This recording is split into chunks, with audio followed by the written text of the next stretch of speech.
Sorry, Greg Hinojos. I am muted. I double muted myself. Dang it. Greg Hinojos, thank you for $10. IDK when your next payday is, but take my money anyways. I said, thank you. And it is not soon enough, but I appreciate it.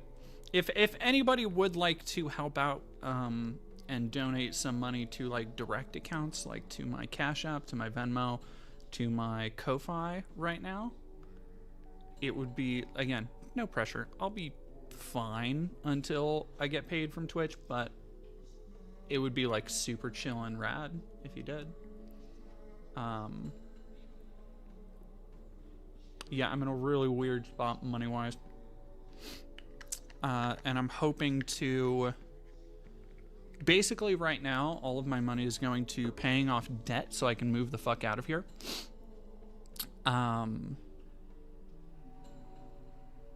And so anything you give me is either going towards bills, food, or debt right now. Like I have locked in, I have cut most kinds of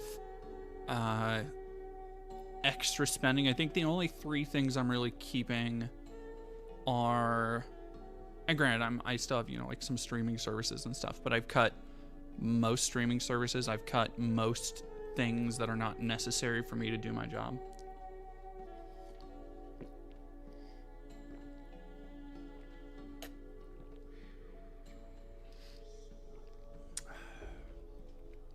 Yeah, Ron, I use Cash App. Love the mullet. It's not a mullet. Not really. It's just kind of slicked back.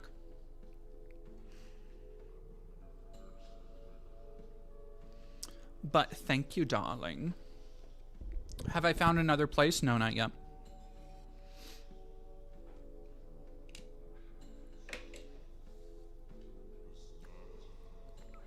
I'm having to leave my job. I don't know when I'll be able to donate. Jackie Sins, totally fine. Like if you are in a financial predicament right now, do not donate. I don't want you to donate. Oh, sure, give me the link. It should be. Oh god, it's probably not on my Twitch, is it? Or on my YouTube. If you go to any of my videos on my YouTube channel, there should be a link down for my Cash App. Magic Nights with my doctor and my therapist said it was really pretty. Oh, congrats, Small Frog person. And thank you very much, Johnny Viral, for posting in the chat. There's a Ko-Fi and a Patreon link. Yeah. Trans femme communist, I'll donate once I get more of my feet pixeled. I appreciate it. What's the best place to go outside the US? I mean, like, are you asking in terms of, like, hey, I'm a queer person, hey, I'm, you know, like, whatever you're looking for? Yeah, I wear sunglasses. I actually recently bought a pair because sunglasses are one of those things I lose constantly. Like, I'll just be fucking losing that shit. Which sucks. Because I have lost many a good pair of sunnies in my day. Yeah. Preemptively proposing a riverboat jack raid. Came here from her stream because I'm unfaithful. I appreciate it, Banana Brains. Hey, Billy Eisenhower. Sell lumberjack themes fixed. Well, is Grummz finally being arrested? I don't know. The new so I've been saving it for several days. I have not watched it, and I've actually been in a YouTube video mood. I watched or listened to, I guess, several hours of YouTube videos today when I was doing my electrolysis appointment. But for y'all, in y'all's case, I did not partake of the newest in the Grummz Gunnernomicon saga from friend of the channel, ML. God damn, I forget what the name is. ML. Maisie. Maisie's so cute. Maisie's a cute as hell name.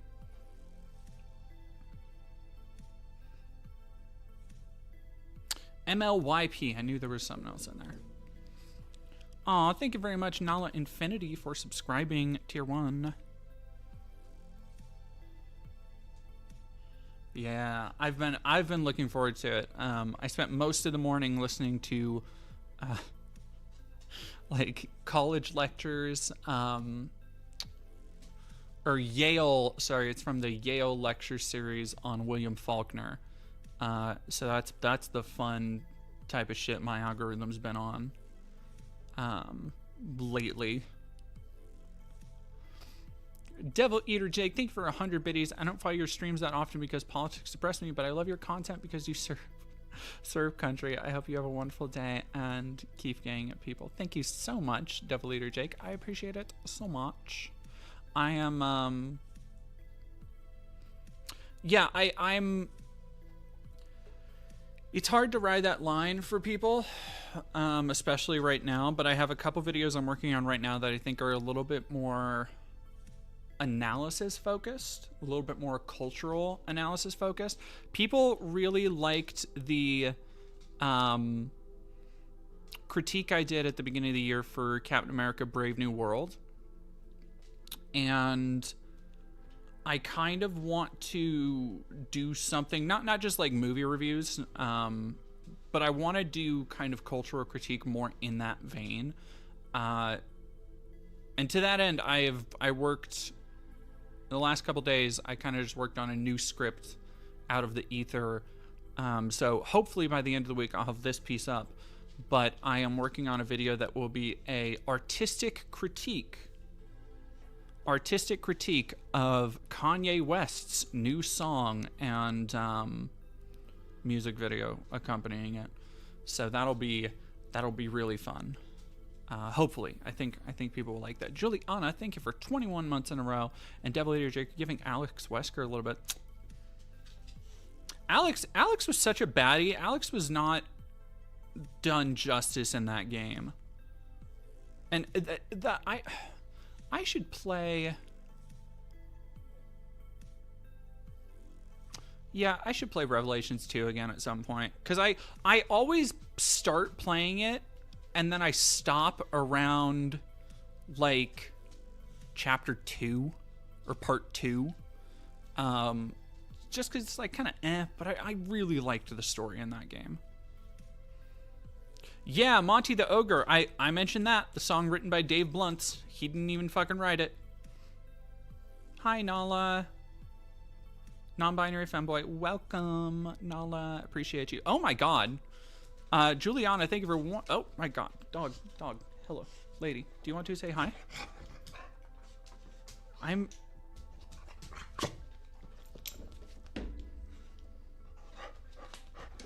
Can I help you?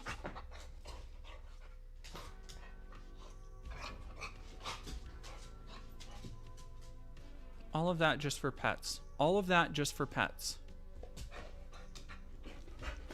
What do you want? I gave you food. We went on walkies. You just want to wrestle. Fluffy. Juliana, thank you so much for 1, 2, 3, 4, 5, 6, 7, 8, 9, 10. Ow. Tier 1 subbies. I appreciate it. Are Republicans really trying to ban porn right now? Somebody in Utah has put forward a bill, I believe. We'll have to read through it to see if it's at a federal level or not. You good? She's just sitting there staring at me now. Violence! Attacking!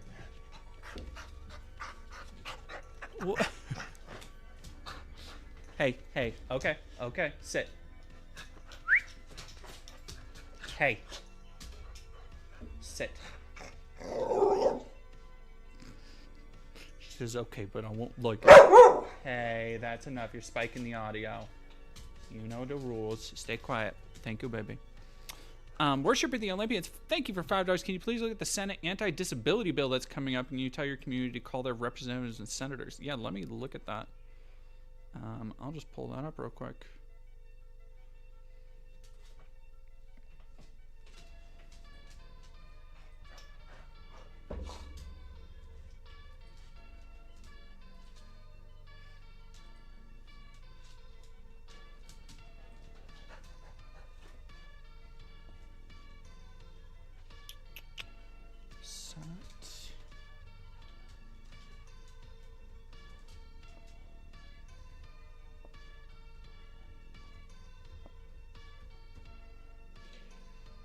Yeah, no, she is a killer pup.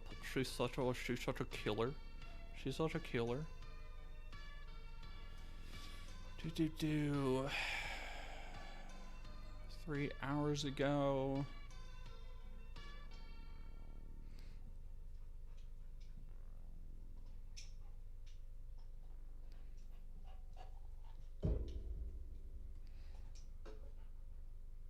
Do you know the like official name of the bill that's going through the Senate?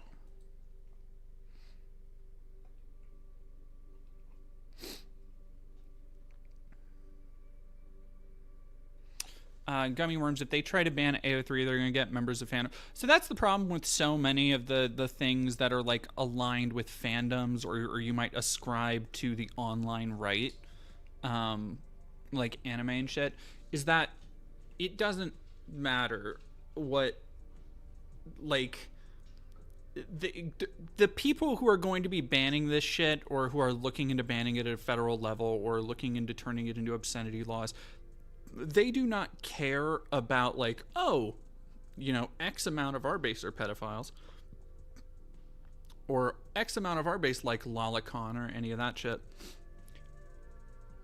They are not worried about how it affects their base, because they've already used their base to get to where they're at now. Please all hand on deck situation. Can they legally ban porn anyway? Isn't that a violation of the First Amendment? Nope. Not if they redefine it. Because here's the thing. They've already gone through, like, yeah, in years past, we have had, you know, debates and conversations about, hey, this is what the People versus Larry Flint, I believe, was all about. Are you? An anime in and stuff when you've got disability being taken away right now? Yes, I'm asking. Worshiper of the Olympian, I'm asking if you had a...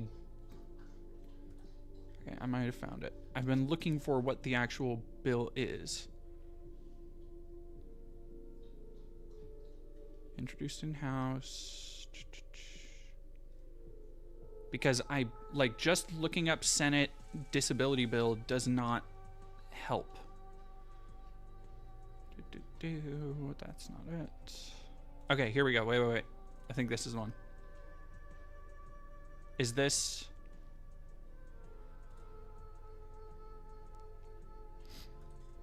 Disability organizations condemn inclusion of voucher bill in House markup. Ways and Means will mark up a budget reconciliation bill that will include a $20 billion proposal diverting public funds to private schools via the educational choice for children. So-called protections for students with disabilities. It is insufficient in providing meaningful enforceable protection. Is this... No, this doesn't seem like it. What is... I need the actual... Juno deer outlawed in Utah. No! You probably would be outlawed in Utah.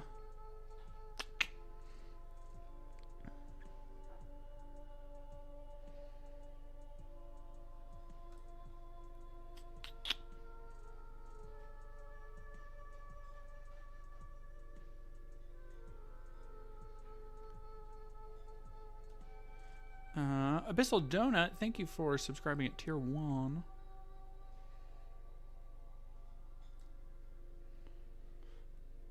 First time in stream, I have to say I love your content. It's been a really good source of info for me in approaching topics to start the running and organizing of actions for my uni socialist society. Hell yeah, thank you so much.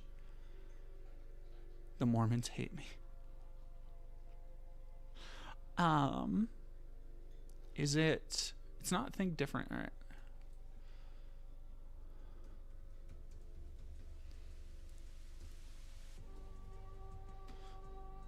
Who's calling me a Satan, a neo-Nazi? Who's calling me a Satanist? What kind of Satanist are you? The Ayn Rand kind or the neo-Nazi kind? Neither. Neither. I have a whole video with several 100,000 views of me talking about and debunking the Church of Satan. Or I did a whole... I spent months researching it. Is it fucking Church of Satan or the Satanic Temple? Sorry. Yes, but neither. They are threatening defund disability and Medicare. Okay.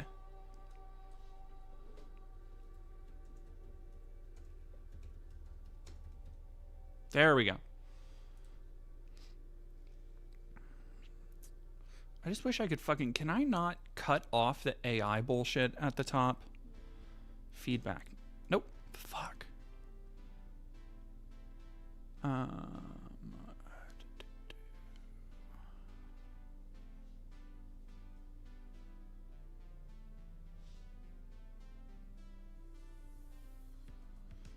think the most recent one here is April. Congress moves to cap Medicaid. No, what the Google Lens? Get fucked. If I use swear words and the AI doesn't appear, I'm just gonna start throwing in F-bombs into everything I look up. Fucking Trump, fucking Democrats, fucking Congress. I might. Worshipper of the Olympians. Okay. Their extensions to remove it. I might do that because I really dislike the Tristan, I missed 20 minutes because YouTube didn't show stream.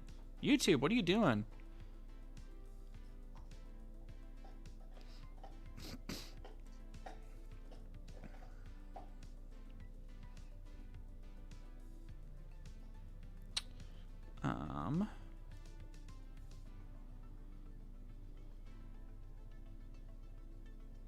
Oh, thank you very much, Richard Russell. I really appreciate it. Going right into...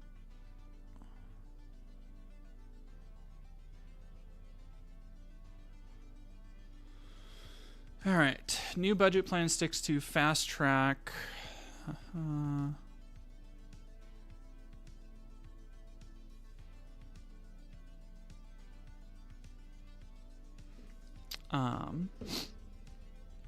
I want to be a trad wife in the sapphic kind of way. Based. Dead Domain written by fucking Vivzy Pop. Attempted compromise between House and Senate, though both chambers previously advanced their own budget resolutions. They must pass identical versions to unlock the reconciliations process. They remain far apart. Assigning different savings to targets to each. Trillion minimum. 5 billion, while House committees would keep their larger 1.5 trillion minimum.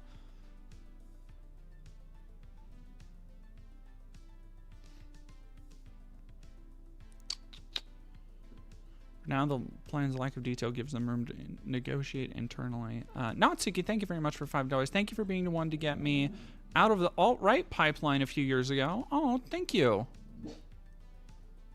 I appreciate that. I'm glad you got out of it. Garby the Cat, so the Satanic Church is bad? Damn, that's disappointing. I mean, the Satanic Temple. So there's the Satanic Temple and the Church of Satan. And the Church of Satan is the OG Levian one, if I'm remembering all this shit correctly. That are basically a bunch of like pseudo-fasci edgelords. And then you've got the Satanic Temple, who are a bunch of disingenuous LARPers. Yeah, go. I again made a whole video. Look up Nation's Disability Services System. All right. Dog. Okay. Okay.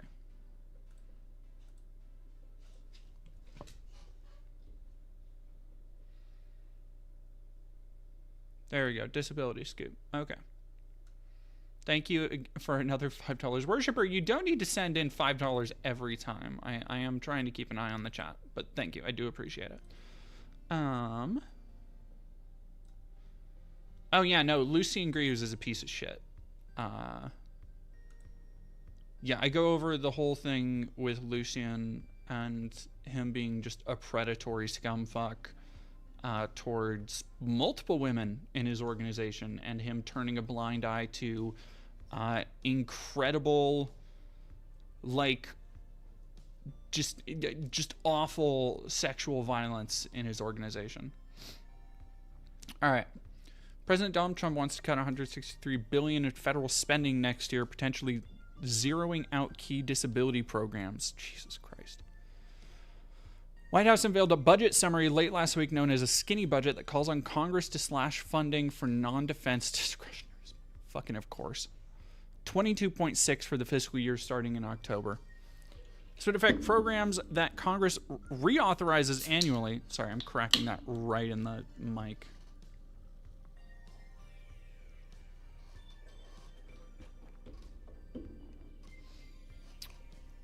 Hey, Joey. Hey. Could you not? Could you not? Does not include mandatory programs.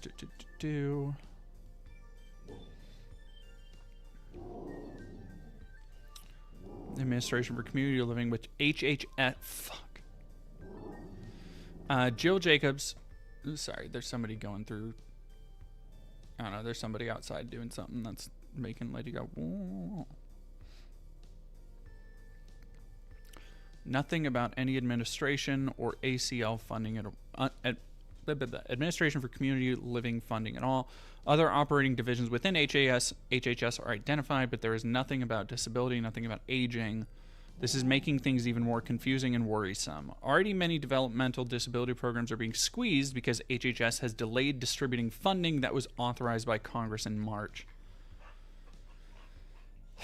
In recent weeks, Disability Rights New Jersey, Mississippi, and Arkansas have announced that they would halt certain services either temporarily or indefinitely because they are running out of money. This seems, honestly, this already seems like an extension of the same kind of, okay, Pooch. Hey, out. Kitchen, what you got? That hurt.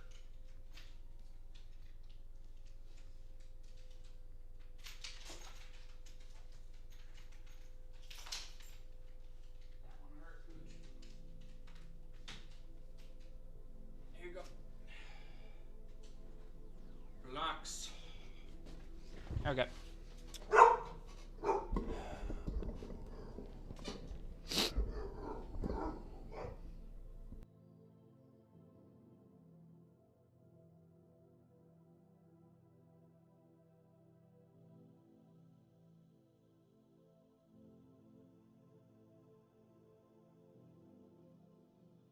I apologize. I'm muting just for a couple moments because my dog is trying to curse me out.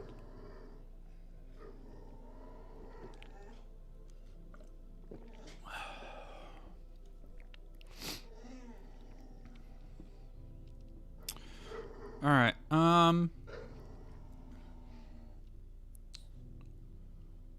Help students with disabilities access school services. So this seems like it's a link to what we were looking at earlier. Investigate abuse and neglect in private and state-run facilities for those with developmental disabilities and much more. Quote, our agency has been serving individuals with disabilities since the early 1980s, and this is the first time we've had to cease taking new cases agency-wide. So this seems like, and Worshipper, you're absolutely right. I think people should be calling their representatives. I think you should be calling your senators about this bill specifically, about a lot of bills right now. But unfortunately, this is like what we see here is not localized to disability coverage. This seems like the same kind of effect that we're seeing when people talk about how funding for, say, queer suicide lines or suicide helplines are being cut.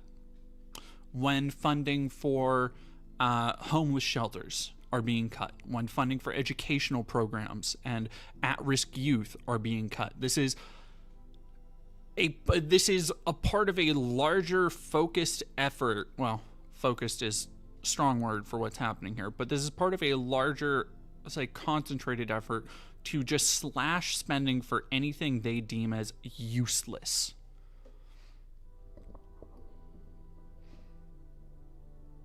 Is the fire alarm low on battery? I don't think so. We should go into depth on how much of a piece of shit. Yeah, okay. How much of a piece? Oh, that might be the music. You might be hearing. I'm not sure what track it's on. How much of a piece of shit RFK Jr. is? Like he literally drove his ex-wife to suicide.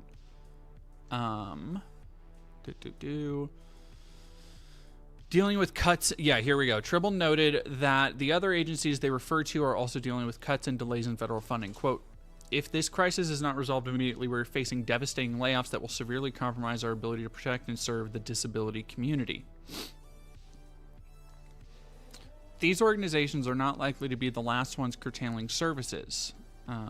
Ultimately, all P&As will be affected because they will run out funding to pay for staff and services. Representatives from HHS does not initially respond to questions about the payment delays, but the agency said on Monday that more than $1.1 billion in funding that Congress approved in March will be released by the administration in the next 2 weeks. Spells out cuts for the Centers of Medicare and Medicaid, Centers for Disease Control and Prevention, and National Institutes of Health. So here's the thing. When we saw last week,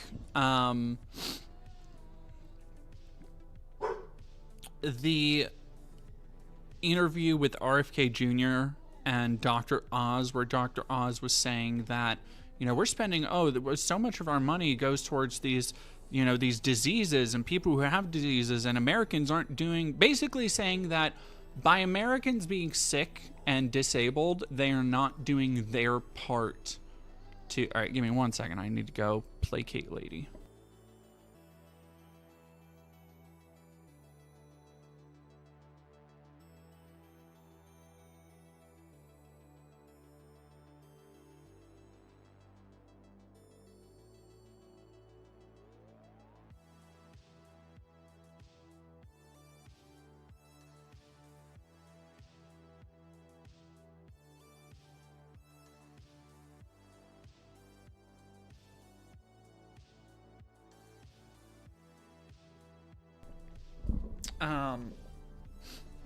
They are already, they are laying the groundwork for people to complain about these things. In the sentiments of saying like, oh, people are not healthy enough and we're spending so much money on these people. Because what they're doing is they're trying to put it in the heads of people that when we pay all of this money towards people who need it, towards people who need help with healthcare, towards people who need help with disability services, towards social programs and funding for those disability services, they want to put it in people's heads that these are the modern equivalent of like welfare queens, when the reality is that you're going to have people who need this shit literally to fucking survive.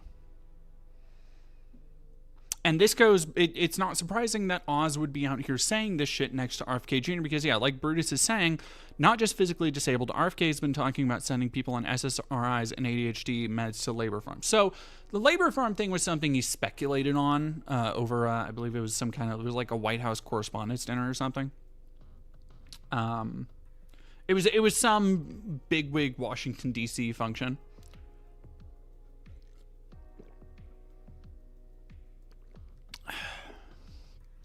But it was like that I think is a little bit, I think that was just him, because if we're being real, RFK Jr. is not a fucking smart man. He's a very stupid person. He not only lacks intelligence, but just basic common sense. I think that was unfortunately the part of his brain that got eaten first by the worm. But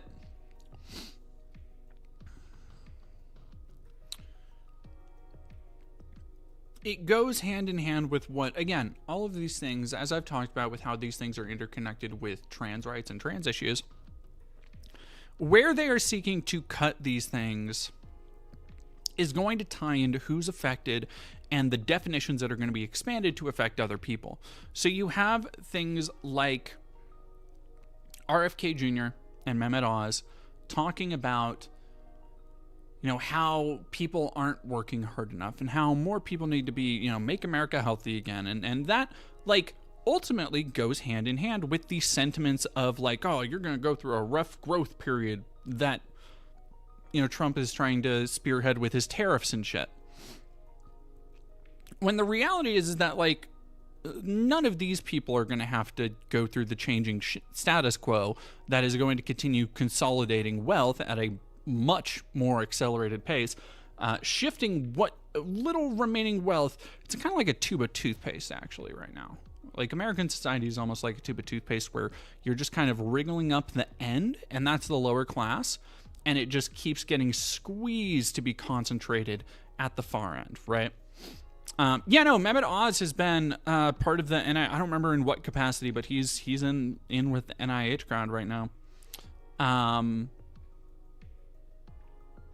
Yeah, and it is a intentional movement and consolidation of wealth from the people who, need it, from the people who are struggling, who can already barely pay their bills, to people who would be completely fine without, like who could, never get another paycheck and live completely fine for the rest of their lives as it is. Yeah, and if you, I believe Behind the Bastards also did a really good episode on RFK Jr. I think so. And Odyssey Tech Arts, yeah. So the thing that I think is important to remember about this and these cuts is that this is a short slide into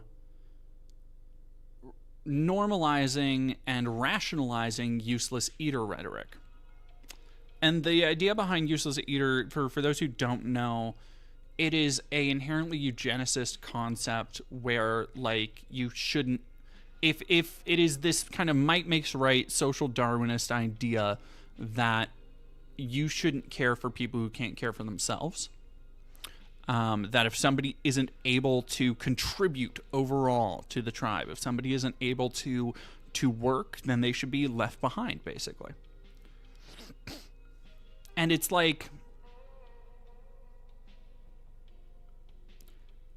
it is being rationalized, even already. Dr. Oz pushing that shit forward, but then you have dickheads like Matt Walsh in the last couple weeks coming out, or last couple days. He's been basically like inching slowly closer to saying that we need a final solution for like homeless people. It's just like it's becoming more and more open. It's not just the thing about like calling it Nazi rhetoric is that, like, we all know, as much as some people want to be obtuse about it, as much as some people want to say like, oh well, this actually technically they're not card-carrying members of the German Nazi party.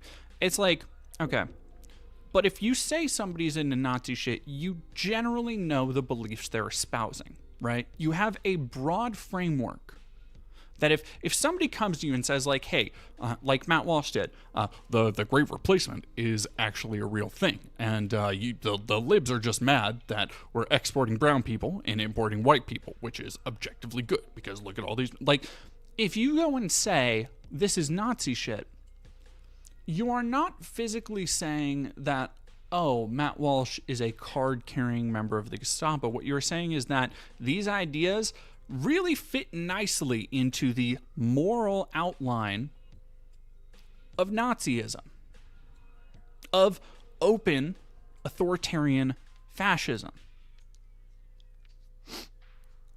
And so, like, these ideas continue to push the discourse in that direction. And so you can and you should call it Nazism, because colloquially it is. Like this liberal dumbass idea.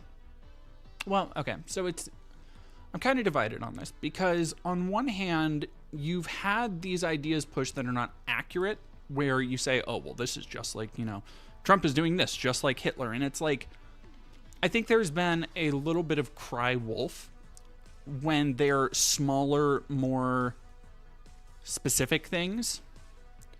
And unfortunately, I think that has tired out a lot of people to the idea that, no, they're openly pushing, and like quite obviously and blatantly now, openly pushing authoritarian rhetoric, openly pushing fascist might makes right social Darwinist bullshit that is going to crush so many people under the boot heel of capital.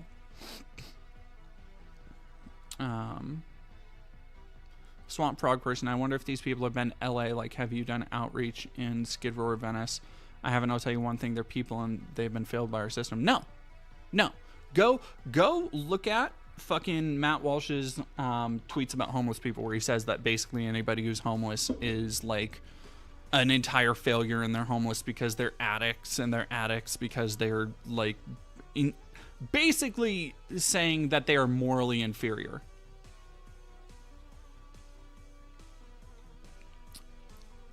Russellvot? Christian Garcia, do you mean Russellvot? I think it's Russell.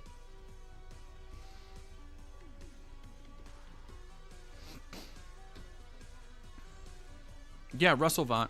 Is he in as the Doge?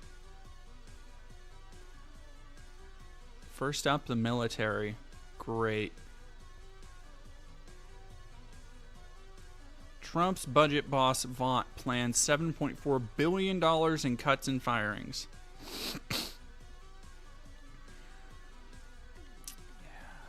Cool. You love to see it.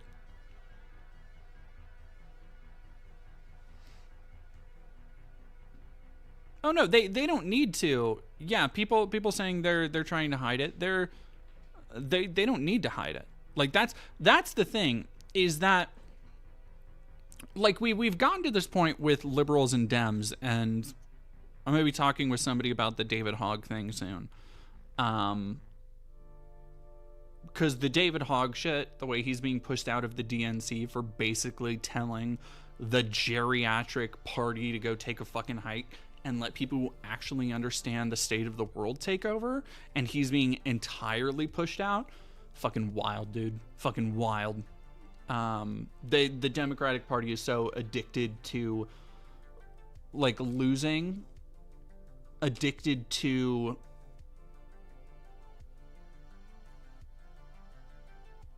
like letting this shit proliferate.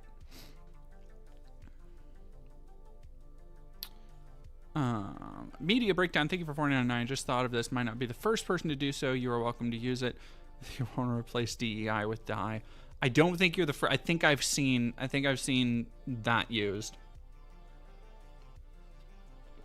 Yeah, no, cruise control. We've tried nothing and we're all out of ideas.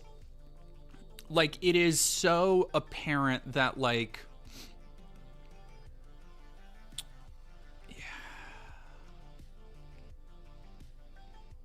it's bleak shit, because you have this rampant acceleration of, like we've been talking about, pushing the envelope so far on ideas and policies that are going to impact people.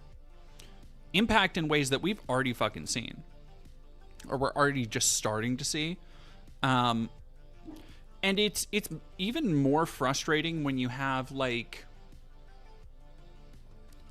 the Dems taking L's on shit that should be such a fucking layup. It should be so fucking easy to have avoided Trump taking a dub on anything related to Gaza. Like, the fact that Trump is able to do a victory lap because he was able to negotiate with Hamas or whatever to get one of the hostages back, fucking embarrassing for every Democrat who's been like, oh no, we need to stand strong next to Israel and we can't do this. It's like what the fuck are y'all doing? Come on.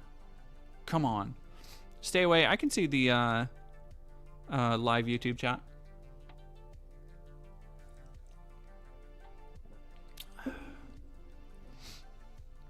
And there was another thing I wanted to talk about that I've just been fucking shaking my head at Dems doing for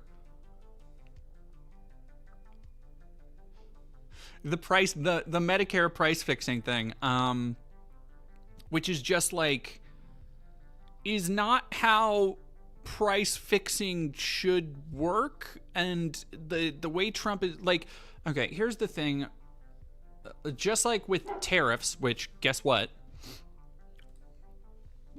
Remember how everybody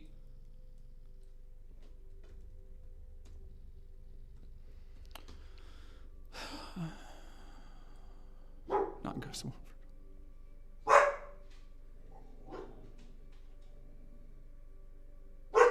Hey.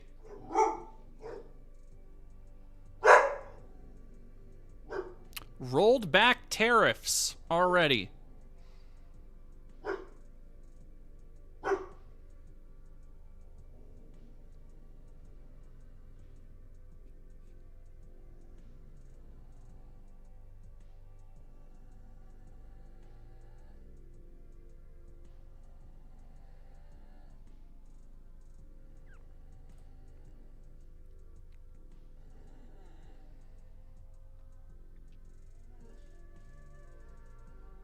Oh, fuck off. Has a Wikipedia article. That's crazy. There we go. Anyone else's hormones cost more? If they don't yet, they probably will soon.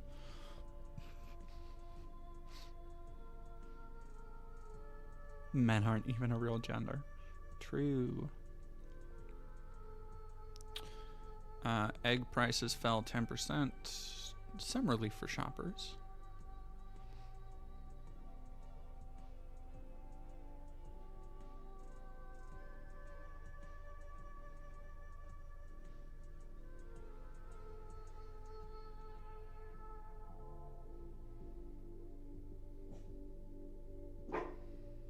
Can replenish inventory with goods imported after the tariffs took effect, which is true. Soften the impact for inflation, paused a large swath. Within days of the announcement, on Monday, Trump temporarily slashed tariffs from 145% to 30%. Like, that should be the... I really fucking hate how they're, like, couching these ideas, really fucking burying the lead on what should be kind of the main point of the article. Yeah, he's already started slashing this shit, because I think we got the barest little teeniest taste of how these tariffs are actually going to work on us, and China was like, really, you sure you want to do that? And of course Trump fucking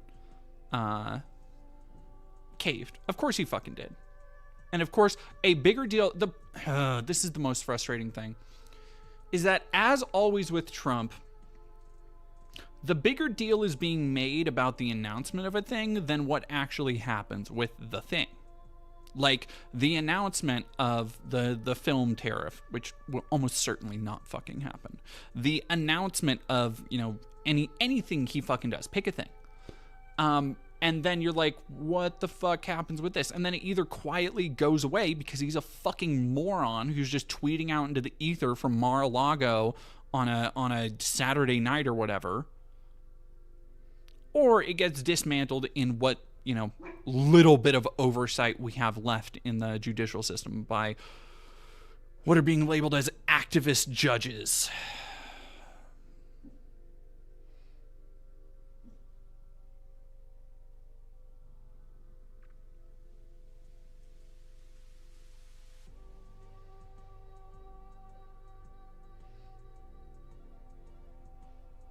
Your HRT went up $30? Jesus.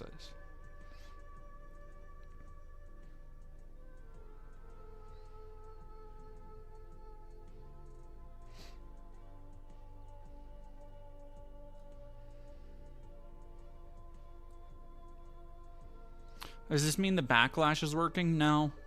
Like, because this isn't socially driven backlash, this is economically driven backlash. At the end of the day, Trump is not beholden to people. He is beholden to companies, corporations, shareholders, and other billionaires.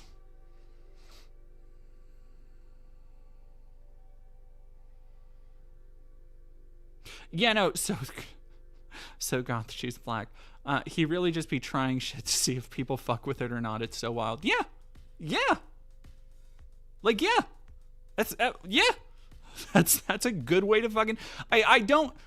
I think it's an oversimplification to see if he's doing it to see if people fuck with it or not, because at the end of the day, he is still solidly stuck in his worldview that, like, oh no, he's the fucking the deal man. He's the fucking deal wizard. He's gonna art of the deal, baby. Like anything that comes his way, he can just like this is a great fucking example of it, and the way he just kind of shirks it off. And he's grown used to it. Like he's grown used to the rhythm of these controversies, how he can just either pretend they don't exist until they go away, or how he can call them hoaxes until they go away. Because like look at what the fucking look at what everything the Dems did during his first presidency, how it all ended up. Like he was impeached what, 3 times, twice? Didn't ever get actually arrested. Look at the way they all fucking drag their feet on everything from the Russia collusion hoax to everything else, letting him just plant the seeds of their downfall, even as they just kind of still go, alas. Like, he'll just do some shit, and we still have, which is what, by the way, going back to what we were talking about a little while ago,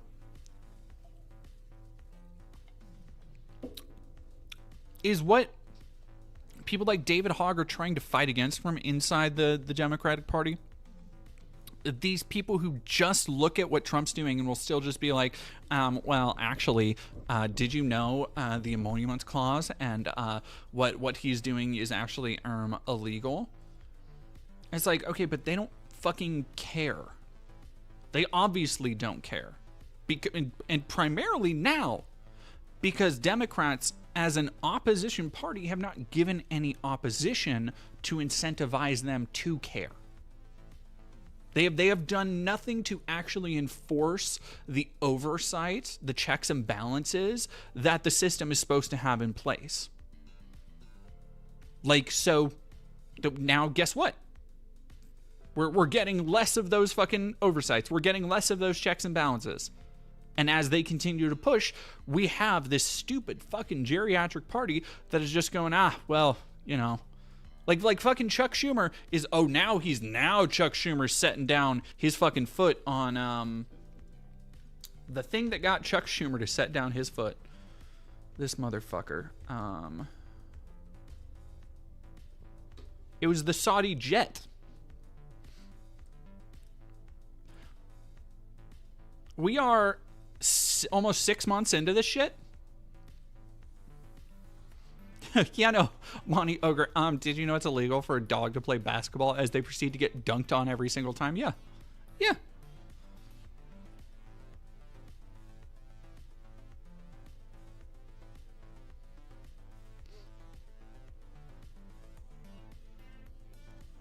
Like,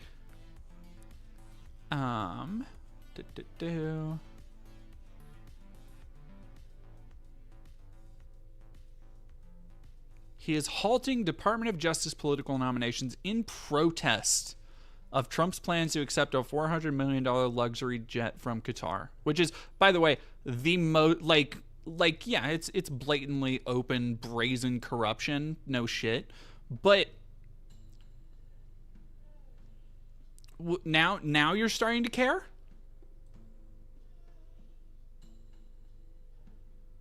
Yeah, no, Swamp Frog person, they said Qatar is Hamas now because they aren't pro-Israel.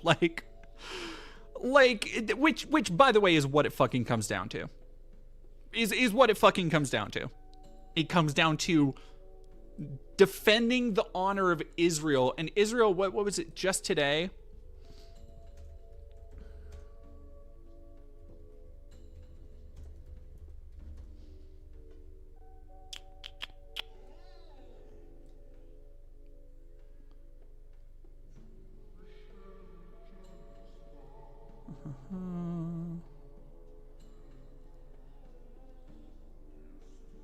I saw it today.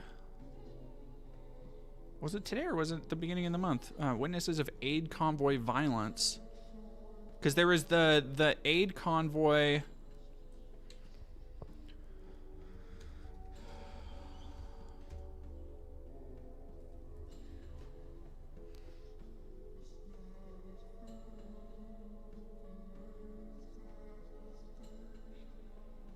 Maybe it hasn't made it to,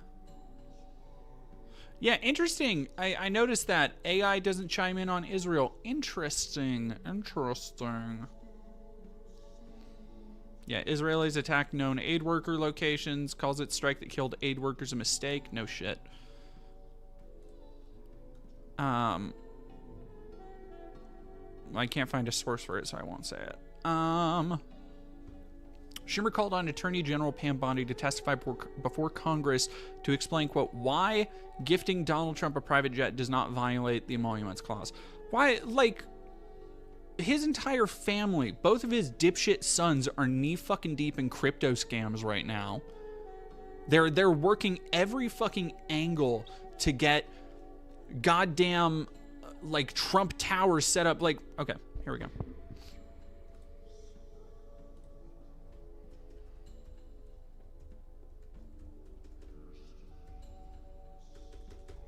And it is the... God damn it. The Dubai shit is beyond sickening, by the way. Dubai is a horrible fucking city. Marked by potential private business conflicts. Lift Syria sanctions, secures $600 billion Saudi deal. Investments in the U.S. Organization already operate... Yeah, here it is.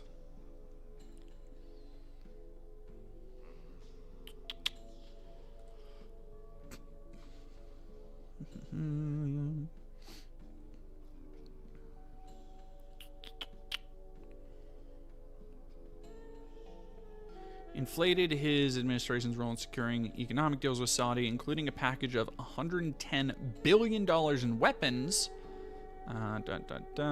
Tentative, and a portion of the military equipment the Saudis plan to buy had already been negotiated by Obama. Blah, blah, blah. In Saudi Arabia, the Trump Organization has signed branding deals for 2 real estate projects, including a Trump Tower in Riyadh, the capital, and another $530 million residential tower in the coastal city of Jeddah.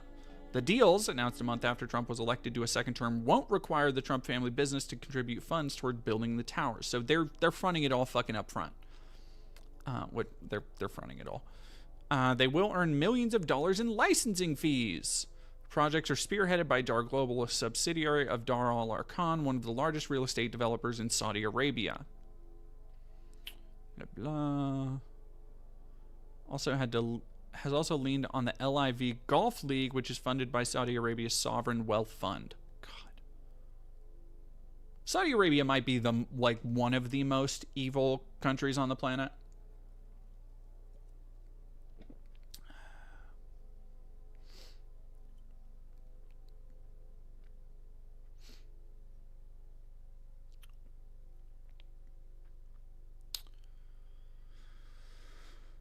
Last month, Trump announced a new golf resort and real estate development that will be built by Dar Global, a government-owned developer. The project, called the Trump International Golf Club and Villas, will include an 18-hole golf course, clubhouse, and beachfront Trump-branded villas about 40 kilometers from the Qatari capital, Doha. Qatar is a longtime U.S. ally, hosts the largest U.S. military base in the Middle East. United Arab Emirates. Damac was supposed to build a second Trump-branded golf resort in Dubai. Trump family business is moving ahead with other projects in the United Arab Emirates, including a $1 billion 80-story Trump International Hotel and Tower. According to the developer, will include the highest outdoor pool in the world and overlook Dubai's Burj Khalifa, the world's tallest skyscraper, are already selling for up to $20 million each.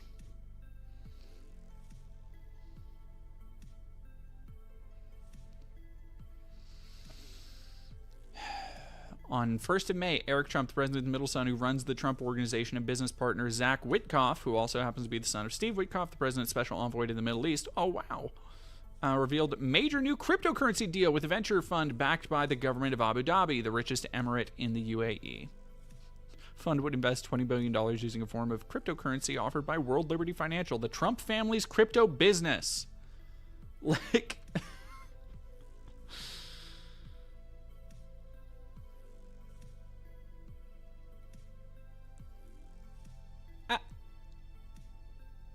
Like, what the fuck do you even say? Like what?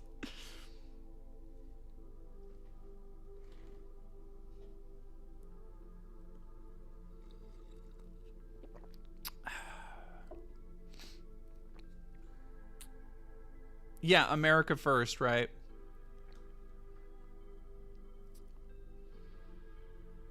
It's just like it's so like it's always been transparent. Thank you, Emily O's. Thank you for 3 months at tier 1. But it's also like you're talking May 1st. They announced that crypto deal. It wasn't until the jet thing that Chuck Schumer was like, "Oh, this goes against the Emoluments Clause." It's like, dog, where were you talking about the emoluments clause when all this shit was penned at the beginning of the year? Like, it's so annoying how fucking performative it is just for Democrats. Like, it's performative on all sides of everything, but it's so much more annoying, I think, how performative it is as Democrats, as who are supposed to be the political opposition party, to just basically roll over and then perk up. And like they are essentially, like, they feel like hired stuntmen at this point. You know, like if you ever watch like a video where they'll do a parody of, like, you know, like an Old West bar scene or an Old West shootout or something, where somebody goes to hit and barely makes contact, like, or doesn't at all. Like, it's, you know, they hit and it's like this far away. It's like, whoa, and then they wait a second and they go, ah, and then fall away. It's like that. Like, that's what I feel like when I see the Democrats putting up any kind of resistance. It's like, you are technically doing the bare minimum, but you're doing it so poorly, I don't believe you actually give a fuck about it, and nobody else is buying it. But I guess, sure. Fucking sure, I guess. They are the, like, the Democrats are the shitty stuntman falling over a balcony in an Old West bar scene of political opposition right now. Yeah, Dems don't want change because it hurts their bank accounts. I think being put in fucking prison is going to hurt it a little bit more. Exo Chan, I love your makeup, by the way. Thank you. I didn't put much on, did I? I have. So I wanted to actually address something somebody said on one of my videos. There's a comment saying, like, oh, I talked to my girlfriend and she said you use too much rouge. And it was when I was doing kind of a look like this, where... Sorry, my partner just sent me something.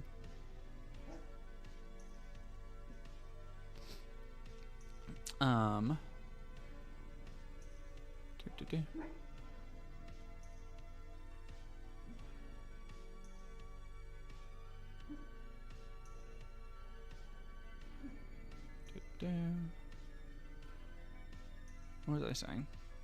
Am I rocking with cat's eye? I don't think so.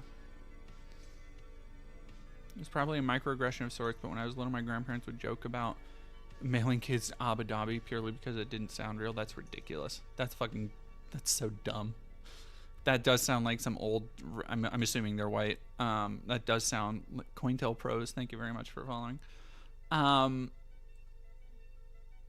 Do you have some glitter around your high blush area? I love that sort of thing. I do it all the time. I might have, so I was actually doing glitter. I had a little bit of glitter yesterday. I should have put it on again tonight. That would have looked really cute. But no, so I might have some sparkles still left over. But no, I don't like my cheeks right now. If you see that they're red, it's not because I'm wearing rouge, because I'm not. Like, I'm barely wearing any makeup. I have a little bit of shadow that I popped on there really quick in a shade I don't dislike. I have a little bit of shadow and I did my eyebrows, but the rest of my face, no makeup right now. And that's because my cheeks are naturally rosy. Like, I'm a little bit, I hate it. I really hate it. But my cheeks are always bright red. Especially if I'm like warm, like they're just very flushed. And unfortunately, I have not had the funds to go out and buy a foundation that matches my skin tone now that it's changing, because it's starting to be summer. So, because I usually do, like in the winter months and stuff, I have a much lighter foundation, because I kind of like the slightly lighter chapel, almost kind of clowny base face look. But I need something a little bit darker and more natural, because it creates a really noticeable disconnect with the rest of my body and stuff. I am going to really quick. We're gonna get started on the Gooner Nomicon. I feel like we've kind of, in a weird way, wrapped all the way around, covering almost everything that happened this week. So let's go over. Oh, look at that! It's meant to be. It's right up at the top. They want me to watch it. They need me to watch it. What else do we got? Ethan Klein, Chapo Trap House, friend of the show, Queen Coke Francis. Jose, Katie Montgomery,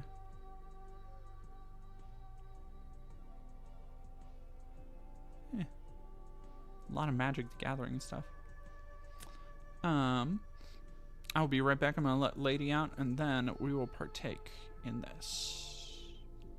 Actually, let me set up. Okay, chat. Before I do that, do we want to see, in the background of the video, because I'm going to play some games while I'm doing this, do we want to see Expedition 33 or Death Stranding? Because those are the two games I've kind of been playing lately. But consider this. And I'll be right back.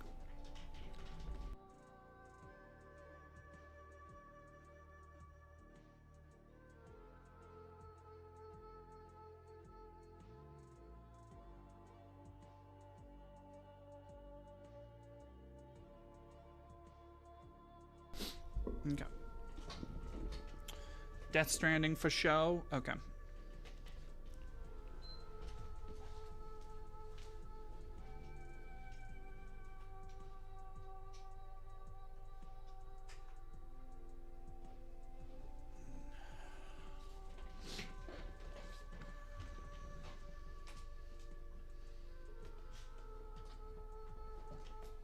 Wait.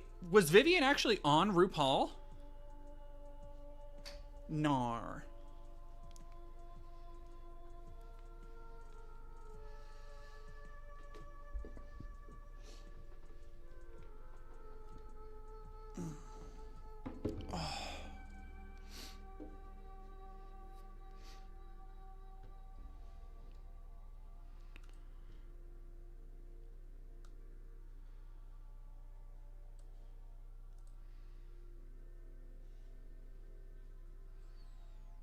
I'm going to quickly address feedback from part 1, then we'll dive right into it. First bit of feedback. Alright, let me get that taken care of, and then let's do... Why?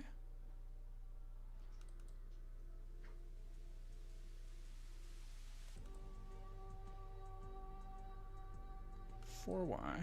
Okay. There we go.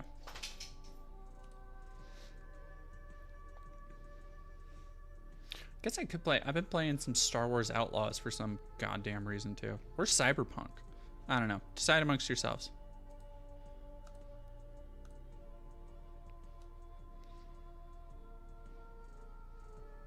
No, I have not watched Three Arrows' new video. Was that the intro on part 1 had bad audio.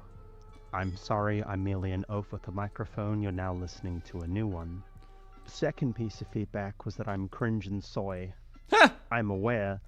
However, the first person I saw calling me that was a VTuber with a jester/octopus mommy MILF avatar, so I'm legally and contractually obligated to say the call is coming from inside the house. Miss Splatoon. Also, there was a guy with like a Transformers smoking a cigar. We're all involved in a video about a man called Grummz. Have some self-reflection, I guess. Third bit of feedback was that I look like Timu Hassan. Thank you. Fourth, why didn't I take this to a journalist or TMZ? You can be the journalist. I don't think TMZ would want to touch this with it. Yeah, like you are mistaken. Your first mistake is in thinking that TMZ would give a flying fuck about goddamn Hassan, or not Hassan, about Grummz. He just said Timu Hassan. Like that ain't that pig don't fly. But also, you can be the journalist you want to see in the world. Be the journalist change you want to see. Don't let other people fucking tell you can't. Like, why wouldn't you give this to a real journalist? If you're putting in the due diligence, which they clearly fucking have, then like, who gives a shit who's it's coming from? If you're doing good journalism, if you are following a basic code of ethics and exercising basic decency and judgment, cover that shit. Expose that shit. We need more citizen journalists because guess what? Like, not enough people are covering this stuff as it is. Go get it. Go do it. Hate that idea. 10-foot pole, and secondly, most games journalists are happy Okay, wait. ignore Who Mark. is... Fonric, I particularly liked his dig at the Octo Clown. Is that a fucking VTuber? She wasted 2 hours coming at him with little more than petty insults and spite. He shut her down in 25 seconds flawlessly. I've already somehow been dragged down into the mire of VTube discourse and nonsense on Twitter. I want to know who this Octo Clown is. I do not care that much. I cannot bring myself to give a fuck anymore. Like, I will insult them and move on. I do not care. I do not actually care about, like, VTubers and shit. What is it with VTubers? I mean, like, first off, I should say, not all VTubers, but a lot of VTubers. It's terrible. I don't know. Typical VTuber quality. Was actively trying to get in front of the story anyway. So while I tried to convince a journalist that I don't really have a connection to cover it, Mark would have already had control of his own narrative. So if you are a journalist wanting to do something about this, everything's in the description and you can contact me there as well. And finally, the intro in part 1 was way too long. Yes, so let's get started. Nope. No, it wasn't. Don't take that criticism to heart. Fuck off. It was as long as you needed and or wanted it to be. I thought the first video was put together incredibly well. And I don't like this thing is too long. Fuck that. Nah. Let that shit hang, brother. Mark Kern is a liar and a fraud. I want to make it clear there's no insane smoking guns like highly illegal pornography or murder here. This is a deep dive into some more of the financial irregularities from Mark's end.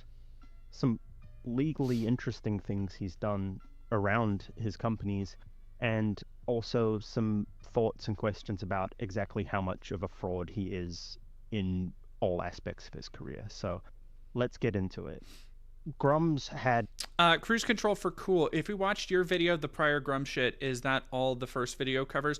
No, it covers a lot more. My video of Grummz stuff was basically just what we knew a year or so ago. His video was so excellent. MLYP's video was so excellent because it went so deep into uncovering just the weird history he has around, like, his porn sites and his erotica and all that shit. Oh, yeah, no, go check it out for sure. MLYP's video was truly excellent journalism. Kind of scooped part 1, emphasis on kind of, because he had an awareness that something was happening. He was so smug about it. He went on a live stream with one of the most nightmarish blunt rotations I've seen in recent memory. Part of the reason I dangled a part 2 out there was to see what he'd try and deflect and what he wouldn't want to talk about. Fortunately for me, and unfortunately for him, this stream gave me a lot of sound bites to talk about that people aren't going to be aware of, because the stream's now locked behind a members-only piece. You got nothing, and you're gonna get 0 views. Oh, he kept it. I love that. The entire duration of your YouTube campaign, and you know what? You're getting an FBI report next week. I'm sorry. It's 4 hours of what I would charitably call Cocomelon for capital G gamers, and I don't think anyone who isn't brain poisoned should watch it, so let's pull the highlights. I don't know. What, I kind of want to. Oh god, my heart just skipped a fucking beat because I saw the word domain. I was like, I'm not in this. I am on the sidelines. Do not drag me into this. But that's very funny. No, I do. This entire sphere of again, like he said, capital G gamers, but this entire sphere is, I understand a lot of them, like Grummz, don't understand how damn near impossibly cringe they are. But you have to know how embarrassing you are. Like even if you're somebody like Asman, who, you know, takes on the ideas about like, well, this thing works for me, and nobody else has to like it, but this likes for me, and I was putting a little bit of a, that was more the 4chan dude. Like they start to wear their lack of social grace, their lack of ability to conform to just basic standards like health and hygiene, as this like badge of honor. Like they make their lack of ability to wipe their ass or take a shower their version of like not like other girls. And at some point, I have to wonder if that comes with sacrificing literally any self-awareness. That if you are in the same boat as somebody like Asmongold, how most normal, rational people, regardless of what side of your ideology they fall on, whether they agree with you on things politically or not, most people are going to look at you and just be like, what the fuck are you doing, dude? Conservative, Democrat, liberal, leftist, communist, who gives a fuck, whatever. Most people just think you're fucking embarrassing. And so it's wild to see, as if you follow me on Twitter, there've been a couple people doing this lately. People continuing to cozy up to people like Grummz and Asman. And it's just like, what? Really? This is the way we're doing? Okay. All right. Carry on. Go about your journeys, my friend. I did softcore porn, and I started when I was working on World of Warcraft, and I made a bunch of money. Indulge me as I start with this one, because this is factually incorrect. We have a backup of every Wayback Machine page archived on foxyfighter.com. There is 100 plus archived milk and milking references in this content, along with a death and blood tag. Varied interests there. We have the literature he wrote where his alter ego, Debbie Chan, violently abused a woman with the same nickname as his wife. And we found some video that he commissioned and produced. Well, either produced by him, or he paid to produce. His own posts out him as commissioning fights from a custom porn company called Double Trouble. This was on a site called Heavy R. Heavy R is known for hosting extreme and graphic videos far outside of mainstream. So this is real-world violence, highly graphic material. You will not find this video on more mainstream. Whoa! Examples are eating shit, sticking a firecracker up the ass, and more.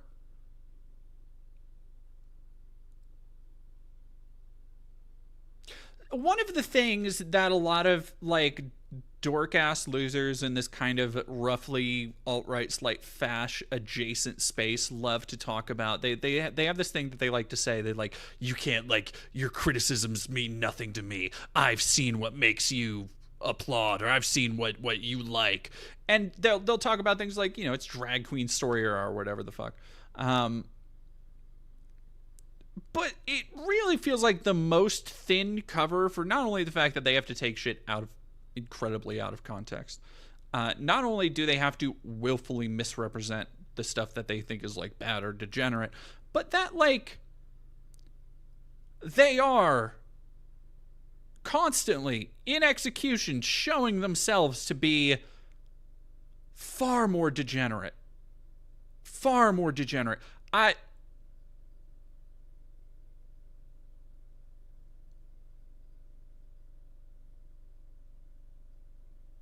That's fucking. Sorry, I'm just gonna. I can't keep talking about this. The shit eating stuff like gets to me. It actually makes me queasy to think. Like. Okay, let me put it this way. Y'all know, or if you are a regular member of my audience, you should at least know, or if you follow me on Twitter for some time, you should at least know, by no stretch am I averse to sexuality. I'm a pretty sexual person, and I'm open about that. But for something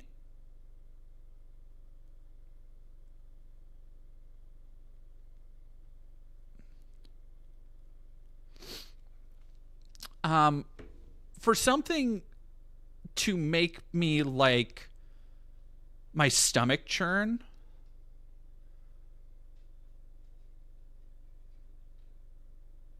yeah, there you go, Monty the Ogre. The phrase is, your booze mean nothing, I've seen what makes you cheer. Yeah, is like, it's one of those moments where I can't properly convey to people how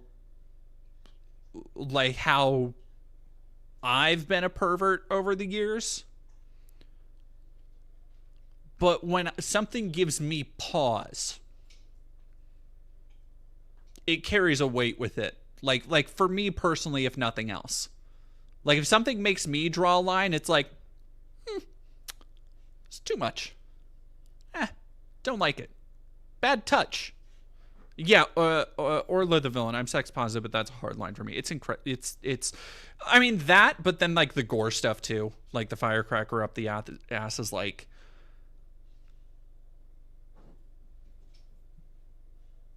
I can't. Yeah, I'm gonna get like queasy and shit thinking about this stuff that apparently Grummz honks off to. I'm not saying Mark uploaded it, but it's one of Foxy Fighters. There's definitely others, and likely not even the most extreme video. We also have it on DVD, by the way. It's called Tylene vs. Shayla, and the description is, 2 women wrestlers are chained together in... Oh my god. Did MLYP find the actual DVD? How are you gonna say the firecracker shit so casual? It's upsetting. Yeah, it's upsetting. It's upsetting to think about. The only way I like also Swamp Frog person. How am I gonna say it so casual? Like the shit I've been exposed to and the shit I've seen on the internet. Like just not even talking about like growing up, but just doing research for like the videos I do. I genuinely don't think there's much that can like shake me anymore, unless I really like think about it, which I don't like doing, so I'm not gonna. In the ring and have a real busting fight, and loser winds up with her beaten to a bloody pulp. Her pussy not beaten to... softcore. This is the part that I feel people took issue with from some aspects. This is not just a guy making Guna material, this is a guy making highly abusive material. This is why people in the gaming space think if you're looking outside and you're looking into the gaming space, people think everybody's fucking weird. Because there's gaming and tech writers who have fucking fantasies about the ridiculously awful things that were just said. These people give all gamers, everybody who plays games, everybody who covers tech, everybody on the internet, a bad fucking name. Thank you, friend of the show, Stuttering Craig. He's not a friend of the show. Hey, look, that's Yellow Flash guy, the guy that most of the other clips are on. This is from a completely different, irrelevant beef, but just want to make sure everyone's on the same page here, right? We're all going in the same way. Who am I kidding? Hypocrisy doesn't matter to these freaks. And there are going to be people on both sides of the spectrum, of the political spectrum. Hey, Vando! Like, so, isn't this sex work? Isn't this kink? This isn't kink or sex work. This is a man who has effectively done financial fraud to fund his porn business on the side. That's my big contention here. I am the Hugh Hefner of Blizzard. That's what they got. So he is the thing that happened here is that, for those who don't know, after the first Grummz Goonernomicon video came out, Grummz got together with a bunch of other 1, 2, 3, 4, 5, 6, 7. I don't know. I'm sure I will recognize some of these names. Stuttering Craig, Yellow Flash. I don't know. A lot of these people I've seen in and about the kind of circles, unfortunately, I run in.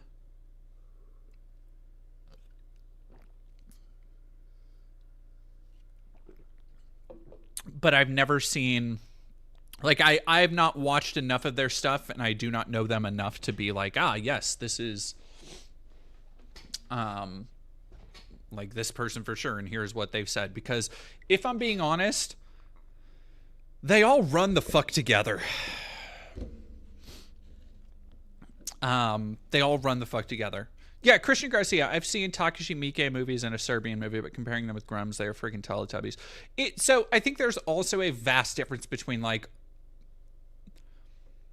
depictions of torture, sexuality, blending the two for artistic expression. Whatever you think of movies like a Serbian film, Sallow, Philosophy of a Knife, like heavy shit when it comes to like violence, gore, sexual abuse shown on film. Like, there's an artistic intent and there's an aspect there that you can actually deconstruct and look at that is entirely different from something made purely for titillation. Like there is a point to whatever. You cannot like it, that's fine. There are points to a Serbian film. There's a point to Hostel. Eli Roth isn't great at making it, but there's a point. There are points to things like Sallow. Takashi Miike. Here's the thing about Takashi Miike. That dude has directed a shit ton of movies. Takashi Miike has made, I think he's made over 100, I think, as of a couple years ago. Like, the dude makes a lot of fucking movies. And I think a lot of people go to like Ichi the Killer as like your first Takashi Miike, but stylistically, like, he has a much wider oeuvre, a much wider body of work. But the point that I'm trying to make, that's a whole, I could talk about Takashi Miike for a minute. Yeah, there's violence with meaning and violence without meaning. Well, the meaning in the violence in this case is people's brains are so addled that they fucking jack off to it. Like, that is the point of the violence. Like, and it's gross when put into that context.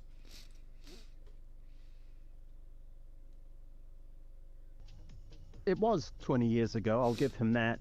13 Assassins Whips. Like, no. Takashi Miike, again, pretty sure, I think he directed the first Yakuza movie.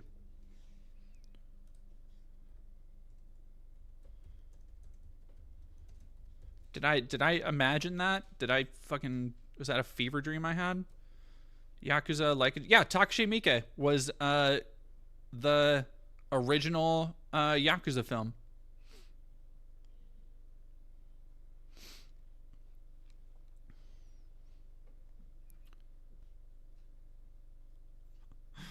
Yeah, anyway.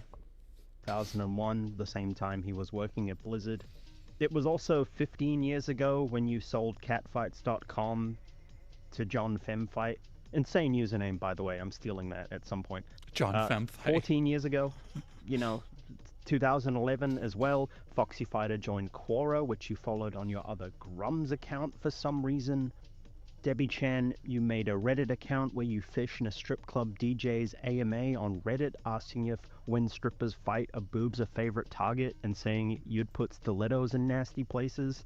What? I don't want to say that's typed one-handed, but this was all around the time you put stilettos in nasty places.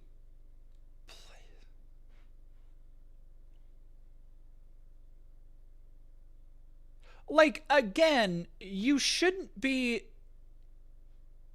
anybody still consorting with this has no moral high ground to argue against any kind of depravity, any kind of perversion. Anybody who still stands by Grummz, anybody who willfully accepts support from him, has no fucking room to ever call anybody else a pervert or a groomer or, anything else. Like, he's talking about putting stilettos in orifices. Like, what, huh? What are you talking? What's that, brother? Brother, Yeah, he was a freak. Derogatory. We're running Red 5 Studios, a studio where you have a lot of baggage around financial mismanagement, disappearing for weeks at a time, and then coming back and tearing up the work that was done while you weren't there. It was also Many 10 such years ago cases. when you were actively recruiting for filming in 2016 and selling the clips on clips for sale. And then it was 4 years ago when Ember Production is on a hiatus with no meaningful updates. You try and bring Foxy Fighter back with those stories I mentioned about Debbie Chan violently abusing women. This is after you'd already taken money to crowdfund Ember, by the way. And you, dear listeners, you get the point that I'm laying down here. This is a man who has a 20-year pattern of taking money to do one thing, but going off and doing his own weird porn side hustle with the money. That's the contention I have here. That's what I want you to understand. This isn't just kink on the side. This is kink, but using money he's taken from other ventures to fund it. That is fundamentally fraudulent. That's what I'm getting at. That is my contention here. I also have questions about the involvement of his parents, because this actually lines up incredibly well with his the tax parents? fraud he's also done. So Lunar Ride asks in the chat, did Mark pay his mom as CEO of his porn company? Actually, no, not for. The way he has to think about it is taking me the fuck out. That's crazy. The way he's like, well, actually, wow, that's Banooners. I need to stop saying Banooners. Chat, I need a like a shot collar every time I say Banooners. Anyway, sorry.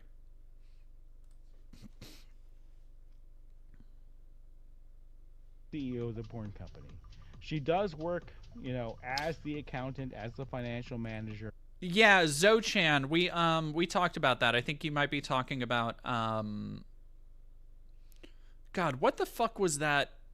Also completely unrelated, but I low-key love how much of Death Stranding is just like Hideo Kojima's mixtape. Anyway. God, what the fuck was that game called? I don't even remember. What was it? It was...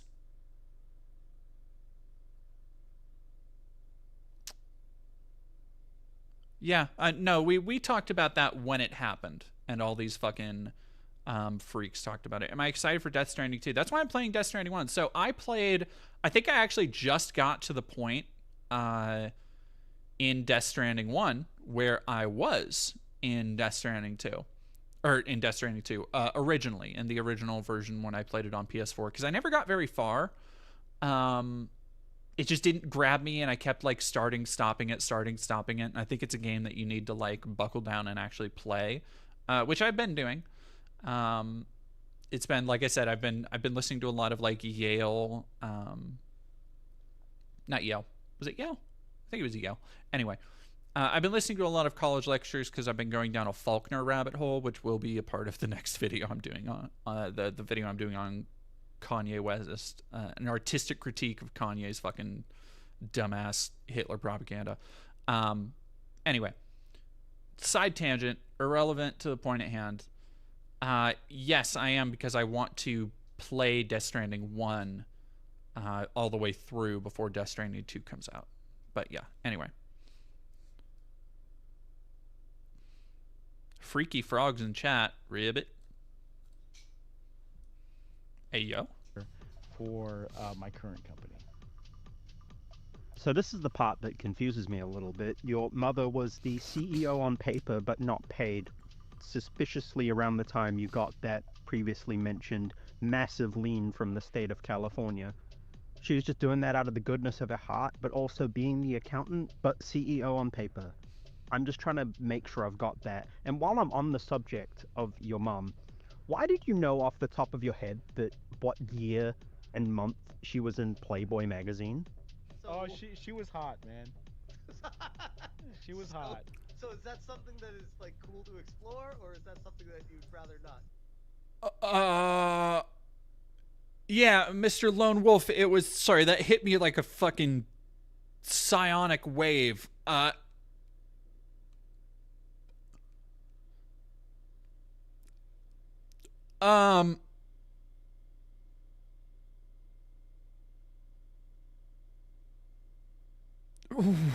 What? Hello? I'm like processing what I fucking heard.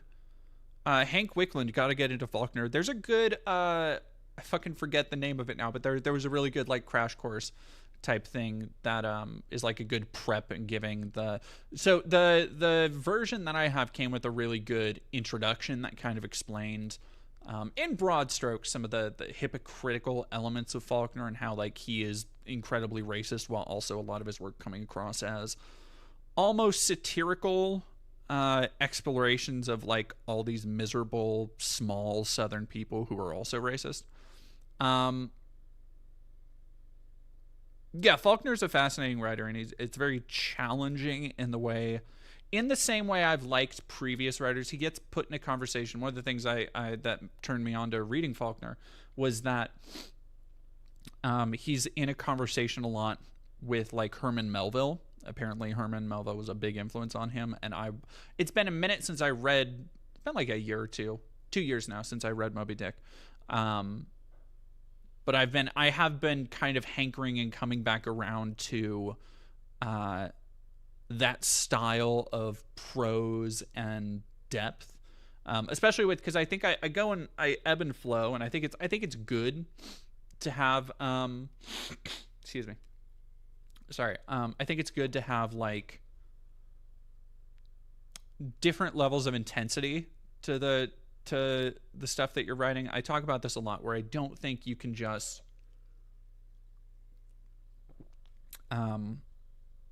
if I had to give advice for, hey, you want to be a critic of any kind, video games, film, literature, whatever, you cannot be a critic and just consume good stuff. You cannot be a critic and just consume the classics and just go through that, because it creates a too lopsided of an experience. You need to temper it with stuff that is more in the middle. You need to temper it with stuff that's way on the other end qualitatively. And so like I really try and go like in phases where I will read 2 or 3 classics in a row. I burnt myself out doing that because I shotgunned. At one point I shotgunned, and this was when I read Moby Dick. I went from, I don't remember if it was after, because I stopped reading. But I was like, boom, boom, boom, and I read Moby Dick, and then right after that, I did Crime and Punishment. And those are two fucking hefty tomes. Those are fucking, and also like really different in a lot of ways. And let me tell you, I like Moby Dick a lot more than Crime and Punishment. Crime and Punishment's fine. I just like, it's one of the few books that I feel that I've read that is really fucking heavy, and I don't think there's a reason for it to be as long as it is. Like I think you could do a solid abridged version of Crime and Punishment and barely miss a beat, honestly. And that's just me. And then right after that, I started reading War and Peace, which I did not finish because I had just finished reading Crime and Punishment, and I was like, you know what, I can power through this, and that's not the way to do that. That's not the way to do that. You don't want to. I liked War and Peace. What I read of it, I liked it more than Crime and Punishment. I liked the interpersonal stuff a little bit more. Yeah, super different. Crime and Punishment, like, okay, look, I don't want to say that Crime and Punishment is bad. I don't think it's bad. I think it kicks ass. I do agree. I think it is, like, there are moments in Crime and Punishment with fucking Raskolnikov and who's the investigator's name? Peter Petrovich. Pyotr Petrovich. There are moments that, like, you see the basis of nearly every great crime thriller of the last, like, 30, 40 years, like, in film. Like, there are moments when Raskolnikov is being interrogated or Petrovich is doing his investigation that you can see, like, what would go on to become things like Heat, you know? Like just this fucking incredible tension. And I think that's when the writing is the strongest. And then, of course, there's, like, all of the stuff that Dostoevsky puts in there that is, like, the things he's known for when you get to just talking about, existentialism and moral decay and what's right or wrong and what defines a man and all that stuff. Very good. All that shit, great. No complaints whatsoever. Stuff I didn't like is how much fucking time isn't spent on that cool shit and is instead spent on, and then this guy's brother did this, and then this guy's wife did this, and then she's complaining about this, and then it's just like, and I get it. I understand why it's in there. I understand the interconnectedness of it all. I get it. It's just, it is a lot. Right? I think even the person, I don't remember who it was, but who said Crime and Punishment whips, you'd probably agree it's a lot.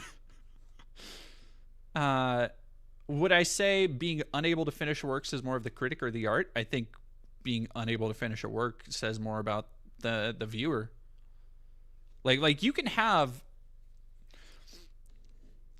I do not think there has ever been an artist, whether it's a writer or a painter or a filmmaker, who was not aware at some level how difficult their work was to engage with. Right? Like think for a moment in a more kind of in something I think a lot of people in here can relate to. Think of Dark Souls, where in a very basic sense, again, this is very, very common observation, but like the challenge is a large part of the point, and how that is wrapped up in the gameplay systems, the cycles that you go in, how that's wrapped up into the gameplay and then the narrative and all that. It creates a really neat package that by you engaging with that difficulty, you are engaging with the larger part of what that art means and what it represents. You are yourself. It is one of the reasons why I think Dark Souls and the Souls-likes are held up so much as like games as art, is because it manages to very deftly weave together the balance between narrative and gameplay, which is kind of the defining aspect of games as an art form, right? And so I think that difficulty, if you go to Bloodborne, if you go to any of the Dark Souls games, whatever, and you get to the first couple bosses and you're just like, this is not fun, I'm not enjoying myself. It's like, I think we have this, and I've talked about this before with like game design. This is how I designed my one game. Is I think we have an obsession with video games being fun, right? And this is a much bigger problem with art, where people want all movies to be fun. They want all the content they engage with to be fun. And that's not like okay, if you want it always to be fun, then at what point are you hoping to capture the emotional experience, the emotional spectrum of art? Because there's so much more out there and so much more that art can capture and has captured in the past that wasn't fucking fun. I talked about, God, what video was it? I think it was a Synthetic Man video where I talked about, what's his name? The Spanish painter, was it Dor? I don't think it was Dor. Was it Dor? No, it was, the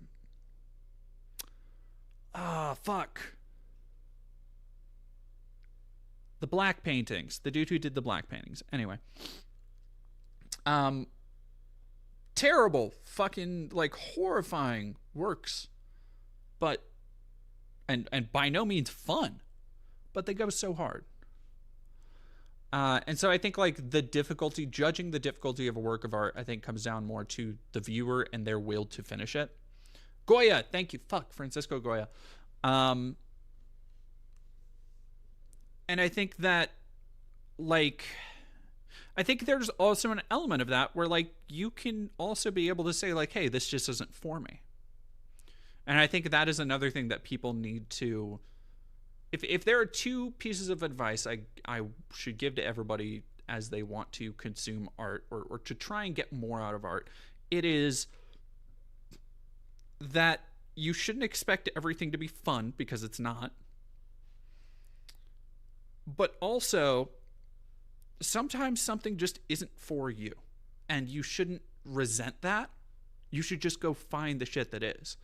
It was one of the, I want to say it was an interview with Guillermo del Toro where he said something about like, if I don't, if I don't like a book or I don't like a video, I'm not going to finish it because I'm not going to be doing homework. Like if you are not enjoying even the act of that difficulty and engaging with that work and the challenge that it presents, then don't.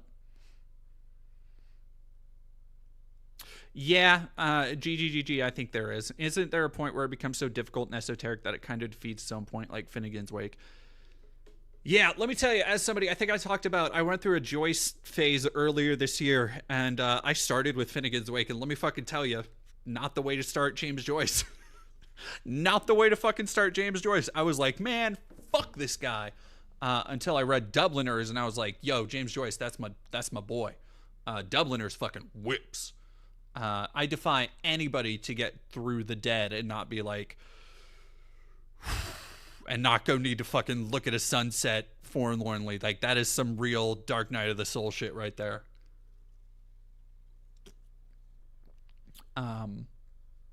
Yeah, Dubliners goes hard. But I mean, like, yes and no. Because I think the fact that so much work was put into it, and the fact that, like, the thing about Finnegan's Wake is that it is also heavily based in James Joyce's Irish heritage. Like, there is a lot of stuff in there that is, like, fucking Irish legend and myth and references and like, cultural that is, like, okay. I don't. It's like if you ever try and go read The Inferno or any of, because I was upset. This will shock everybody, I know. I was obsessed with The Inferno in high school, and like, the thing that is funny about reading through the cantos is how many offhanded references Dante makes to, like, Italian politicians and shit that you're like, who the fuck? What? It's like, I don't know why you need to throw shade at this dude. And I love that stuff. Anyway, I'm gonna go refill my water real quick, and then we'll restart this. Yeah, there you go. Pack 1558 took time to read Heart of Darkness after playing Spec Ops: The Line. Yeah. Inferno is low-key funny as fuck. It really is. It really is. Especially, so if you ever want to engage with the Inferno, or really Paradiso and Purgatory and all of them, if you ever want to engage with them, make sure you get a really, really good annotated version. I had an incredible annotated version. I'm pretty sure I still have it. Somebody gave it to me as a graduation gift. Where it, on one side, it's the canto, and then on the other side, it is like a list of citations and explanations of everything it's saying. So it's like in a really good, like, translation on one side that makes it, it's still a little antiquated. It's Dante. But then the other side is, like, really kind of holds it holds your hand through, more importantly, historical references that you're not going to fucking get if you don't understand, like, Italian antiquity and shit. Yeah, Blood Meridian is another one. Settler, Colonial Atrocity, Exterminate All the Brutes. Yeah, like, Blood Meridian is another one that is, like, up there in the tenor. Like, if you fuck with Blood Meridian, you'd fuck with The Sound and the Fury. Which I just finished, because they are challenging, and Cormac McCarthy was very influenced by Faulkner, and this is another kind of interesting part of going back through, because every time I read, like, one of these classics or whatever, I always try and look up, because there's no shortage of free knowledge out there. There are no shortage of college professors, community college professors, that if you just Google lecture on Cormac McCarthy, lecture on The Sound and the Fury, whatever, you're going to find, like, a 2-hour video of a college professor walking through all these theories and helping to recontextualize all these things. And then you can go back and read it again. And, like, that kind of education is fucking free. You can just reach out into the ether and grab it. Because there are, like, it's one of the things it's why I love criticism and critique. have gotten used to not reading reviews for games or movies until after I engage with them. If it's something that the concept or the premise appeals to me, I'll go see it. I'll engage with it eventually. And then I'll go back and look at critique and be like, you know what, actually that kind of lines up, or I don't really agree with that. Yeah. Anyway. Oh, there is absolutely a Faulkner connection, because, and it's the other thing that makes it interesting, is getting the additional context for these authors from, college professors, from just people who have hobbyist YouTube channels who talk about literature. It is fascinating seeing this through line, these stylistic through lines, because like I mentioned, Herman Melville was an influence on Faulkner. Faulkner was an influence on Cormac McCarthy. Cormac McCarthy, fucking massive influence on so many modern writers. I don't think there's been a lot of as challenging writers, or certainly not that can be judged, quite yet. But yeah.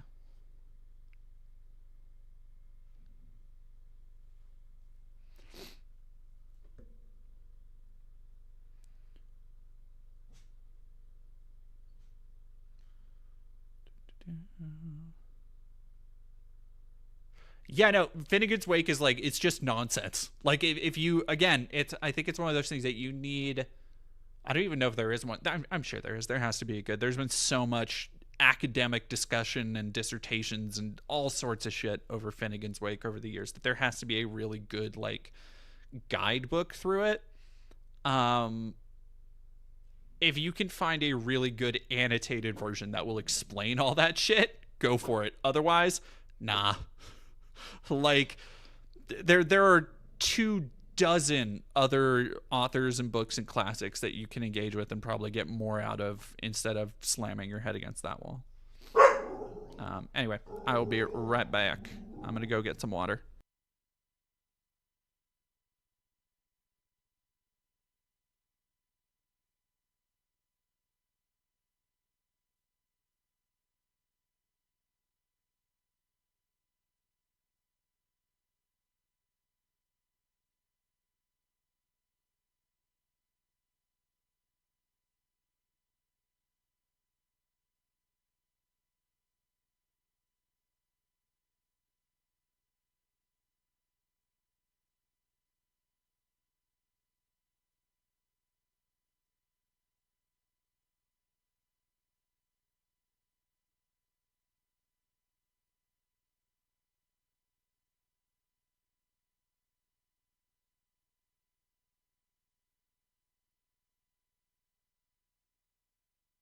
Alrighty, chat.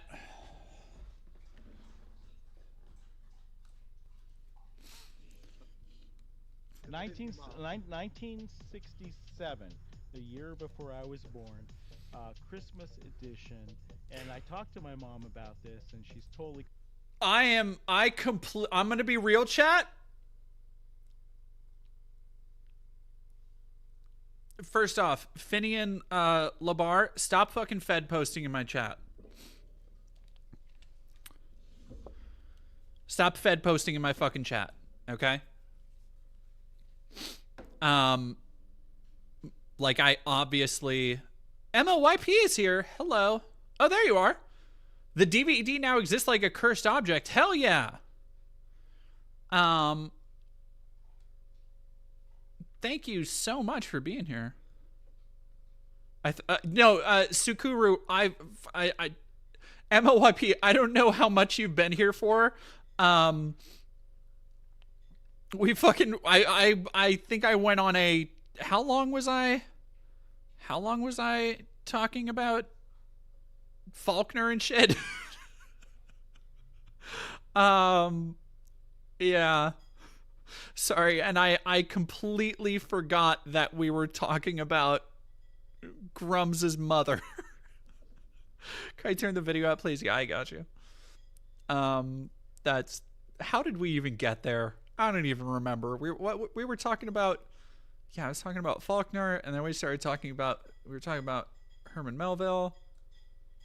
Hazel Gray, thank you for subscribing. David Cowman, thank you for $5. It's on Katie Hobbs's desk. She needs to veto it. Oh, you must be Okay, you're talking about what we were talking about earlier. Back to Mom and Playboy. Yeah. Literature domain. Hell yeah. I can't do, oh yeah, Sam's sitting down. I can't do like a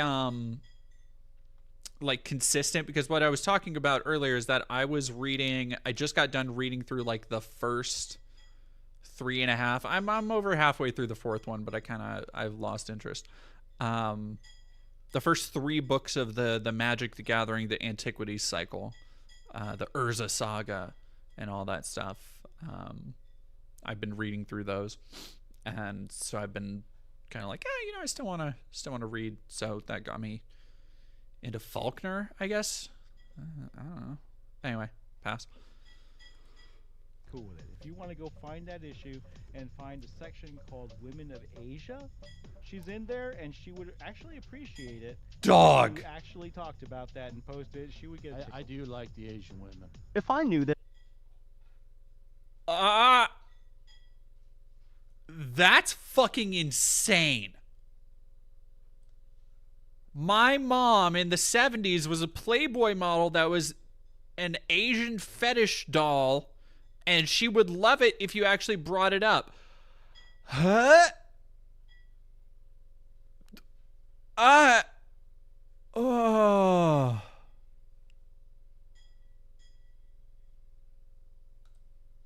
About my own mother, I would probably be as badly adjusted as Mark is. And while we're on the subject of Playboy bunny mums, this makes the 3D model of the Ember bunny girl with a Playboy bunny outfit so much weirder. That's true. I didn't even consider that. Oh my god.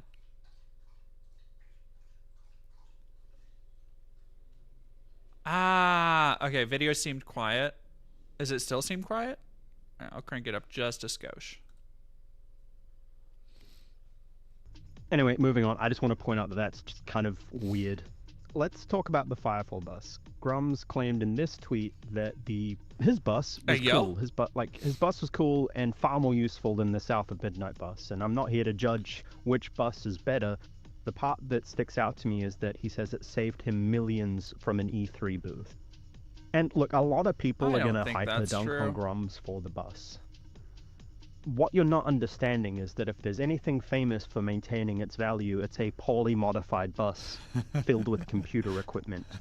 Luckily, until this bus was made, we'd never seen what happens when you combine both. This is the real capstone of Mark's time as the CEO at Red 5, the infamous Firefall bus. Look at it. It's perfection.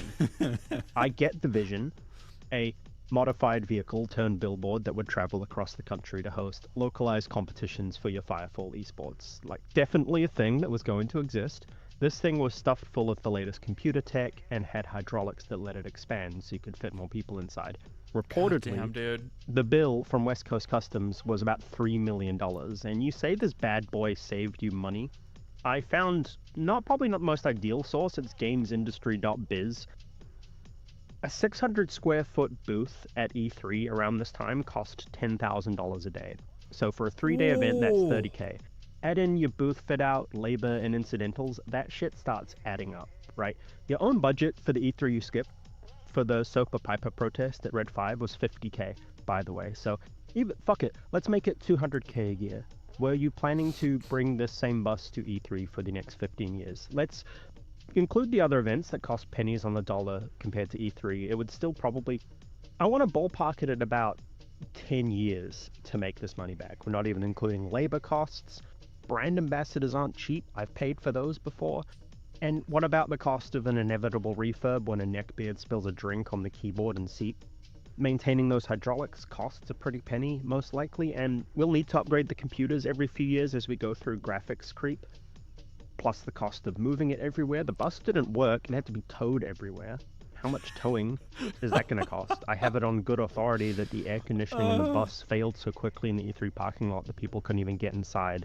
It overheated the computers. What? If there's anyone smarter than me that can make the math work, please do so in the comments. Oh, Mark I love that. always tries to claim that, they're saying there's no demo for my game. There is a demo. I'm going to put footage of it on the screen. Your backers know there's a demo. No one's disputing this, aside from people refusing to give you the benefit of the doubt. And I want to be charitable to Mark. The demo kind of exists. But this is just another woefully mismanaged game for about the third game in a row. Like, come on, homie. You released a updated build for your vertical slice, and I want you to imagine air quotes around vertical slice, because it's not really that has a specific meaning, but you're using it to pull the wool over people's eyes. This was shortly after Goononomicon Part 1 dropped. Before this, well, this is what the female model looked like, and this is what the male model looked like. You claimed these are bugged, and this will eventually be fixed. The keyword there is eventually. Eventually, yep. You've had these models for a length of time that can be measured in years, so I feel like that argument is invalid. What you've actually done is remove the ability for players to leave their mech suits to cover up your shortcomings. Aside from that fix months and months ago, this whole new build, months of work, consisted of adding 2 new models that you made more than half a year ago and took 6 months to texture, replace 1 gun on the mech suit, slam a bunch of Unreal Engine store assets in to replace any white boxes, and turning the skybox purple. The contention is Grummz is fundamentally incapable of working on the game without an outside source pressuring him into it. Until recently it's been, this'll be a big year for Ember. I'm making a tabletop RPG for Ember. I'm working on the novelization for Ember. I've got to retexture this model I promised 4 months ago for Ember. It is low-key kind of crazy Mark how promises a similar timeline, his you can double it and rampant probably ambition is correctly to guess fucking the right Brianna. timeline. Like a Ember little bit. started crowdfunding in 2017. He told people he needed $60,000 in 6 to 8 months, so it would be Kickstarter ready. It is now 2025. We are nearly 8 years later, and it looks like this. Looks the same. This includes a 2-year break where he continued to crowdfund while not working on the game, and he only started up again when people pressured him into it. Is that not fundamentally criminally fraudulent behavior? I'm not the only person bringing this up. There are other YouTubers and content creators doing so. You can look at what McDizzle is digging up and what Nazmir is putting out. They will have links in the description. It's not just people with microphones and platforms. It's your own backers at this point. To help this along, I'm going to walk people through a detailed look at Ember's production timeline and exactly where you failed to live up to your promises. I'm going to start this in May 25th, 2016. Kern goes on the Firefall subreddit telling players to kill the game. Firefall was still alive at this point. It wasn't doing well, but he wanted them to kill the game so he could buy back the IP for cheap. This was the same year Mark had basically self-inserted into the Bring Back WoW Classic petition, and he'd somehow managed to leverage clout off something that he had next to no involvement with, but he spun that into the Make Ember petition. He's a petition hog. So on June 27, 2016, we get our change.org petition to make Ember. Weird to convince yourself. He says he was using it to see how much demand there was, but it's still weird that you'd petition hog yourself. On June 30th, 2016, the Foxy Fighter Patreon goes live with peak earnings just below $50 a month at launch with 6 paid members. Sorry, wrong business. Run by your mother.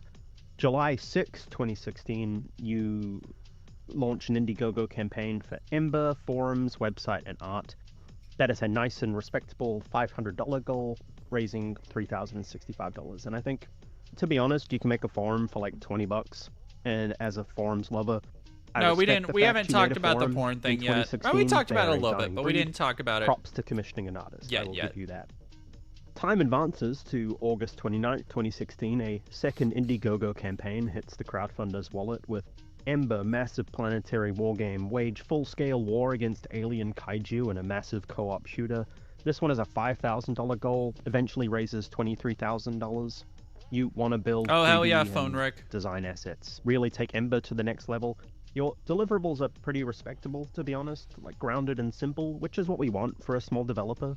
The main goal of this milestone is to create the fully textured 3D model of the Thumper mecha and create an illustrated design vision book that defines the game. One thing that I need to point out is the Thumper is basically a side activity from Firefall. It's a side quest, like a world quest in World of Warcraft. He spent 8 years trying to remake a World of Warcraft world quest as his vertical slice, just to put this into context. You're promising this is going to be in a white box test environment, engaging, I guess. And if someone stumps up enough money, they will get the model to make their own 3D printed bust. We're getting there, it'll be playable. I do want to flag a note here where you say, currently each milestone is designed to be funded and delivered in less than 2 months. So we're going to skip ahead to milestone 3. The third Indiegogo crowdfunding campaign closes on July 5th, 2017. Not quite the pace we wanted, but it was funded for $114,000 between Indiegogo and PayPal donations. This was off of $20,000 goals, so we're 3 from 3 on overshooting funding goals, which is nice work. Like, Mark's pretty good at raising money, I will give him that. I'm also not going to hold a slight delay here against you yet. Game dev is hard. And Mark, look, he's delivered his first 2 milestones. There's a slight delay to milestone 3 starting, it's nothing major. Unfortunately, this is where things go off the rails. Grummz promises a playable mock-up in 6 months. Oof. Kickstarter for the full game a month or 2 after that. Obviously, the $114,000 doesn't go that far, because on July 24th, 2018, you start offering upgrades to Milestone 3 backers as a limited time offer until the Kickstarter later this year. And later this year slips past, and the whole year does. Debbie resurfaces on freecatfights.com and asks if there's demand for the return of Foxy Fighter. We love to see a well-rounded man with hobbies. On Jan 28, 2019, we get our first playable mock-up of Ember. Welcome to another video and mock-up is not a demo, by the way. Kaiju MMO. The first actual gameplay build of Ember is now available for download. The movement demo features our medium omniframe running, jetpacking, and gliding. This is a huge update for us, as this is the first time you can pilot the omniframe. Fans and backers were thrilled with the fast-paced and fluid movement, switching between running and jetting and dropping glider pads for those Firefall memories. Backers can download this now at my.ember.com, that's spelled E-M-8-E-R, and subscribers now have access to the previous terrain build. For more video, be sure to watch our Twitch channel, which streams every Thursday. The link is in the description. We've released 2 builds in the past month, starting with our tropical-themed terrain build earlier this month and culminating in the movement demo. This is a record for the Ember team and a sign that things are heating up as we get closer to Kickstarter. Expect new builds of the game at a much faster pace. So 3 crowdfunding rounds in, upgrades, and next step is a Kickstarter. Let me just check in on how the Kickstarter went, and well, we're coming up on $600,000, $700,000, $800,000 in funds raised. It's really opaque there. But there's still no Kickstarter in the year of our Lord 2025. How are your backers taking it? Not fucking good. I want to highlight one particular backer that stuck out to me. His name is Mad Dog.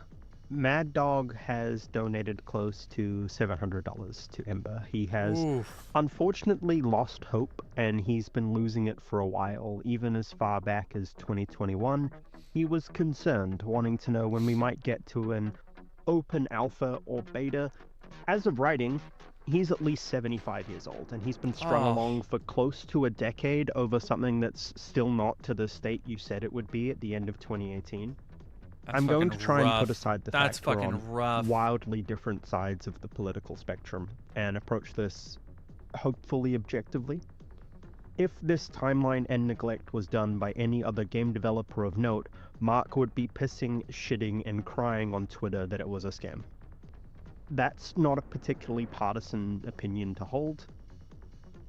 If there's nothing that Mark Kern takes away from this video, give Mad Dog his money back and a sincere personal apology that you failed him. You have taken $700 from a 75-year-old man desperately trying to recapture a time when he was happier. And it's fucked. Anyway, back to dunking on a guy I don't like for political reasons. It's now 2025. The promised playable build is, like I said, freshly updated as shortly after my last video. There's been one other tiny update since then. All of your white box assets have been hardly replaced with store assets. Your 2 kaiju models that took you 9 months to skin don't even acknowledge the player is there half the time. The water doesn't work. You can walk right into this. Oh, I know this because I played it. You're watching my gameplay footage right now. This is not Kickstarter ready. It is very far away from being Kickstarter ready. You're promising 13 builds this year in your first chief chat in quite a long time. You're now 6 years overdue, and how many thousands of dollars in subscription fees overdue? You were taking subscriptions this whole time while giving people removing the ability for people to cancel them, which is actually a crime in California. You're letting people cancel them now, but you were doing crime. You were selling one-off founders packs, like the ones you tried to entice people back with a few weeks ago. Oh, the God. subreddit for Ember, who don't like you anymore, thought that was a bit bold. And to be frank, no if I saw shit. this as an early access game on Steam, I would be suspicious it was an asset flip. I think every single person financially involved Most with your would. venture deserves financial transparency. Speaking of financial transparency, What is the non-profit people are asking about in the chat? What is it? I have no idea because I'm I've not gonna never lie. I'm founded not a gonna lie. nonprofit. MLYP. As soon as you came on, I did think that was And this is Hassan. why I'm When I just filing looked the back at the report. screen, I was like, "Oh, Hassan." No, so firstly, I get it. I haven't I seen get it. I Cash see the Patel vision. yet, so I don't think he filed that report. Also, that's factually But incorrect, Mark. We need an organization, one that speaks for us, one that's willing to defend gamers' rights. That's why I founded League for Gamers. League for Gamers is an independent, non-profit advocacy group for gamers and like-minded developers. At this point, team, if he says something Embarrassing. and doesn't have like 3 separate pieces of evidence to back it up, more fool us, I guess. Here is the State of California documentation showing that League for Gamers was founded by you. You might notice it's a not-for-profit. You might not have heard of League for Gamers, and that's okay. On Jan 18th, 2012, Red 5 skipped E3 to protest SOPA/Piper. They donated their E3 funds of $50,000 to Mark's new charity called the League for Gamers. 4 days after that, FoxyFighters.com went free-for-all to access, by the way, so he was juggling a few jobs at that point. He was the head of Red 5, running a business as a porn king, his own words, not mine, and head of a not-for-profit. Busy guy. Hope he managed to Mark. keep it up and didn't commingle funds or spend time on Foxy Fighters while he was meant to be CEO. I hope there's no track record of him disappearing for weeks at a time.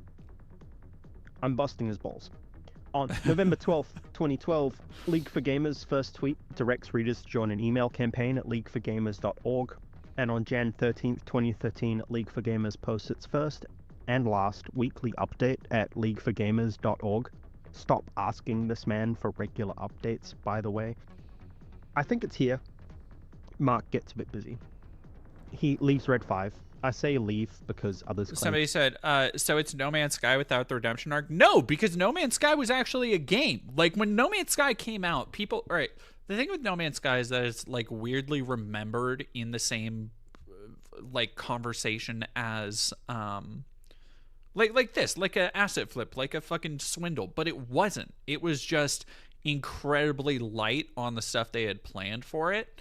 And yeah, the guy like kind of said it had some stuff that it didn't have at launch, but it was not anywhere near this. And the amount of tech innovation and work that went into No Man's Sky, not just to get it to where it is now, but like at the time even was enough to set it apart. So like very, very different thing. This is like it sounds a lot closer to just a fucking asset flip. He was forced out. He makes a statement calling it his Kobayashi Maru, which Jesus implies Christ. that he left Red 5 of his own volition. I don't think we'll ever know definitively unless someone else on the board makes a statement, and it's the someone else that needs to make the statement, not him. Another year later brings us to March 7th, 2015. League for Gamers posts its first tweet since weekly update. promising a new website. Blessed with more time, I guess. He's a bit less employed than before. We come to August 28th, 2015, and in response to PAX Prime's new dress code, Grummz starts the hashtag PAX Naval Policy to encourage people to post photos of belly buttons. That's a thing he's into. Not What? judging if that's your thing, I'm just making a note of it because this spins off into the hashtag Navals for Grummz, where he retweets lolicon content. I'm not bringing this up to pedojack.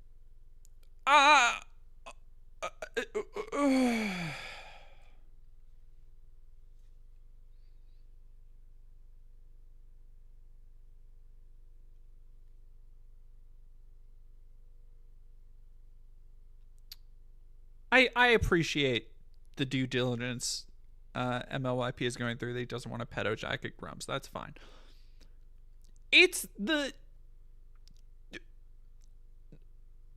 This man he's over 50, right? Like he's like 54 or something.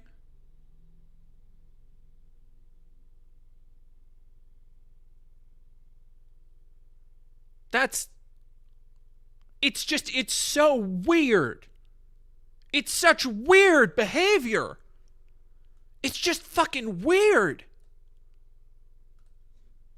At the man. In fact, I'm just kind of putting the jacket on a seat beside him, and you can decide if it fits.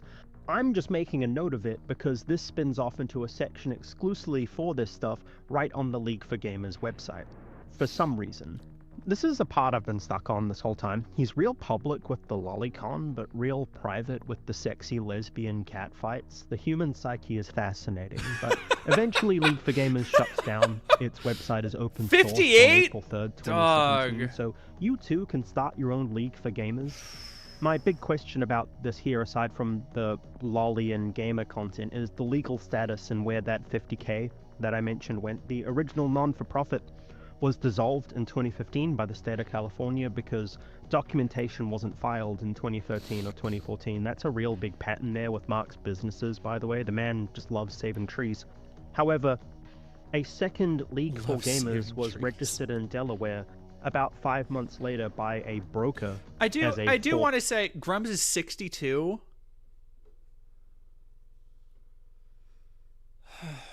I do want to say I really appreciate MLYP's kind of sardonic style. It reminds me a lot of Sean, the same way that Sean has it's a dry kind of wit that it's rare and it's hard to pull off without sounding pretentious, without sounding like you're trying too hard or like an edgelord asshole, but it comes across really well, and I think it's a good balance you hit. Yeah, the deadpan delivery. Yeah. Profit Corporation. United States Corporation Agents is an online legal services company who can file these things on your behalf for privacy reasons. The timeline there alone kind of raises that red flag. It's been removed as a not-for-profit in California, but you're obviously still operating the entity, and like I mentioned, you did this interview on December 17th, 2015 with the GG.com confirming your involvement. So that raises a very pertinent question of where did that 50k go? California nonprofits are required by law to publicly disclose how they spend their money. I can't seem to find those publicly disclosed documents that would tell me what that 50k was spent on. League for Gamers was around for a couple of years, so two as a not-for-profit, but there was no disclosure. Maybe Red 5 didn't send the money and just said they did for clout, which is a red flag of its own, but maybe the money was sent and League for Gamers didn't hold up its end of the bargain. It's pretty weird. And speaking of pretty weird, let's talk about tax in the IRS. I found more tax liens. There's the one I spoke about in part 1 from Jan 28th, 2016. For those unaware, our big naval-loving boy is hit with a lien for $260,000 for unpaid taxes for the years 2013 and 2015. He's claimed that no backer money has gone to clear that particular debt, but to be honest, we've established a pattern here where his word isn't worth shit. So I'm going to also bring up another lien where the IRS came in for a piece with a lien of $839,027, according to a case in the California Superior Court. $800,000. Firstly, I'm not even mad, I'm impressed. $1 million in dodge taxes, insanely well done. You were doing well for yourself there with your CEO golden parachute. Secondly, Woof. can you confirm you've not Woof. paid off that lien with backer funds Woof. as well? Because that would be something you'd also be shitting and pissing about if the shoe was on the other foot, Mark. We've got credible accusations of you mishandling funds at Red 5. Like, the bus is the pinnacle of that. There's a lot of devs stating you'd go away for weeks and come back and scrap all their work. That's a huge waste of money on just a salary level. MEK Entertainment, which became Voxelnauts, made some very public accusations with lawyers involved as well. How can Diverted we be assured money you're not to his doing the same with family? Ember? And it's not even going to be called Ember because you didn't even register that trademark. Someone else released the game with that name. The cost to register a trademark in California is $70 per classification code, by the way. So you could have secured your game for like what, $300 on every possible venue that you wanted to put it into at some point in the last decade. How many loans have you taken out against yourself to pay for the art refresh you started a few years ago? You've been making this game for so long that an art refresh is needed before the Kickstarter demo is done. How fucking insane is that? The art pass is still in progress. He hasn't paid it off yet. To make matters worse, he's upgrading to the latest version of Unreal Engine for some reason. Like, that would be a vibe if you were going to take advantage of a major tech would be upgrade, a but you're vibe. just doing the same game and hiding the lack of progress by now just showing screenshots on Twitter. Like I said, we're getting water that doesn't fucking work. I think bit of an omni-shambles at this point, really. Omni-shambles. Through the woods, as it were, I want to cover one of Mark's biggest claims to fame. That's his career at Blizzard. I want to take issue with his claim he invented fishing in World of Warcraft. This is nitpicky, but bear with me. He's claimed quite repeatedly that he invented fishing for his wife. So the other mini games we got in here were things like fishing. And fishing almost didn't happen. And the reason fishing is in the game at all is because it was a gift to my wife, who loved fishing in Japanese RPGs and really, really wanted fishing in World of Warcraft. And so I went to one of the designers and programmers on the WoW team and I said, hey, look, do you think we could get fishing in the game? It's just on a side project. Can we prototype something? Because I think fishing would be awesome. No, I'm not And they making it did. to that. They got together a prototype and they showed me, and it was cool. It was fun, and I thought it was, and I was having a great time fishing. And a lot of people just love to sit out there on a pier and fish all day and WoW. And I've been reading a book called The WoW Diary by John Sartz. John is and was the first 3D level designer on World of Warcraft, so he's been around for a while. Here's his Goddamn. take on fishing in the game. Here's the whole segment. Eric Dodds was the first designer on the team, and he had spent years planning the minimum necessary features and functionality required for the game's crafted equipment. Eric always got the most bang for his buck, and only asked for features or interface elements that could be used in multiple ways. The only outlier in the trade skill system that required special functionality was fishing, but it barely took Sam Lantinga a couple of days to code. So Eric made fishing a click-on-the-bobber minigame requiring human interaction, which would hopefully make it harder for players to automate with hacks. I'm not seeing a Mark Kern there. In fact, when I Control F Mark through the document, what I get is Mark Kern was the producer in charge of programming tasks. Not really a designer? That's it. I have issue with the way he's been positioning himself as the main source of all that's good in classic WoW. This is just a nice example. It's a neat book. I highly recommend it. It is aggressively generous to Mark. John is the only Blizzard employee who's really maintained regular public contact with Mark. So it's like, there's no way you can really claim this is being unfair to him. But I look through it and it's like, yeah, he was in charge of programming. Oh, okay, he hired the right programmers who did the actual work. Jason Schreier wrote a history of Blizzard book, and he completely erased me from the book because he hates me, because he's a shithead. He's a legacy media shithead. I was the team lead. I saved the project from cancellation. Jesus. I built the Oh team. my god, dude. It's something I just take issue with, and I just kind of get annoyed at that he's allowed to build this bullshit into clout where he's scamming people for close to $2 million. You might notice we're coming to the end here, so I want to talk about where some of this info came from. I saw some people upset I didn't credit some YouTubers for some reason, like McDizzle, Upper Echelon, Nasmia9. McDizzle and I were both aware of this info being pulled. I wasn't operating under the assumption I had to credit him for stuff that I was showing him and he was showing us. I recommend checking his stuff out if you're desperate for more Grummz lore. Nasmia9's done some really good work digging into the financials of Mark. His content is worth checking out even if you don't want to look at gamer grift stuff. He does really good content. Speaking of sources, the initial timeline spreadsheet in part 1 came together from about 4 days total, all from publicly available state and federal government sources, places like archive.org and the Wayback Machine, a lot of which we archived ourselves because there was nothing archived. Mark actively deleted most of his Foxy Fighter stuff in a panic. He just kind of let it all sit out there for some reason, because as shown in the timeline, he keeps going back to Debbie-chan like a comfort anime.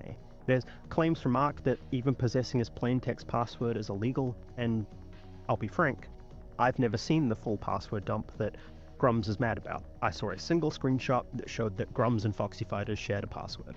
I went to a reverse whois search, checked the Foxy Fighter history, and saw his name there.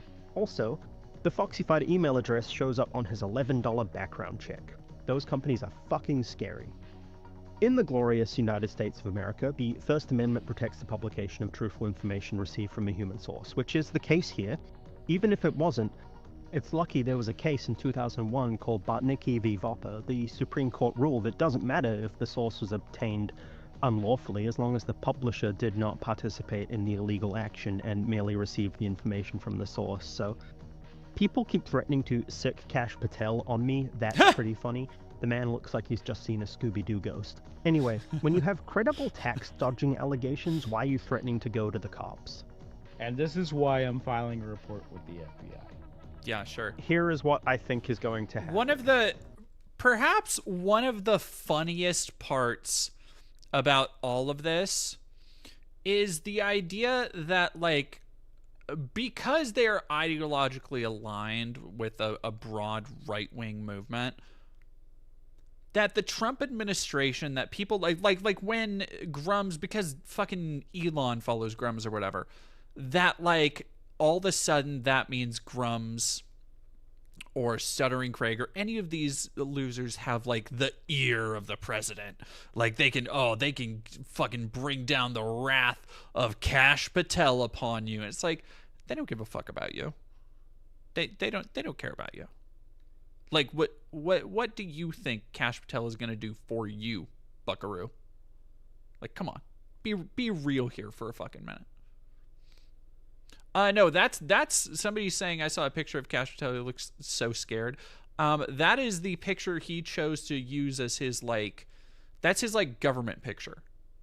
That's the one that Kash Patel thought looked hard. He thought that's him looking tough. Is that fucking like you just caught him doing something he's not supposed to do. It's so dumb. It's so dumb. Freak Patel. Hey, Hammock. Mark is going to find one piece of this video he can prove I got wrong. He'll claim the $50K for League for Gamers was not donated in cash, but in labor. All public League of Gamers activity seem to have come from Red 5 employees, so would that not then make him a liar saying he's donated money multiple times? Anyway, it'll be something like that. One piece of the video is wrong, therefore all of it is wrong. I do want to clarify that this has been presenting public information as best we can. Both parts of this video have both been about presenting public information. That itself isn't wrong. This speculation is all done in earnest. I'm not just making stuff up. Any gaps in accuracy are due to him actually purging information from the internet before it could be validated. So from there, he will attack the messenger. He called us an SJW of the left. He's going to reverse the victim and offender here, right? He's the victim. The wokies are attacking him. They're not after me. They're after you. I'm just in the way. I am genuinely, unflinchingly happy to be proven wrong about these points. As it stands, there are genuine, honest concerns that Mark is committing fraud.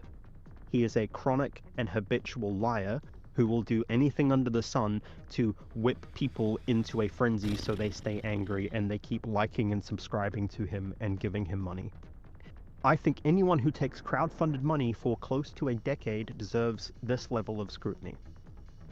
Now, to his credit, Mark says the culture war is winding down, and I'm gonna make him a deal. Which, by the way, I love that idea that Mark is now the culture war is winding down. What did you accomplish in all of this, Mark? Are you aware of the things, like what has been your actual accomplishment here? Because it hasn't been much. I'm gonna be real. It hasn't been much.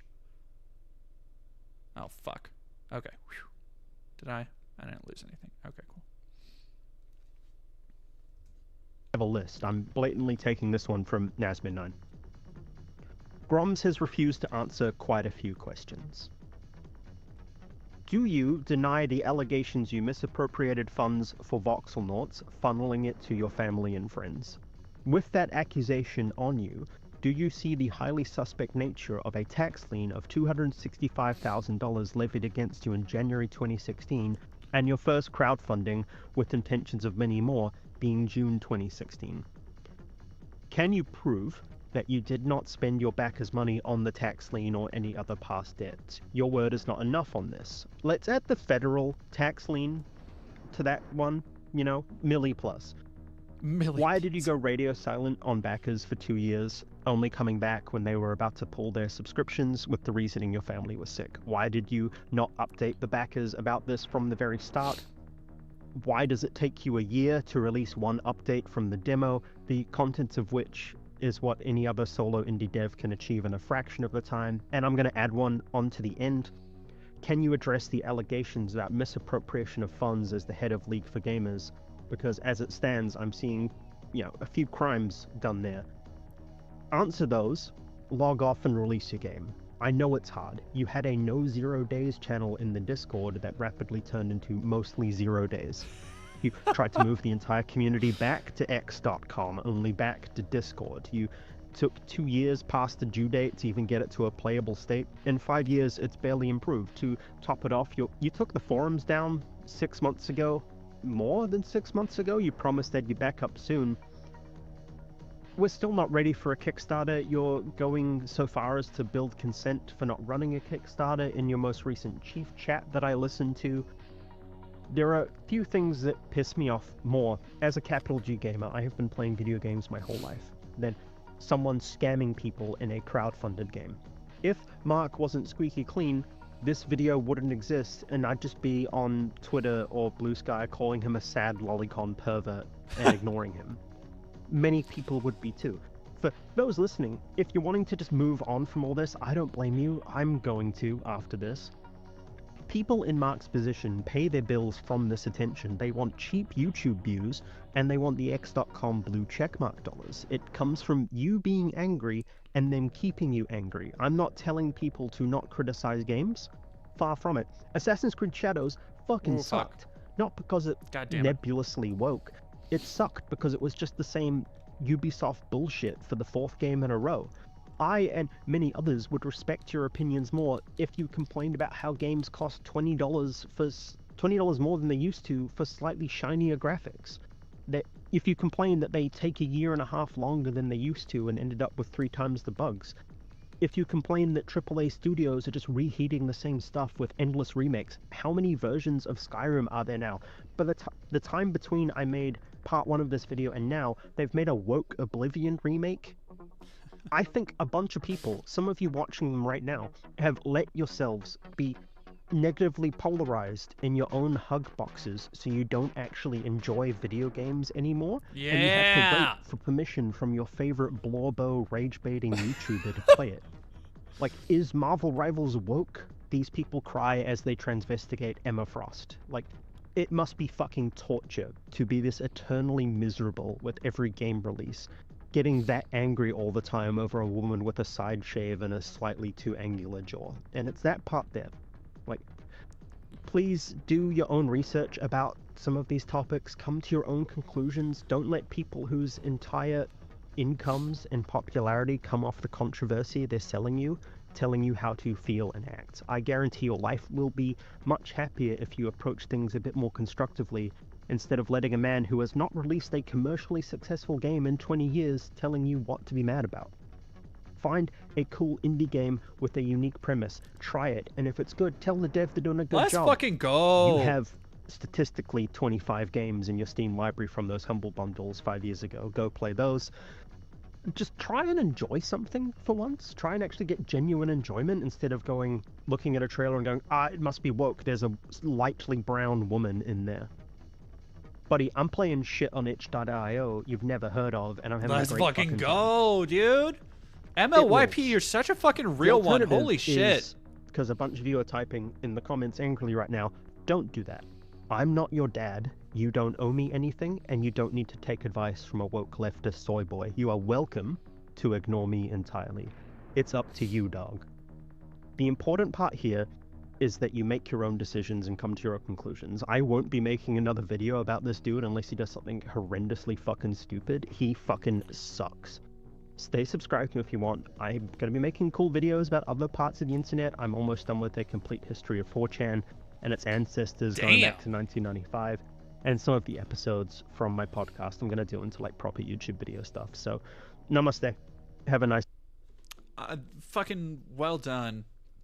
And I second, double down, fucking completely agree with the sentiment that, like, I think the idea of... Because you hear it all the time. You hear the idea of like, oh, why can't you just let people enjoy things? But it's never in the context of people who actually want to enjoy things. It's people who usually want to complain about other people either not enjoying the thing that they like, or the thing that they like and enjoy is, you know, like lolly shit or whatever. And on a very real level, I think more people, you should kind of like look for more things to enjoy. Like we were talking about with literature, is that like not everything is going to be for everybody. And I genuinely feel that if more people accepted and realized that when it came to video games in particular, like, dog, we would all be a little bit better off, I feel, if more people just kind of were chill, not having every AAA game need to exactly fit to their specifications. The transvestigating Emma Frost thing is fucking wild to me, because that was true. As soon as that came out, it was what brainlet was it? I think it was Melanie Mack. I think it was the Butter Queen, who was like, this is a man's face or whatever the fuck. And it's like, you can not, you know, like go what all right, think about it like this. I thought about it this way when it came to the quartering. What games does the quartering play and enjoy? I couldn't tell you. When it comes to a lot of these like people in the similar space, I can't tell you what they enjoy, because largely their identities have been so defined by what they dislike, what they don't enjoy, what they want to rail against, what is, you know, woke or whatever the fuck. And I think it's right that, yeah, you like, that is a miserable fucking way to live. Like, that should absolutely be like noted. No, what the frack? Come here. Gip. I want... What ladder? Come on, work for me. No, this ain't. All right. We're gonna...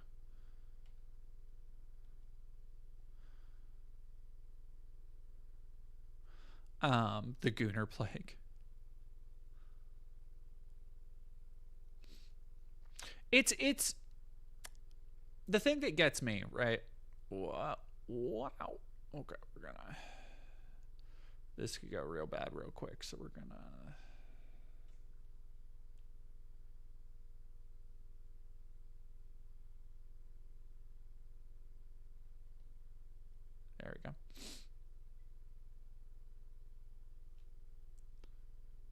Then we're gonna do this.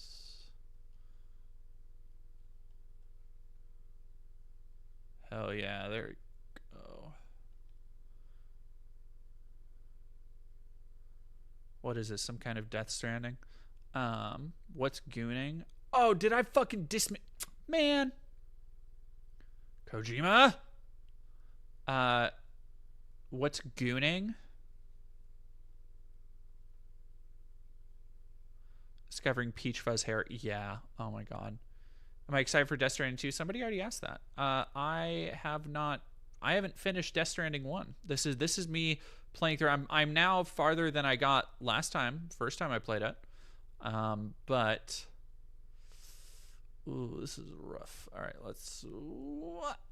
Nope. Yep, fuck. Shit. Is that all just lost cargo?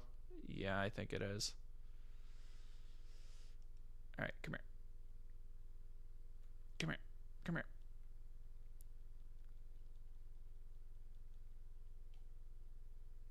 All right, we're gonna...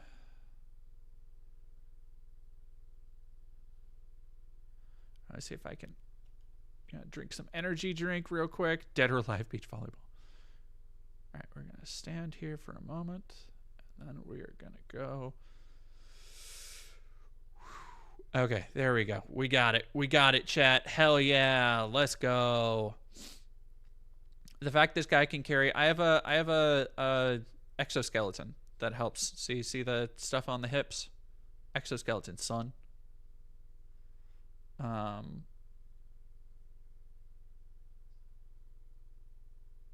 Also, I'm just good at carrying shit. The whole alt-right gamers not liking anything reminds me of the MAGA guy on TikTok who decided to shoot up a pride parade. Yeah. Like, that shit is so... It's just, like, it's so... It's just lame. It's just, like, yeah, like, I don't know. It's something I've had to come to terms with as I've been writing this, Kanye West video. It's not edgy anymore. Like, you've pushed all of the edge to such a point that it's no longer in any way subversive to be like, fucking gonna kill trans people, gonna fucking kill the LGBT people in GTA. It's like, yeah, you're making those jokes all day on Twitter. It's like there's nothing that people haven't seen before. What do you think you're really accomplishing here? Like, what's the move? MLYP, thank you very much. We're just kind of chatting right now. Thank you for watching. Gonna dip. Please enjoy the last minute and see you for the 4chan documentary. I do really want to see that 4chan documentary, by the way. With the incisive work you've done here with Grummz, I think that's going to be really, really fascinating. I always find the looking into those weird dark corners to be incredibly interesting. End up finishing Sorry We're Closed. I did not. No. Speaking of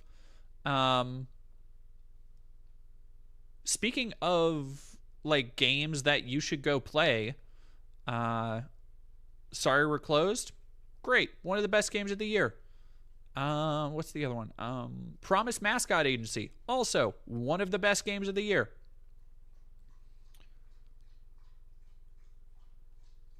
So yeah, go play those. They're real good. I want to watch something else. I'm having a good time. Goonernomicon Part 3. What else do we got? We got Chapo, MAGA Rap Epidemic.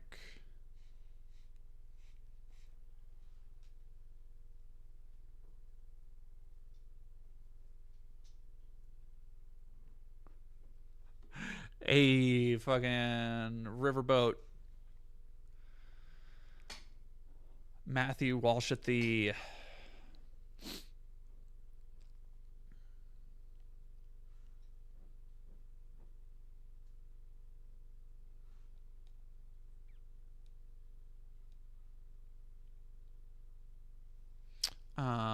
We're closed. Best game ever made. We'll be saying this until the day I die. It's fucking great.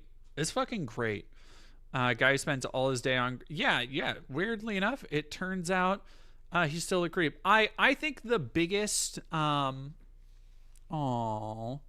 Swamp frog person. My dog getting old. She just fell over on flat ground. Give that baby some love. Give that pupper some loves. That dog needs pets and love and snuggles. Worship of the Olympians. Motherfucker looks like he raided the evidence locker for some coke. Are you talking about Cash Patel? Yeah, holy shit. Oh, there is Jubilee slop. Oh, you're right.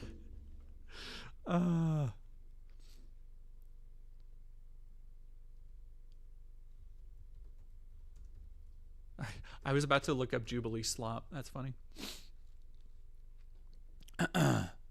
Yeah, one LGBTQ plus activist versus 25 conservatives.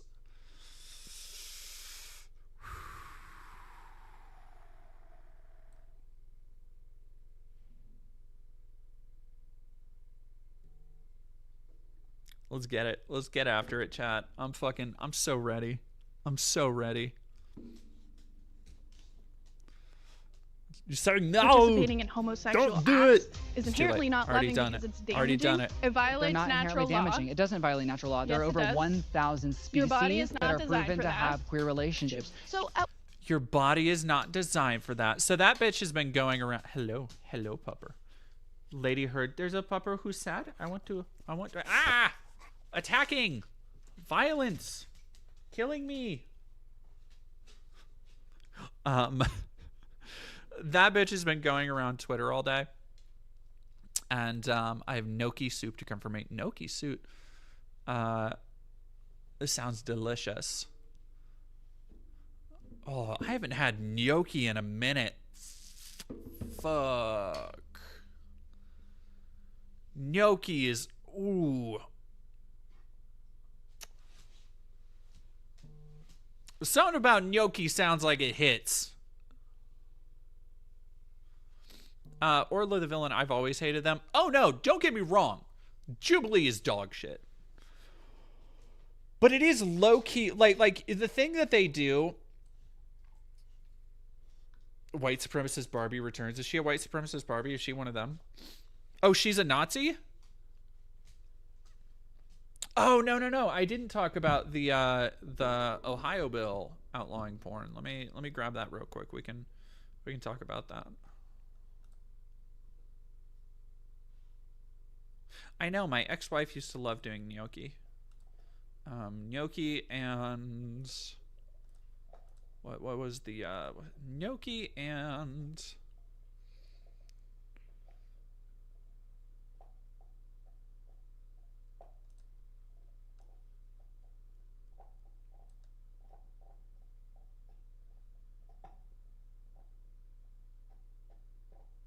is the little tortellini. That's what it is.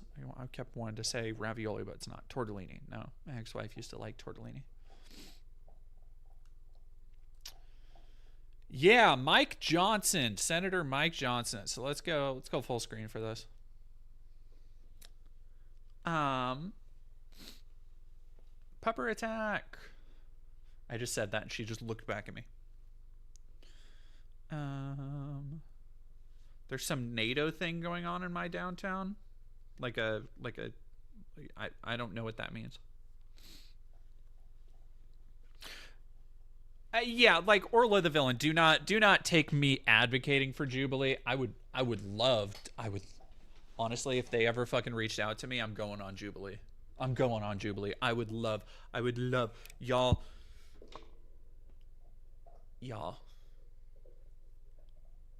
The havoc I could wreak, the chaos I could cause on Jubilee, talking to fucking like 30, 40 conservatives about, pick a topic, any topic. I'll study up. Y'all don't even know. Yeah, from Mike Johnson. No, for real though, like Mike Johnson, it is. It's just Mike Hawk. Like you could just call him Mike Richard Mike Dick. Like, it's a joke porn name. Are you kidding me? Mike Johnson with this? Fucking parody country. New bill introduced by Utah Senator Mike Lee. Oh, where did I get Johnson? Oh, Mike Johnson's porn monitoring remarks. Okay, different Mike. Sorry. Create a federal ban on pornography by redefining what qualifies as obscene under law.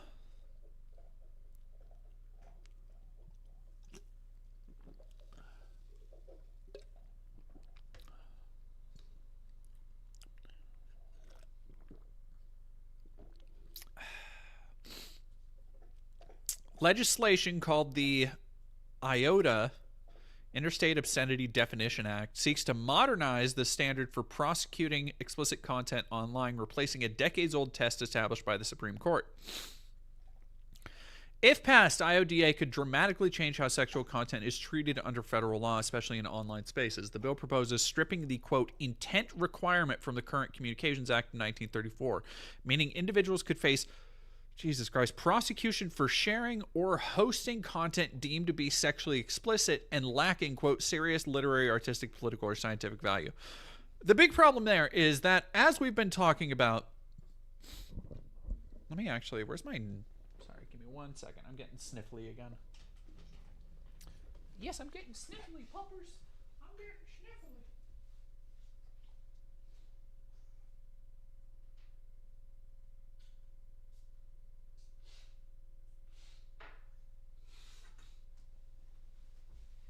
All right. Oh yeah, the bill will not go again. So we've talked about stuff like this before, especially when it comes to anti-trans, anti-queer, anti-LGBT stuff. No, Moth, you hit it. We're just starting talking about that. Where the goal of these kind of very draconian, very overreaching, very widely defined bills is not to get them passed on the first try, but it is to push the ideas in them to a point where they will get passed in some form later and they can inch more towards this. The thing here that is especially dangerous, and that a lot of people, queer people like me, a lot of people have been reading in the tea leaves for a while, is the idea of what actually is defined by something that isn't or is lacking in serious literary, artistic, political, or scientific value. Because again, I want you to consider how all of these things under the Project 2025 movement, under the Trump administration, under the broad alt-rightening of the government right now, have already been revised or redefined. When you have things like, okay, the HHS just throwing out half-cocked investigations or consensuses on trans healthcare that have to basically ignore the standing consensus in favor of some dumb bullshit that is not provable, that is not proven, that relies on faulty science. The entire goal is knock-on effects like this, where then you can go and they can say that, oh, well, yes, the science is settled, but it's the science that they've basically had to fabricate. It's the same thing with the idea of artistic or political or literary value. Is that, okay, well, when people have talked about Hassan being detained at the border. Okay, well, for now, people still have free speech. For now, you can still create art. You can still have a job as a political commentator that doesn't agree with the U.S. But at what point is it decreed that, okay, if you're not making stuff that is pro-America, then it doesn't have political value? And this is, again, this is something that was outlined in Project 2025, where one of the biggest warning bells, and I think one of the big reasons that the kind of liberal news establishment didn't really care about Project 2025, one of the biggest warning bells was people talking about how they were going to use these ideas around sex and sexuality to shift definitions of obscenity. I talked about this in my Project 2025 video over a year ago. And wouldn't you know it, gosh, that's crazy.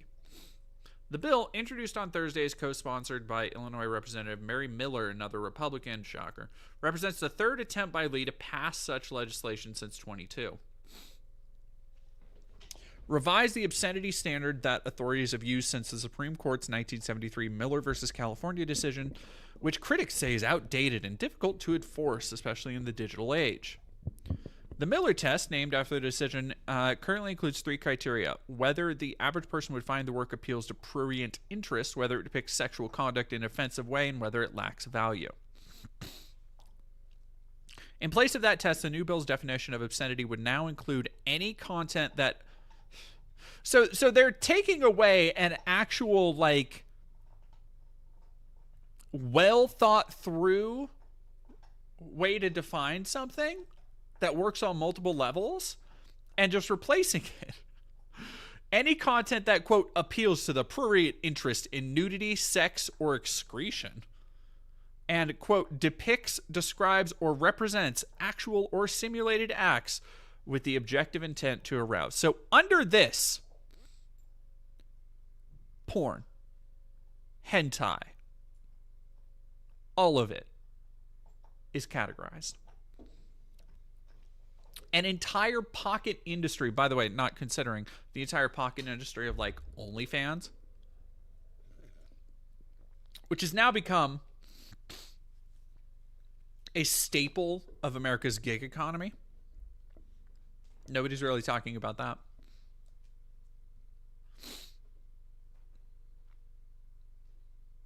Oh yeah, no, Naomi Faithless. Watch them start saying any queer content is porn. That has already been a major focal point of the way that libs of TikTok and Matt Walsh will always push this idea of, like, oh, these drag queen story hours being deviant, and oh, look at what they're doing to children. It's like, it is in service of, even if there's technically nothing really objectionable happening there, it is in service of depicting all open queerness as something that is deviant, as something that is inherently sexual. If passed, the bill would pave the way for the prosecution of obscene content disseminated across state lines or from foreign countries, and open the door to federal restrictions or bans regarding online pornography. By the way, the Pornhub shit in Texas, that's real. I was shocked when I was just like, hey, I'm going to look up when I was down in Texas, and it was like, it just popped up a message. It's like, hey, you're in Texas. Fuck you. You don't get shit. Not from Pornhub.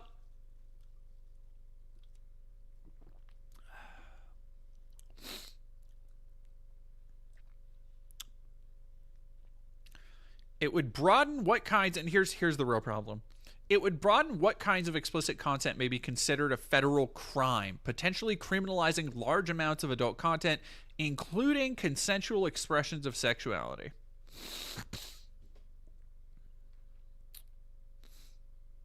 Finian Lobar, porn is sexual slavery, Bible encourages fascism.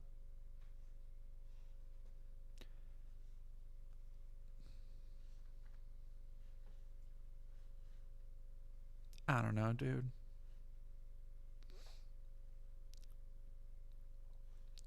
Obscenity is not protected by the First Amendment, but hazy, unenforceable definitions have allowed pornography companies to infect our society, peddle smut to children, and do business across state lines unimpeded. I don't get the state lines thing. That's such a stupid point to make, but it is not lost on me at how much this rhetoric is wrapped up in so much of it feels wrapped up in anti-Semitism. The idea of, like, oh, it's peddling smut to children. Like, it's a hop, skip, and a jump away from, honestly, a lot of the dumb bullshit Kanye has been saying. Of like, oh, no, I'm addicted to porn because of Jewish people. Fighting Hobbit, they banned it here in Tennessee. Xvideos and all hentai sites are still up and VPN sales exploded. Fucking based. Hey, chat, if we're being real, Xvideos kind of got better shit than Pornhub. I'm just saying. Unless you are looking for somebody specifically who's an amateur, Xvideos kind of goated. Xvideos or X Hamster, shit.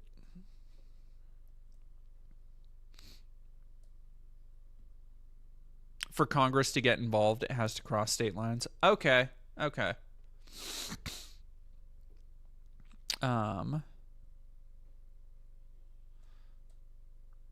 can... Huh. Interesting.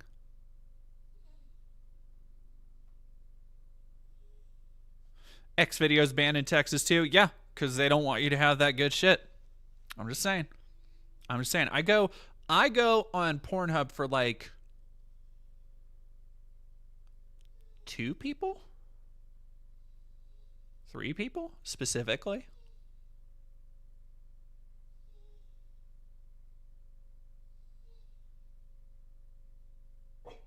Yeah.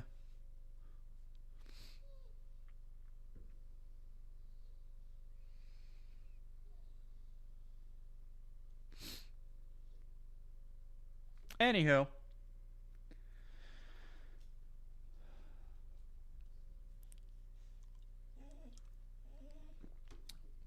For what? Okay, my dog just came to me. Hello. Okay, she's coming to me like Lassie going to somebody, telling me there's somebody in a well. All right, I'm going to go see what she wants real quick. What? What? Show me. What? What is it?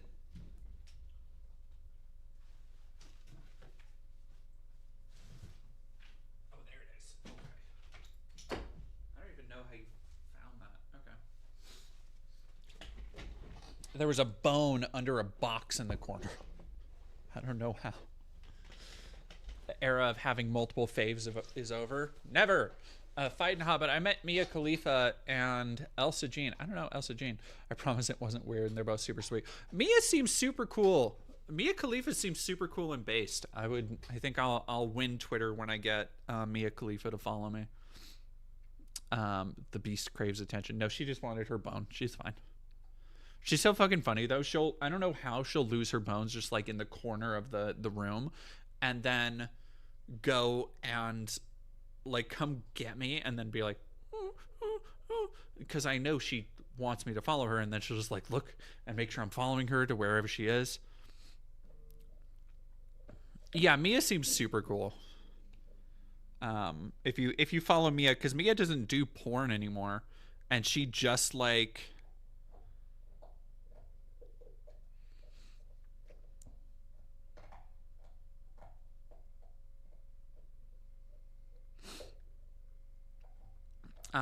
like post politics and shit. These great movie reviews. Does anybody know if Brianna would got that 200K before or after she was disowned? On Twitter right now, she's trying to downplay her parents funding her life until she met Frank. Is she doing that right now?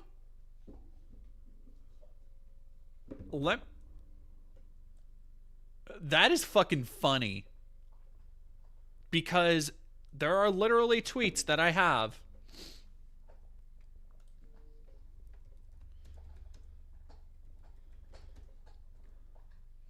that a sweet dumb baby pupper. No, she good pupper. She good pupper.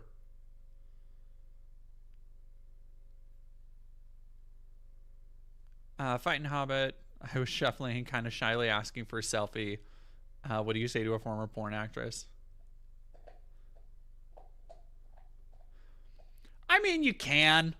Like here's the thing. You have to understand, if somebody is a professional in the industry, especially somebody with the fucking is it dumb to say that she has especially somebody with the penetration of Mia Khalifa?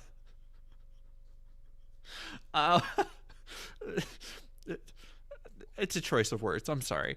But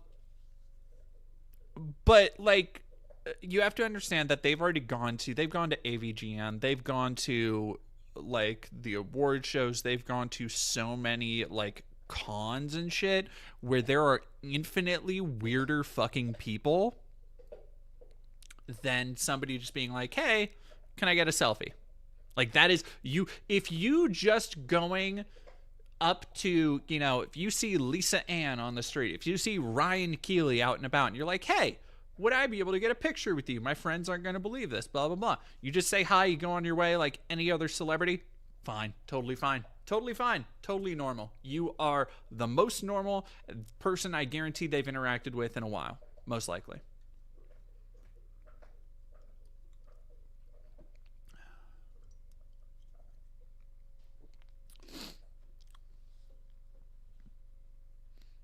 Didn't mention the porn. Yeah, you're good. You're great.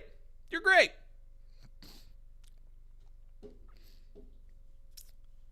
Because they have so many AVGN, not AVGN. Jesus Christ, did I say AVGN? I meant AVN. Oh my God, I'm so sorry. I'm so sorry.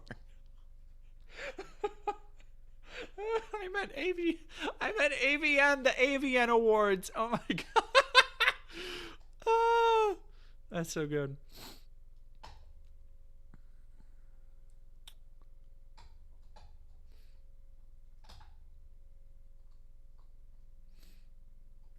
Anywho, the Brianna Wu meetup.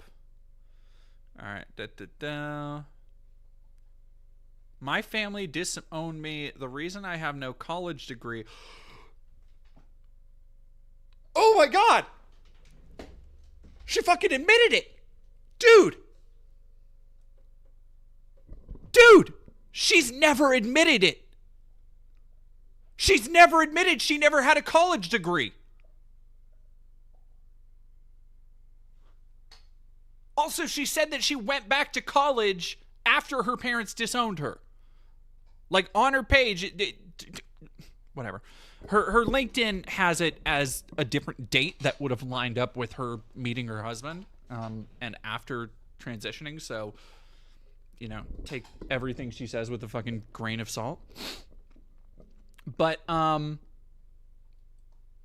what to do, all financial support, and I had nowhere to live. I couldn't even call them to try and keep our relationship because they disconnected my phone. Career success. My parents have nothing to do with any of my career success.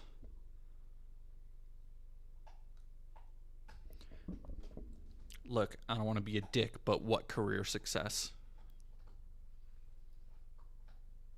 Have you considered that they don't want anything to do with it because there's not much to do with it? I'm sorry. That was rude. That was mean. That was too much. Too much.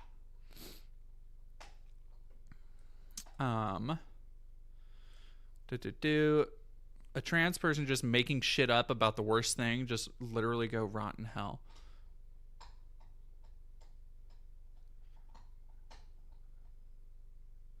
I mean, okay, so here's the thing. Her family didn't pay for, and I don't believe I asserted this in the video, her family did not pay for her surgeries. That's true. The 150, 200,000, however much it was for socially unconscious productions did come directly from her family. Like, that's true. She did her first startup at 19. Over $100,000 went to fucking nothing. Like, that is undeniable. And it sure does look like Frank Wu fronted the bill for all of the transition care because it did all happen back to back to back to back very early in her transition and around the time she would have met and married Frank.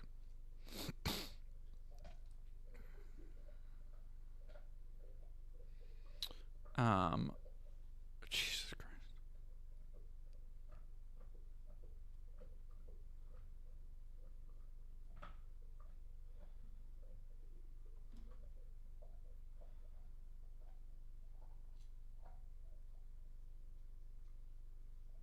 I can see the 4D chess.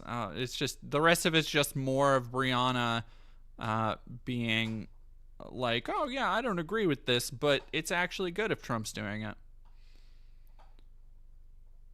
Let our sisters go, man. Who is Arizona's? Woof.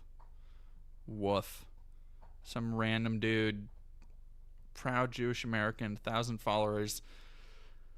That might be the only person in America earnestly asking Brianna about another congressional run.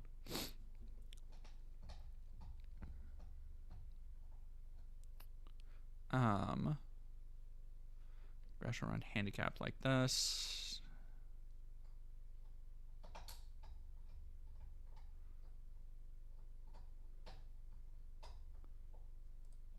Jesus Christ. Jesus Christ. So many times in my career where I just text someone famous and it's just normal and routine.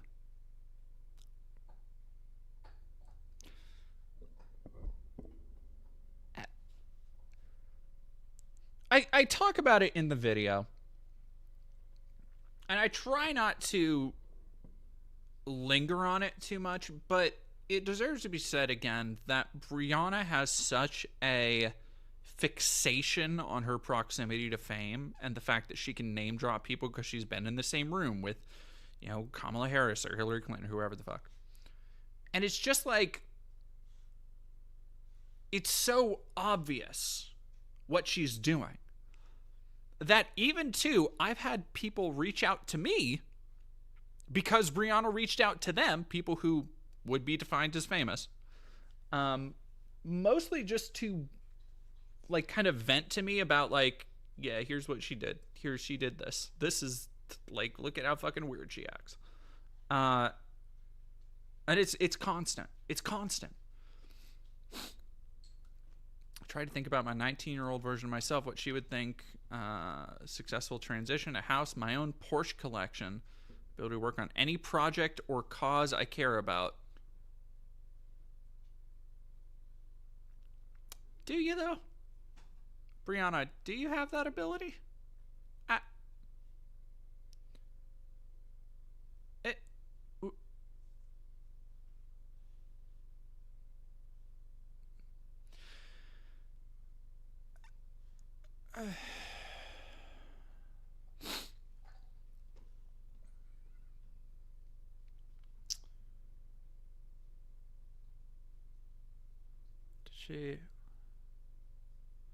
All you needed was wealthy parents. Wow, how inspiring. Your parents have funded every endeavor you've ever had. Yeah, that is not true. I want to say I've never said that. That is not true. I specifically mention in my video that there was a point at which she had already been cut off from her Christian parents. And it is, by the way, around the time you can kind of see it happen around the time that she's on Susan's Place talking shit about Christians. Drax's Stormscale. So, like, what's Frank's deal? What kind of person willingly chooses to marry someone like this and remain married to something like this?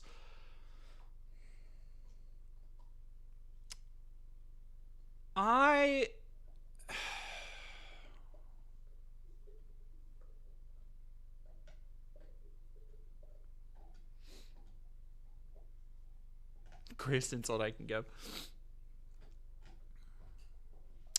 I think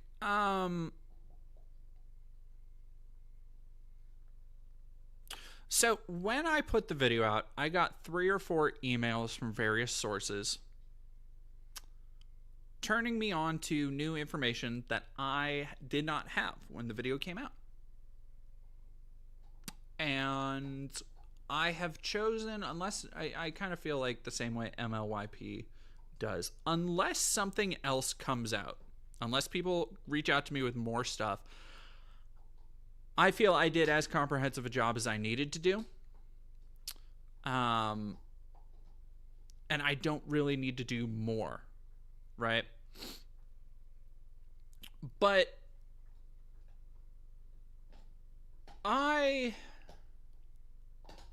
somebody told me, and again, I have no idea how true this is. One of the problems with going on this information and pursuing another video on it is that I'm kind of taking people at their word on the internet, which is not the advisable go-to way to do journalism. Let me put it that way. Like, the people who reached out to me are not like verifiable public figures, or people I was able to reach out to and confirm their identity, like many of my sources were for the video. It's like, right now it's kind of gossip and hearsay. That being said, would it make slightly more sense if Frank Wu had a history of previously abusive relationships?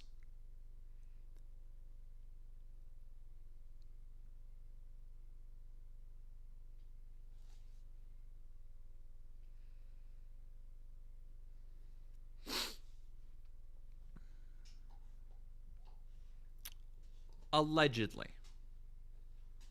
Allegedly.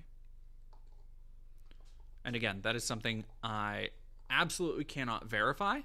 That is a small thing that was sent to me in not in confidence. And right now I have no proof of that. But I think that would explain a lot of the psychology behind it. As a quick band-aid of an explanation, if that makes sense. Towards him. He is not the abusive one. He has had a lot of relationships that are abusive towards him and take advantage of his goodwill. And I am low-key inclined to believe the person who reached out to me about Frank Wu in particular, because the rest of the email was personal, like somebody who knew him personally, and did a lot to vouch for his character as a incredibly sweet, intelligent, thoughtful man. Like it was not the reason that I don't have a problem with it, with this email and talking about it a little bit, is that it didn't carry with it the kind of verve that I think a lot of more fake emails would if it was just spreading gossip. But yeah. It also, a lot of the stuff that email said, and I can't go into it all right here, I don't have it in front of me, but lines up with a lot of the stuff that I kind of saw and observed in the footage, in the recordings, in just the kind of history between them that I studied. So, I don't know. Hello, dog. My dog just brought me her bone.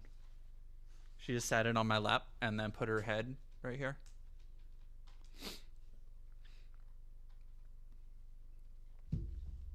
Yeah, no, apparently Frank is a legitimately good writer, a legitimately smart person, and it is so baffling that it's just baffling. But kind of talking about that,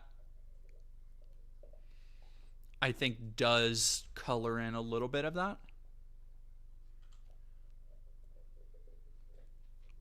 Like you can't ever really. And by the way, this is not to say that Brianna herself is abusive. I don't have proof of that. It is just that, like, I think that does texture some of their relationship. If that is indeed true. But anyway.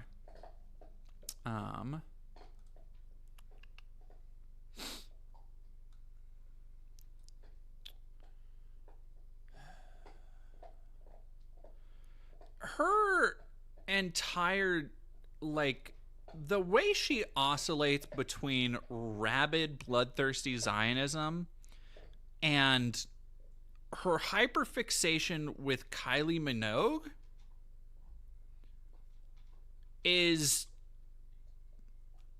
genuinely, like, it's so unhinged. Like, I don't really like to tone police necessarily, but it's so weird. Like, it is genuinely very weird.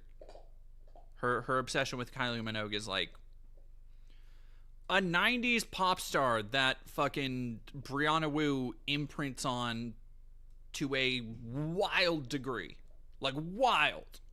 Like, look, I've had I've had minor obsessions with, like, I've had very few minor obsessions with people. And usually they pass. I'm just like, oh my gosh, I really like that person's look. I'm going to follow him on Instagram. But, like, the way that she stands people is like, like Madonna without the insane crash out. Yeah, nothing bad to say about Kylie Minogue. It's just, like, a very I don't know. It's just like such a, why is Brianna fixated on Kylie? Couldn't fucking tell you. If I had to bet, it's probably because, yeah, like I think it's her like comfort 90s pop star blorbo. Like probably. It's probably just that, like, you know, if I were to be nice for a moment to Brianna, I'm willing to bet that Kylie's music probably brought her a sense of gender euphoria or a connection in her early transition or when she was struggling with those feelings. Like I'm willing to bet it's probably something simple like that, but the way with which she just is constantly posting about Kylie is so strange. It's so weird.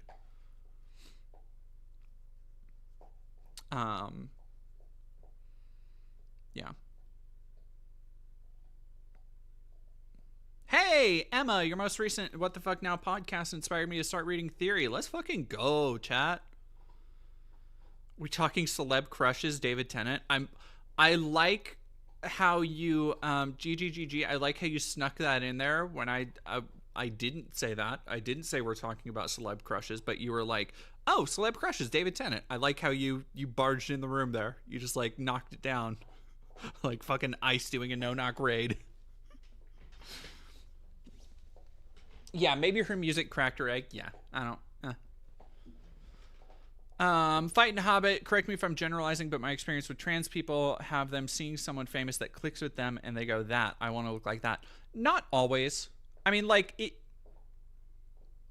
it can be that. I think for a lot of people, so this is something I've actually unpacked. If we want to have a Dead Domain lore hour, this is actually something I unpacked in my just kind of gender transition and over time. This idea of, because you see it sometimes where people, trans women, and it's not just trans women, trans men do it too, where they will see somebody, and usually as a celebrity of some kind, and it's this idea of like, do I want to be them or do I want to kiss them? And it is detangling these ideas of, Yenzo, the Ju-on Netflix series is kind of, it's not, and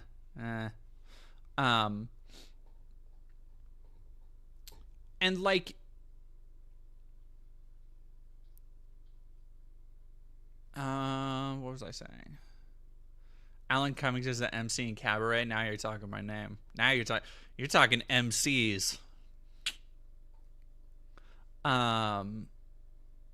Yeah, like, do I want to kiss her? Do I want to be her? And it's the idea of untangling that. I think for a lot of trans people, it's the idea of untangling that attraction versus representation.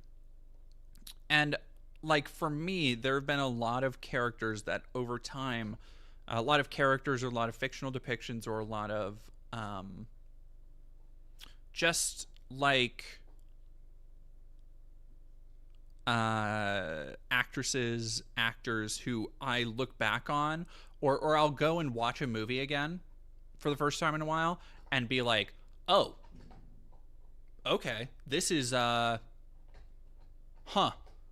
you know, like, it's like, oh, this affected me in a way I was not aware of until now.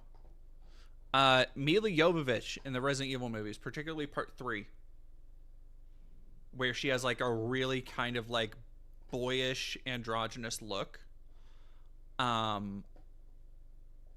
goes fucking tough. Yeah, let me show what I'm talking about.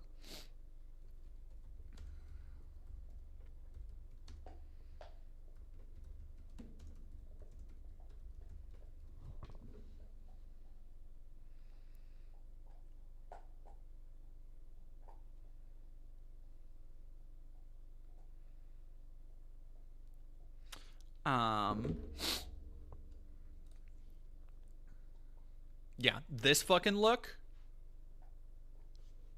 like, was one that I came back to and I'm like, oh, okay, so that's a sleigh. That became like weirdly aspirational for me.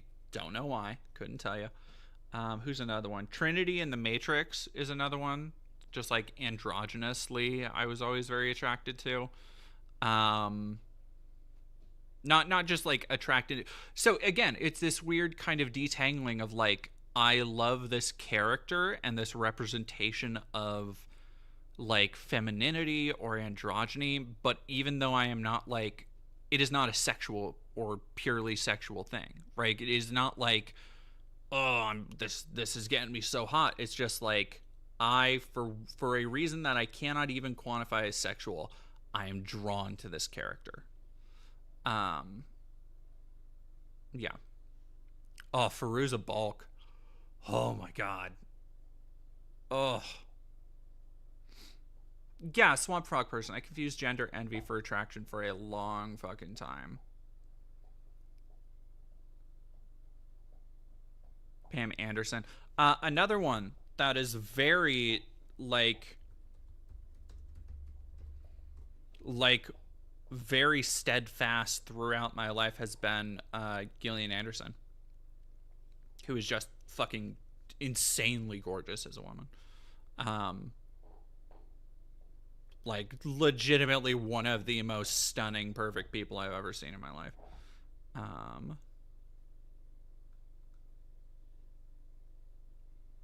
Tall redheads just awakened something.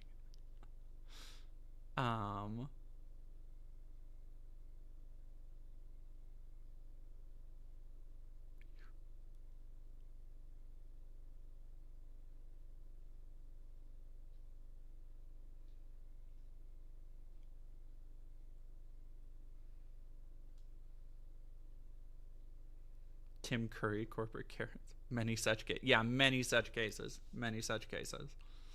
And then there was like Katie Sackhoff and Emily Blunt a little bit.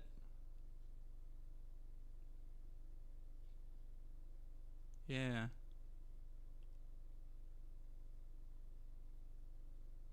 Is it possible to have gender envy for a fictional character? Yes, but I would caution... Oh, God, yeah. Mackenzie Davis in Dark Fate.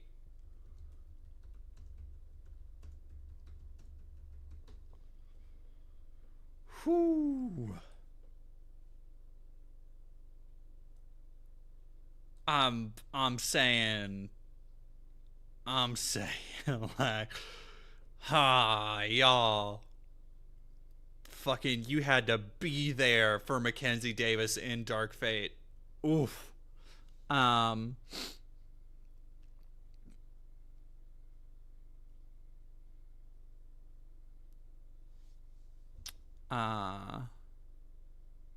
Drew Barrymore, yeah.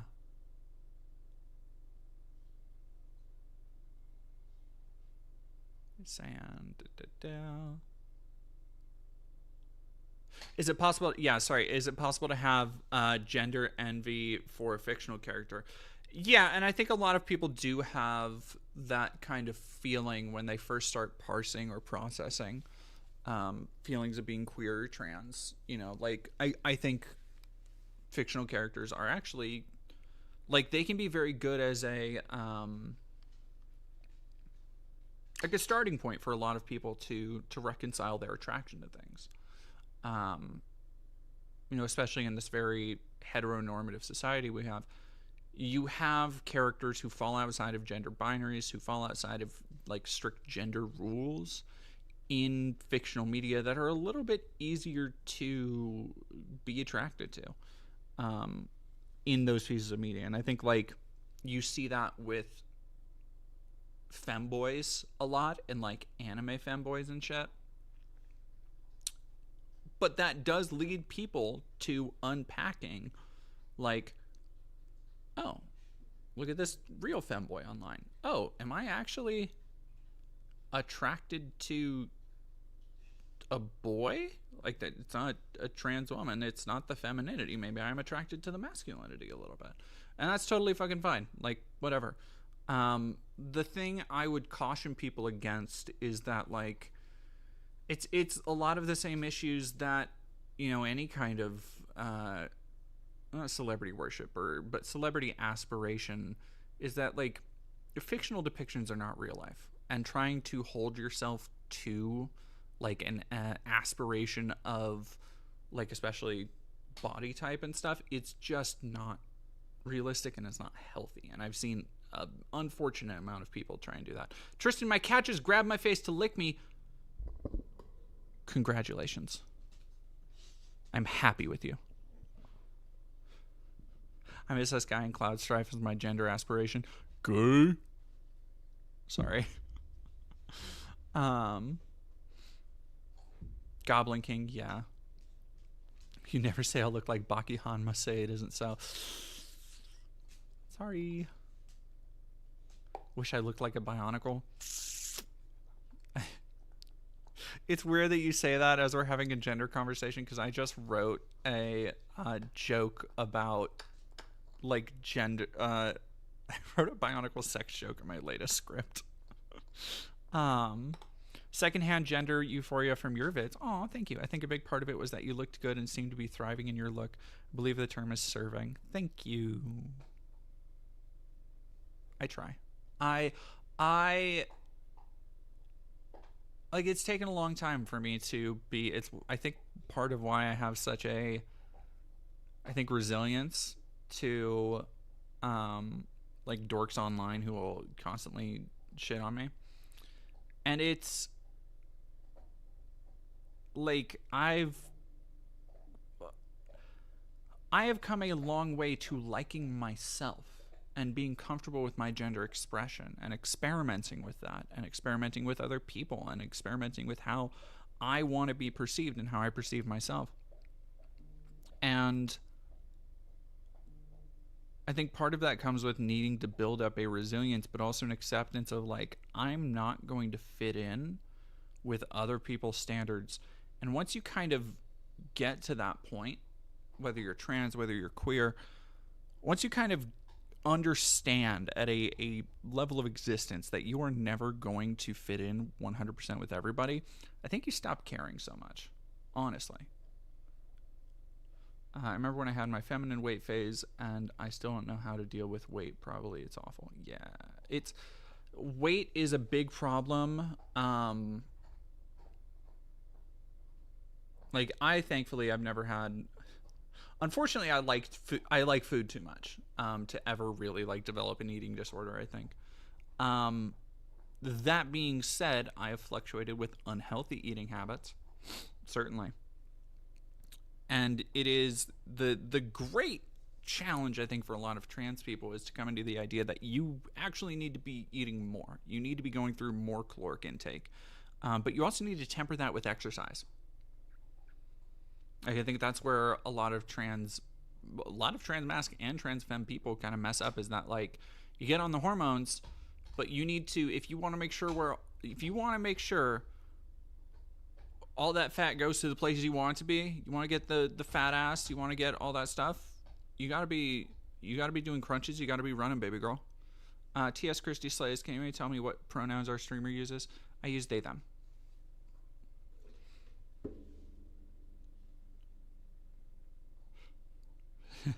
Banana breads.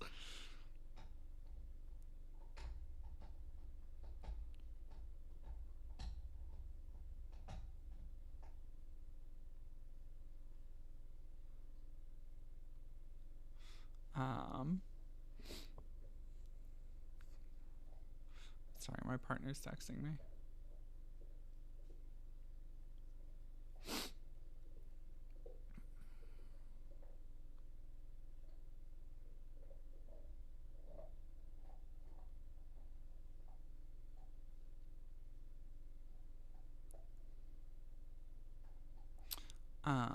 Build it up and carve it down like a sculpture. Yeah. And there is an element of that. Yeah, you got to squat and lunge. You want to get that fat ass girl, you got to squat and lunge. That's real. Struggle with the exercise. Mostly I've been on HRT. I've been at a critically low dose. Fucking VL. I know exactly what you mean. I was at my dose was way too low to do anything for, like, years. Yeah. My body just can't really take exercise. Everybody, so you kind of have to go with what works for you.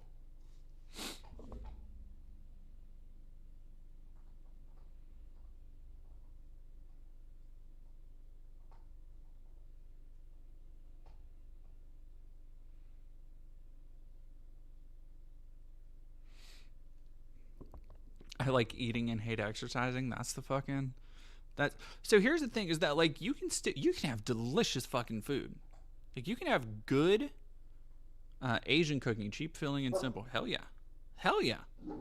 I keep onigiri in a holster. Sushi has been really great for me. Being able to go to my local sushi spot that has, which I haven't gone to as much as I was a couple months ago, but it's like, you know, really good healthy fats.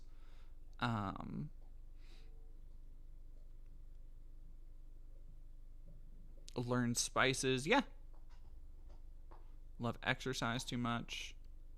You know what also has really helped me is finding a good hiking route is one of the, I think, biggest things that has helped me form a regular workout or some kind of because I'm terrible at regulating. I'm terrible at like forming a regiment, sticking to a plan, doing all that shit. Awful at it. Can't do it. Until it becomes a regular routine. So like I now have a pretty regular routine of every other day. Most I go lately is 2 days without doing it, but I go on like a 3-mile walk or run.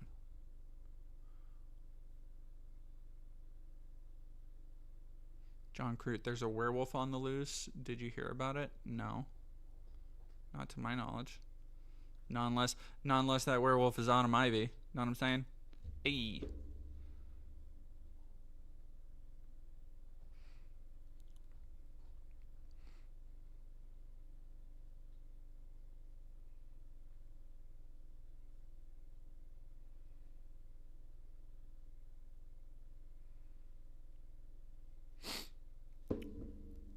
Need more healthy fat. Honestly, I've got a goal to get back at least 10 pounds after a bad episode late last year. Any food recommendations for that?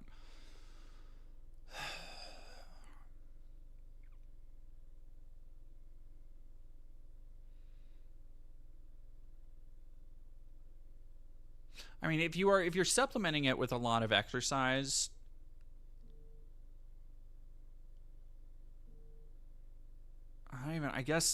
I guess it depends on what your workout regimen is like, because if you are able to bulk and put on weight, like eat a fuck ton of burgers, you know, burgers are probably not actually that bad of an option. Like you got your veggies, you got your protein, you got your red meat, which is a little bit it's higher in fat than chicken or pork. You got carbs with the bun. Like burgers are probably pretty all right if you're working them off. Are trans fats acceptable for intake for different kind of trans? But yeah.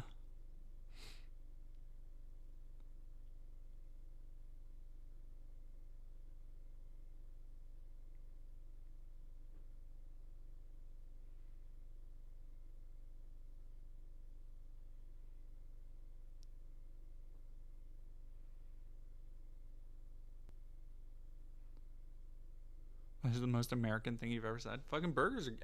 Hey, don't come for burgers. I swear to God. I'll fucking... Oh, I'll be fucking... I'll make some eagles fly overhead. Y'all don't understand how mean burgers are like this.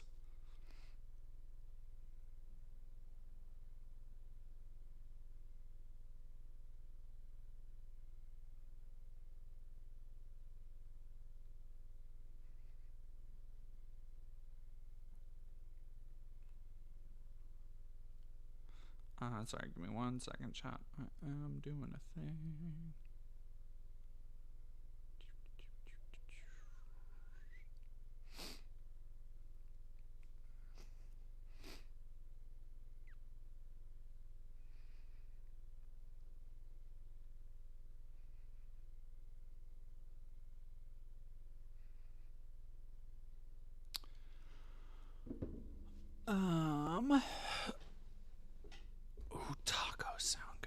What time is it? It's 9:30. It's 10:30. Fuck.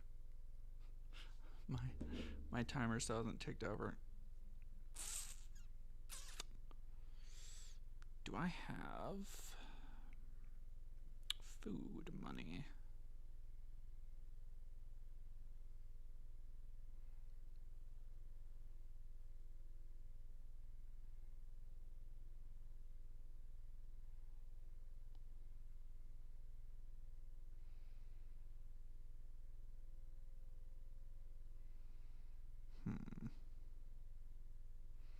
No, I'll be fine. Yeah, pizza's pretty good too. It's 1:21. Where the fuck are you? All right, chat. EST gang.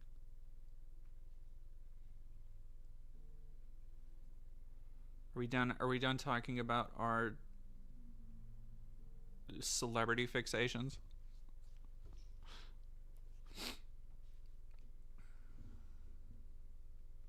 Oh yeah. Like honestly, I'm such an American. I'll fuck up almost any food group. It was funny. So I was at I went out to dinner last night with my partner, who's black, and that's important to the story. I'm not just saying that. And because we were at an Indian restaurant, and she was like, you know, hey, do you want to try some of this? Careful, it's spicy. And I tried it, and I was like, I mean, it's delicious, fucking great Indian food. But I was like, oh, this isn't spicy. And she just kind of looked at me for a couple minutes, or for a couple seconds, and I was like, what? And she was like, oh, sometimes I just forget that, like, you can actually eat stuff with spice. And I was just like, oh, because... and she was like, yeah. Which is very funny. But it's true. Like, I have a very wide palette of food and shit. Yeah. Pagal, true American culture is enjoying literally any cuisine. Fucking A.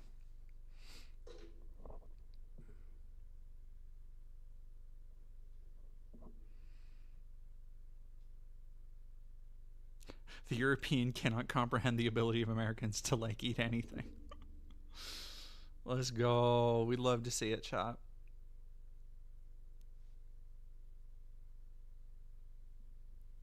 Let me check something.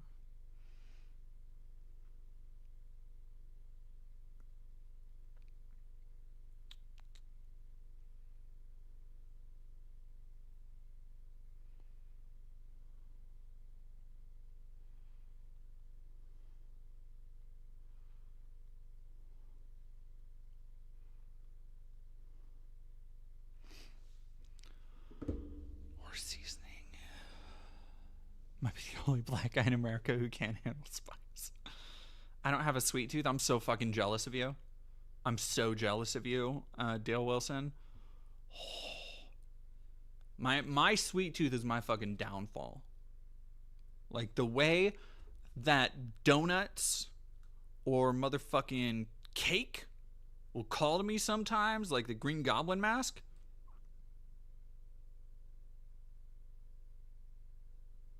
Terrible. Terrible.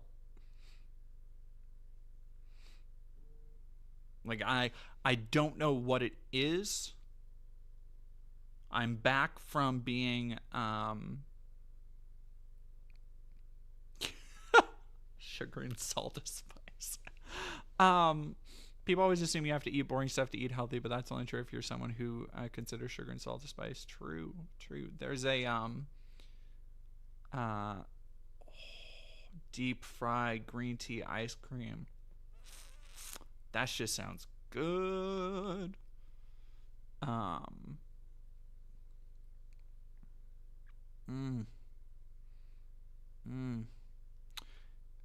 it's good. So now I'm like out of fucking nowhere. I'm like, ooh, sweets. You know what sounds good? I could fuck up some carrot cake right now. Don't know why.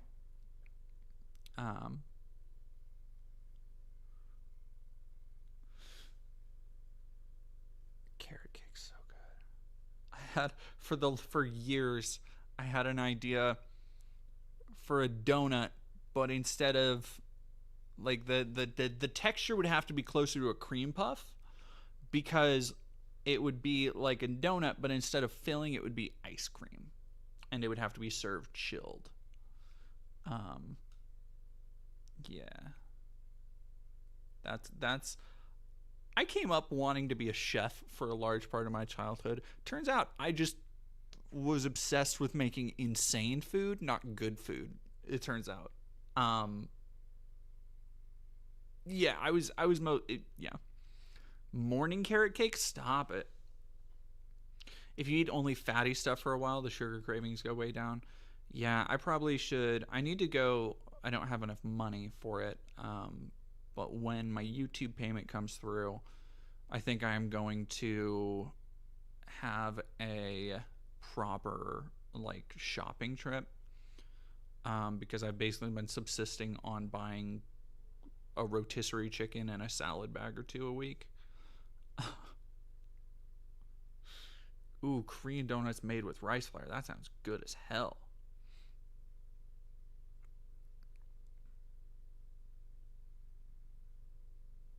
Rotating it in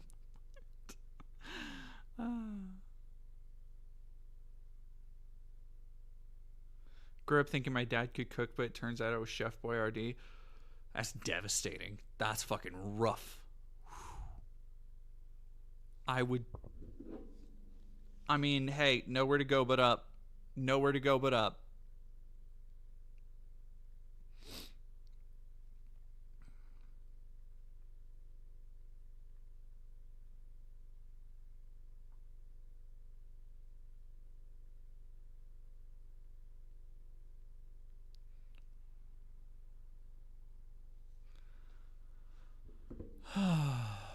Don't eat sweets often. You can rotate a picture of a cow in your mind anytime you want. It's free and no one can stop you.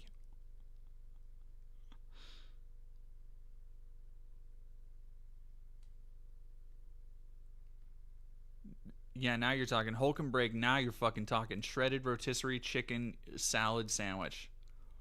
Ooh, the salad sandwich part, that got me, because I usually actually just put the rotisserie chicken on a salad. And if I'm feeling real fancy, I'll put in some peppers. Yeah, I don't. How did we just get into talking about food and shit?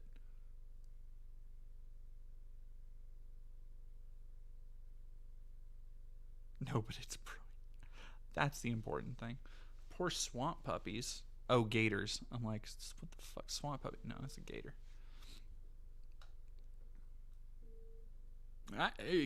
Gator meat's pretty alright. Gator meat's alright.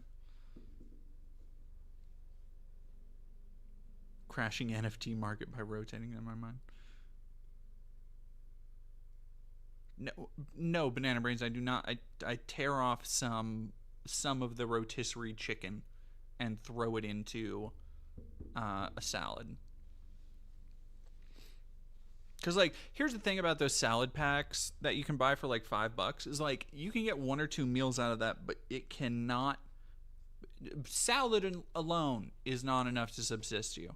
And in fact, you can bump up that meal ratio. You can get 2 or 3 solid bigger meals if you spruce it up. So get you some. Excuse me. Get you some cherry tomatoes.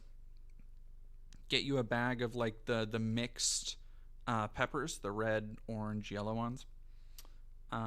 Rotisserie chicken, super easy to just pull off, put in there. If you are so inclined, there is a variety of nuts that are pretty good. It's another good. Maybe some snap green beans. And some sliced tomatoes if you want to put in more work. But you know, that shit got me through my Game Informer internship. When I was working at Game Informer, I would eat that kind of salad every day for work, every day for lunch.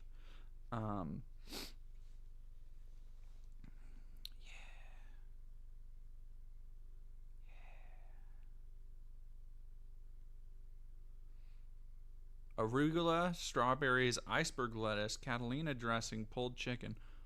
Okay, I see you. Ooh, throw in some spinach. I fucking love spinach. Spinach is great. Wet salad.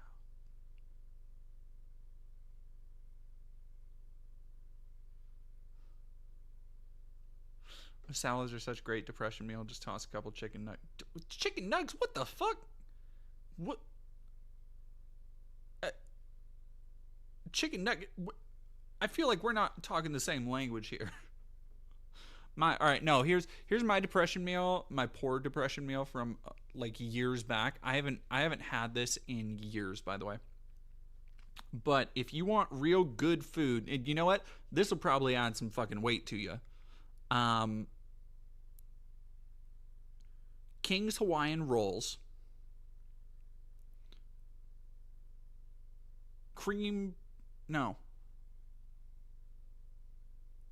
Philadelphia cream cheese, Tyson chicken tenders. Chicken tenders, heat them up, make sure they're nice and hot. You take 2 or 3 rolls, cut them open vertically like a sub sandwich. Top, cream cheese. Put the chicken strip. Delicious. Fun on a bun right there. You can't fucking beat that. That's good stuff. Diabetes. Yeah, basically. That shit hits. Let me tell you, if you're like, oh fuck, I'm so high, I'm so hungry, you pop that in. That's good stuff.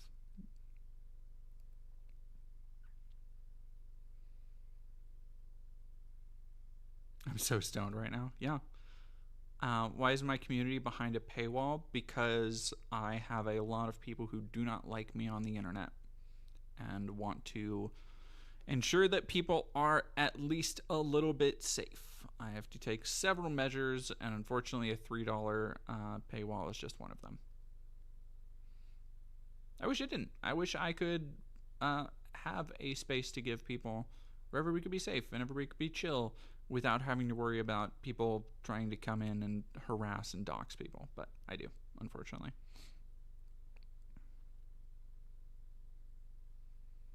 Ooh. Guy Fieri donkey sauce. The cut avocado slices. Fuck. I think I might be hungry, y'all. Like, what do we think? How are we feeling? All right, chat. What do we want to do? What's the move here? Do we want to Jubilee? Do we want to end it? Ooh, banh mi. Portillo's chicken tendies. Yes.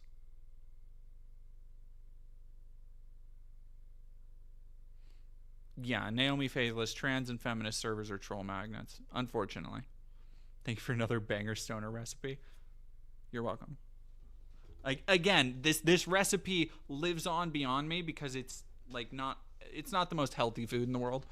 But it is. So I used to be way fucking heavier. I was never like. There was a point at which I was heavy. I would say heavy, not like fat or obese or anything, but I was heavy. And I've cut almost all of that off just through diet, exercise, consistency, as you do. But when I was at my heaviest was because I was wildly depressed. And also working at Quiznos, where I would work. I think I've told these stories before. Working at Quiznos, where I basically had free reign to fucking make whatever dumbass sandwiches I wanted. And being like, how old would I have been? I think I would have been 19. I was just wild with it. I made the most heinous, delicious, and you can see the cycle here. I really got down with there was one. There's a club sandwich that I really loved with the Swiss and everything. But I would just load that shit up with meat, chipotle mayo, vegetables. There was this one. Okay, but here, let me tell you, one of the worst. It was so good. It was horrendous. It was awful. It was delicious. I loved it. War crime sandwich incoming. Yeah, check this shit out. So they had this dog shit. The Quiznos I worked at was franchised and barely maintained. The owner did almost nothing to train us. The bare minimum work was required. Stole food all the time.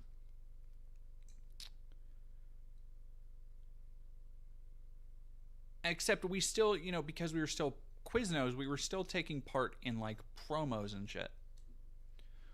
So one of the things Quiznos had was, let me see if I can actually find it online.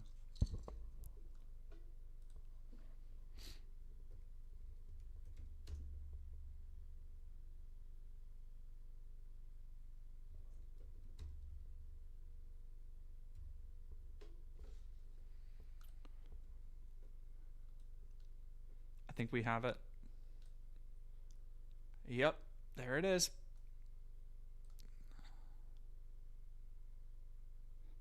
Lobster mac and cheese. It does not look like this, by the way.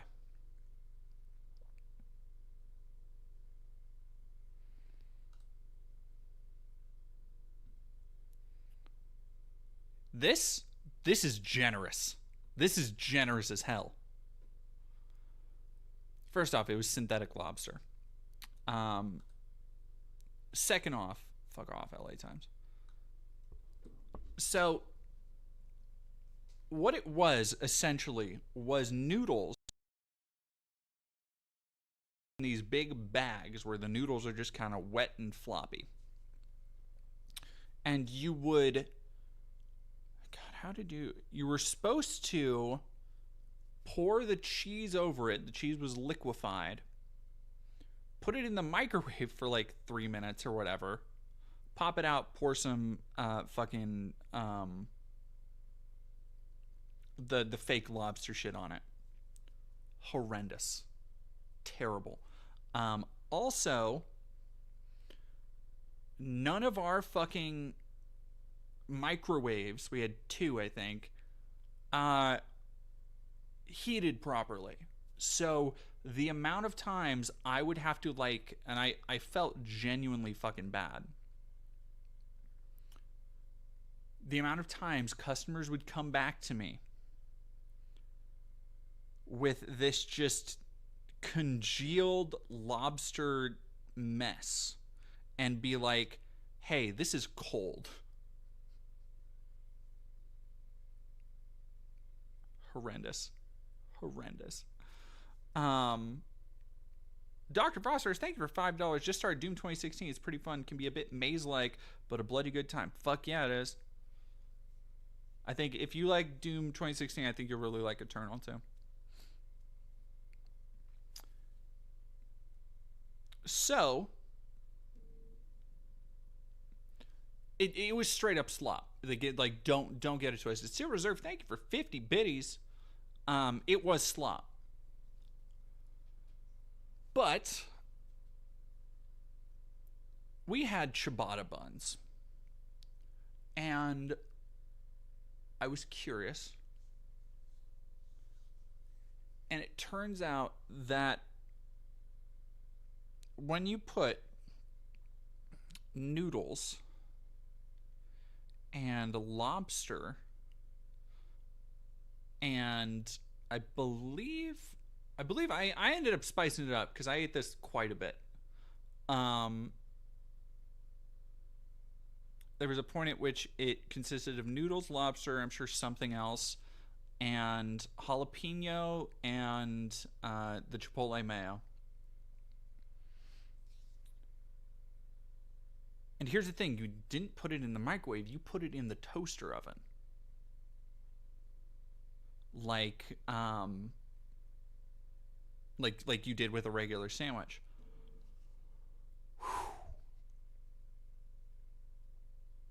Chat, look, I'm not going to say it was good.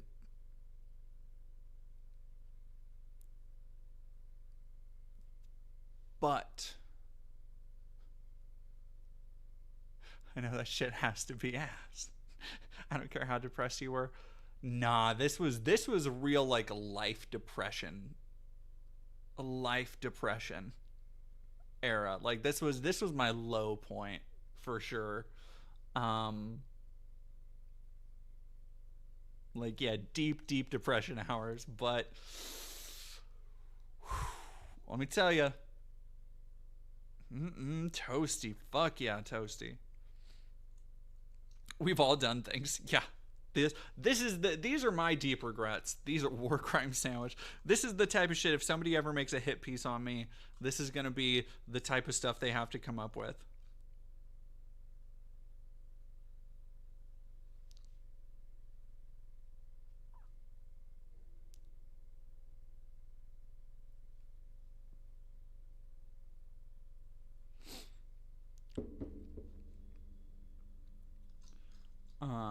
Definition of nutrition. Japanese have calorie mate. We have Quiznos slop and a toaster. The UN Human Rights Council will be looking into that, Sando. Yeah. None of us are free of sin.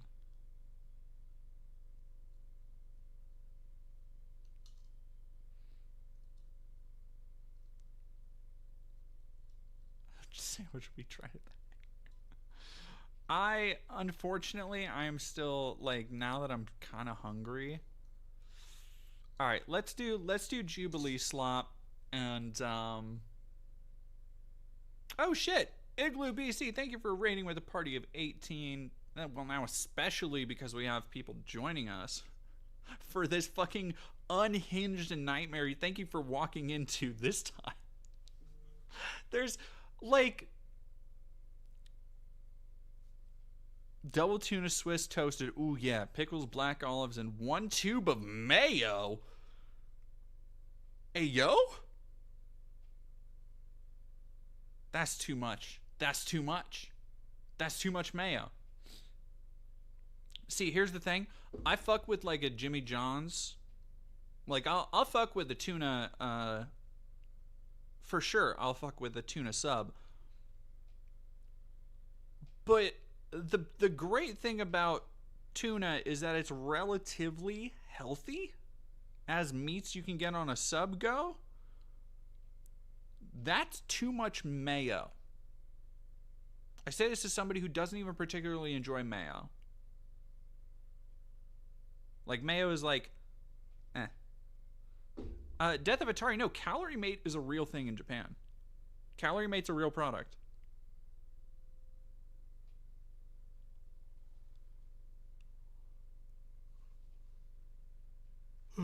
You can buy Calorie Mate. They don't want you to know this, but you can just buy Calorie Mate. You can just take the Calorie Mate home with you. All right, chat. This look, perfect example of him being like, what the fuck?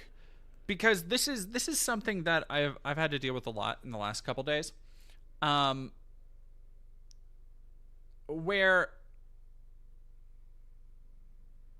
all right, yeah, let's store it. Or did I just?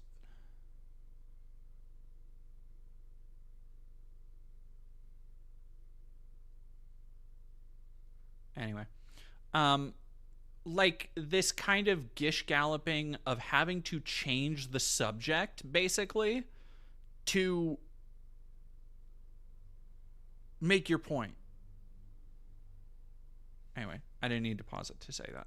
I don't know why I did. We're tired of them trying to influence the children as well. No one's trying to influence the children, except Yes, Donald they Trump and Elon Musk.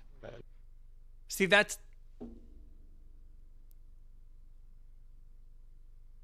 this is a great example of somebody who is just not fucking prepared. Like he is listing off all of these, sources, facts. I would like to see the sources themselves. He's talking about studies and shit, and you're just like, well, we are tired of the left influencing kids. And that's it? Damn. No, he is eepy. Dude is eepy as So this is actually something I didn't think we'd be going so quickly into, or I didn't think I would have to so soon get into the business of pausing all the time. But yeah, damn. What he's doing, what the speaker is doing, is the thing I recommend, which is to say, no, this thing that you think is happening actually isn't happening. Like, when you are saying, like, oh, the left is influencing kids, his first reaction isn't to be like, well, actually, show me proof. It's like, no, it's not. It's this shit just straight up isn't. And I'm genuinely curious what he's going to say to the idea of, like, well, actually, what about castration? Because at that point, I feel like we are it's the core problem with Jubilee is that you are at an you're at an impasse due simply to a difference in intelligence and how you are approaching a conversation. You are at an impasse with somebody who is like, this is castration. And then you're going to have to ask them, what do you think castration is? And one of two things, they are either going to perpetuate an entire lie or a conspiracy theory about fucking, like a blood libel type argument, about how, they want to, cultural degradation type shit where they're trying to destroy the nuclear family by making sure all your boys become girls and can't do this. Or they're going to try and redefine medical terms and medical procedures under advisement by medical professionals who dedicate their lives to studying these things and helping people with them. They're going to redefine those things as castration to try and depict it in the most brutal, unintelligent, Luddite light possible. Yeah, this is the first guy. God damn! They are fucking on one, and I love it.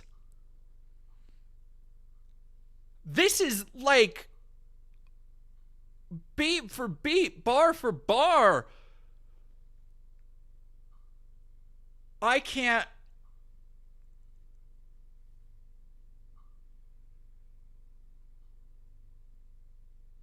See, and this is another problem with Jubilee, is that this person is whooping their ass in a way that is so incredibly slanted compared to when you have somebody like, Michael Knowles or whoever else that they'll be like, oh, one conservative versus 30 liberals.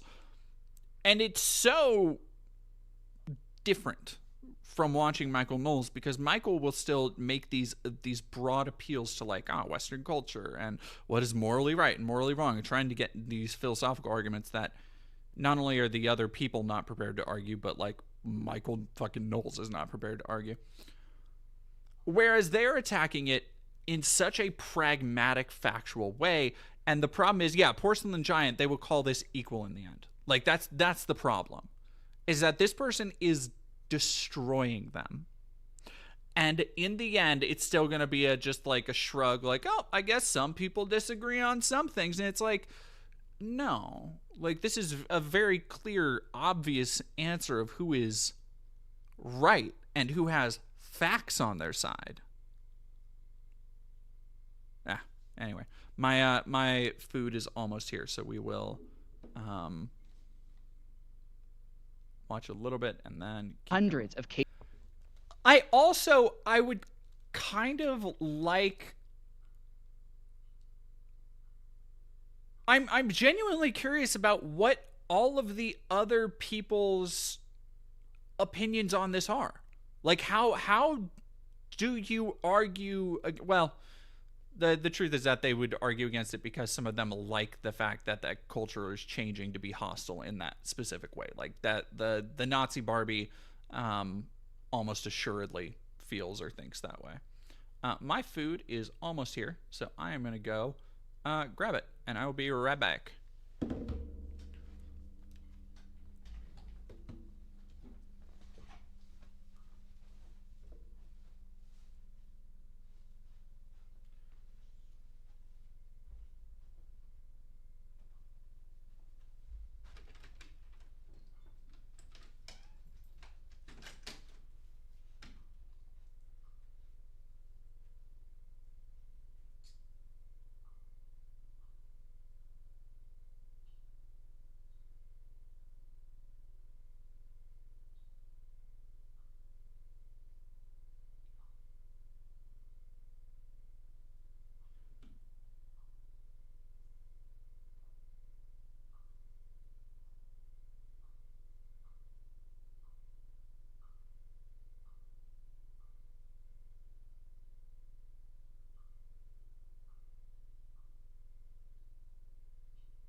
Give me 1 second, chat. Be right.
Chair, stream, chair, stream, chair, stream, chair, stream. All right, chat. Let's get it. Let's get it.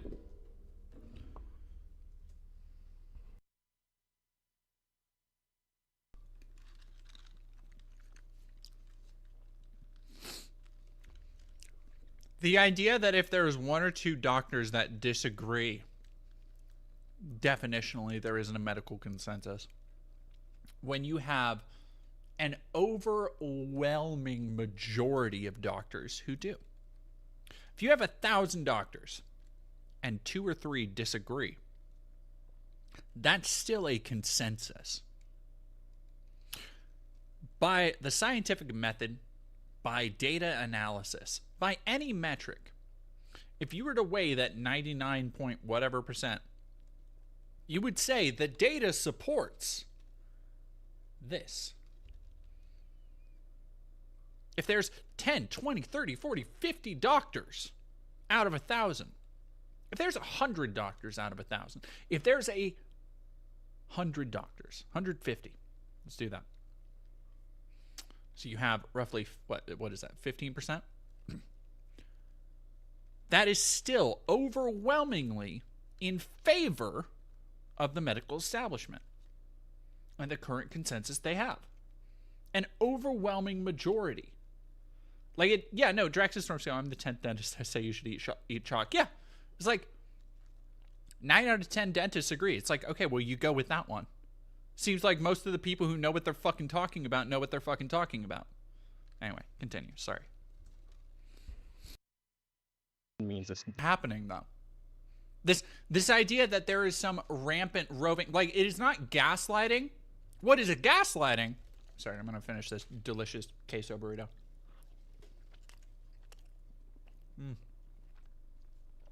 That is tasty. No way it's healthy, but that is good.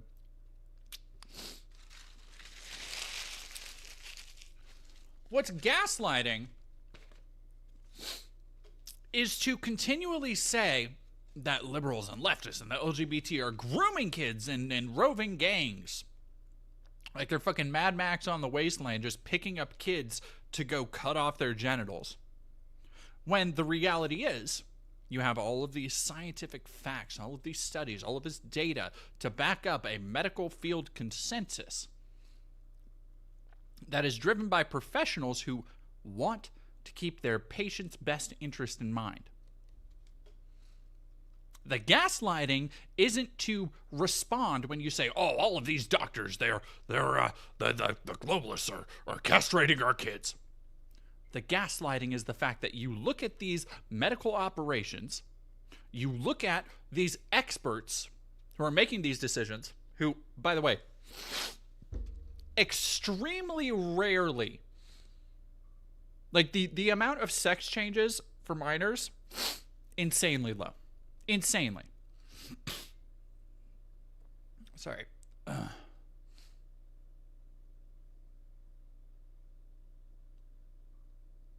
I lost what I was saying. Anyway, continue.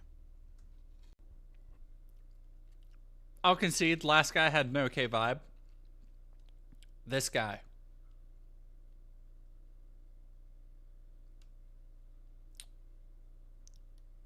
Bad Juju Magumbo. This is bad. All the bad vibes. All the bad vibes. This is no good. This is no good. Not into it.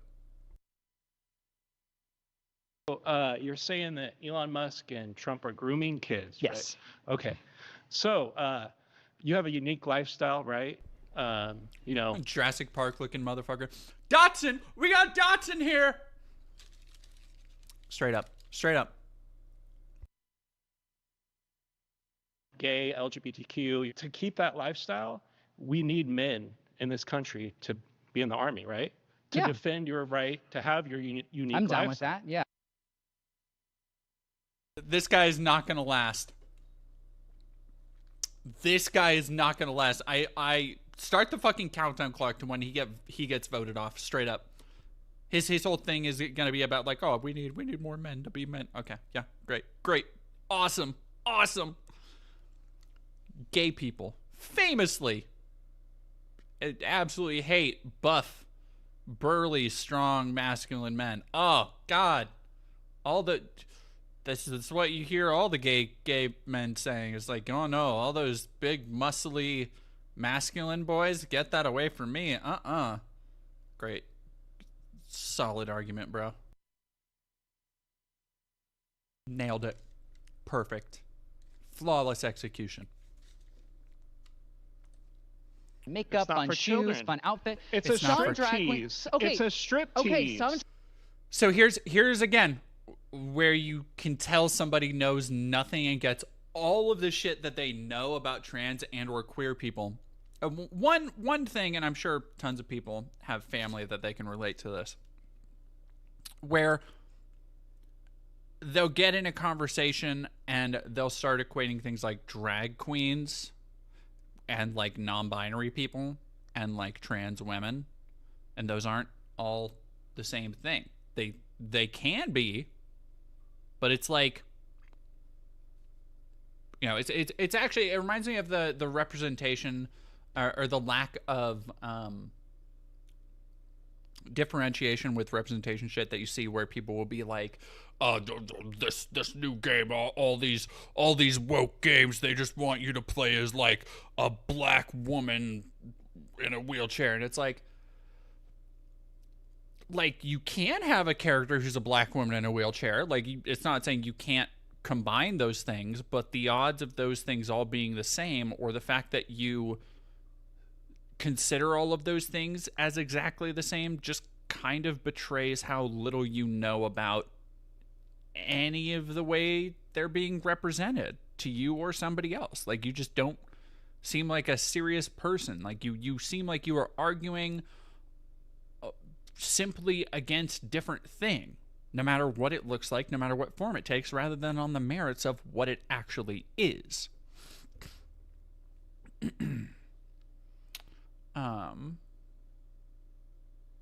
Yeah, also, that is burlesque.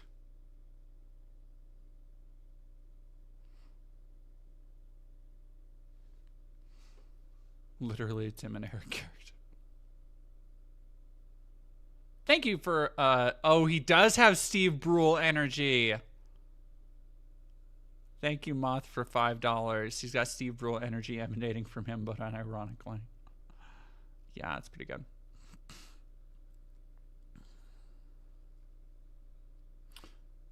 It's the meme with the mom feeding her toddler with a bib on being their understanding of trans stuff, then the trans people are philosophers.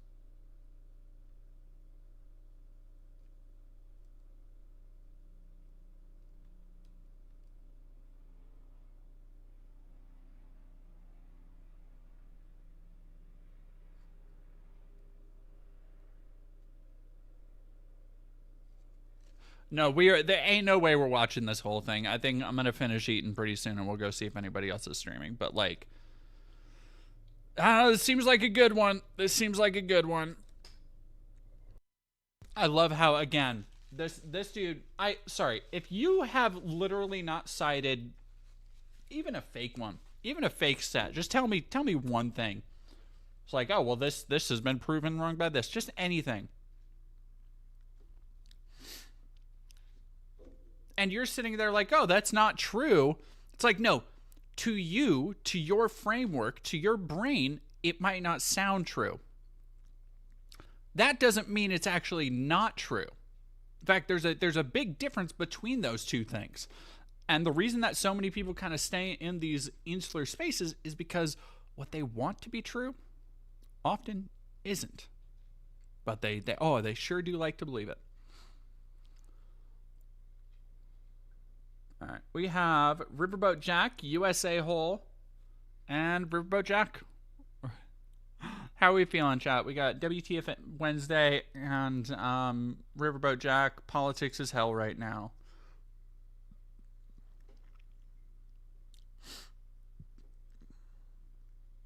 I do actually, I want to, let me see if I can skip through a little bit. Oh, this guy has wretched Hitler particles.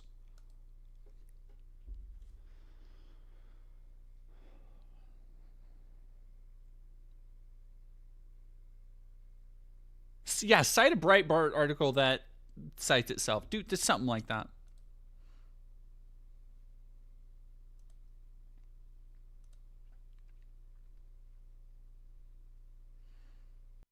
I guarantee this bitch watches Matt Walsh. I guarantee it. Because this is almost exactly the same kind of pedantic, definitional gotcha that Matt Walsh is always trying to fucking do. It's like, well, if you can't define this, then it's just this. I fucking hate that shit. Hello. What? Can I help you? Can I help you? Is it time for me to be done? Is it time for me to done stream? I love you. Yeah. Yeah. I love you. Alright.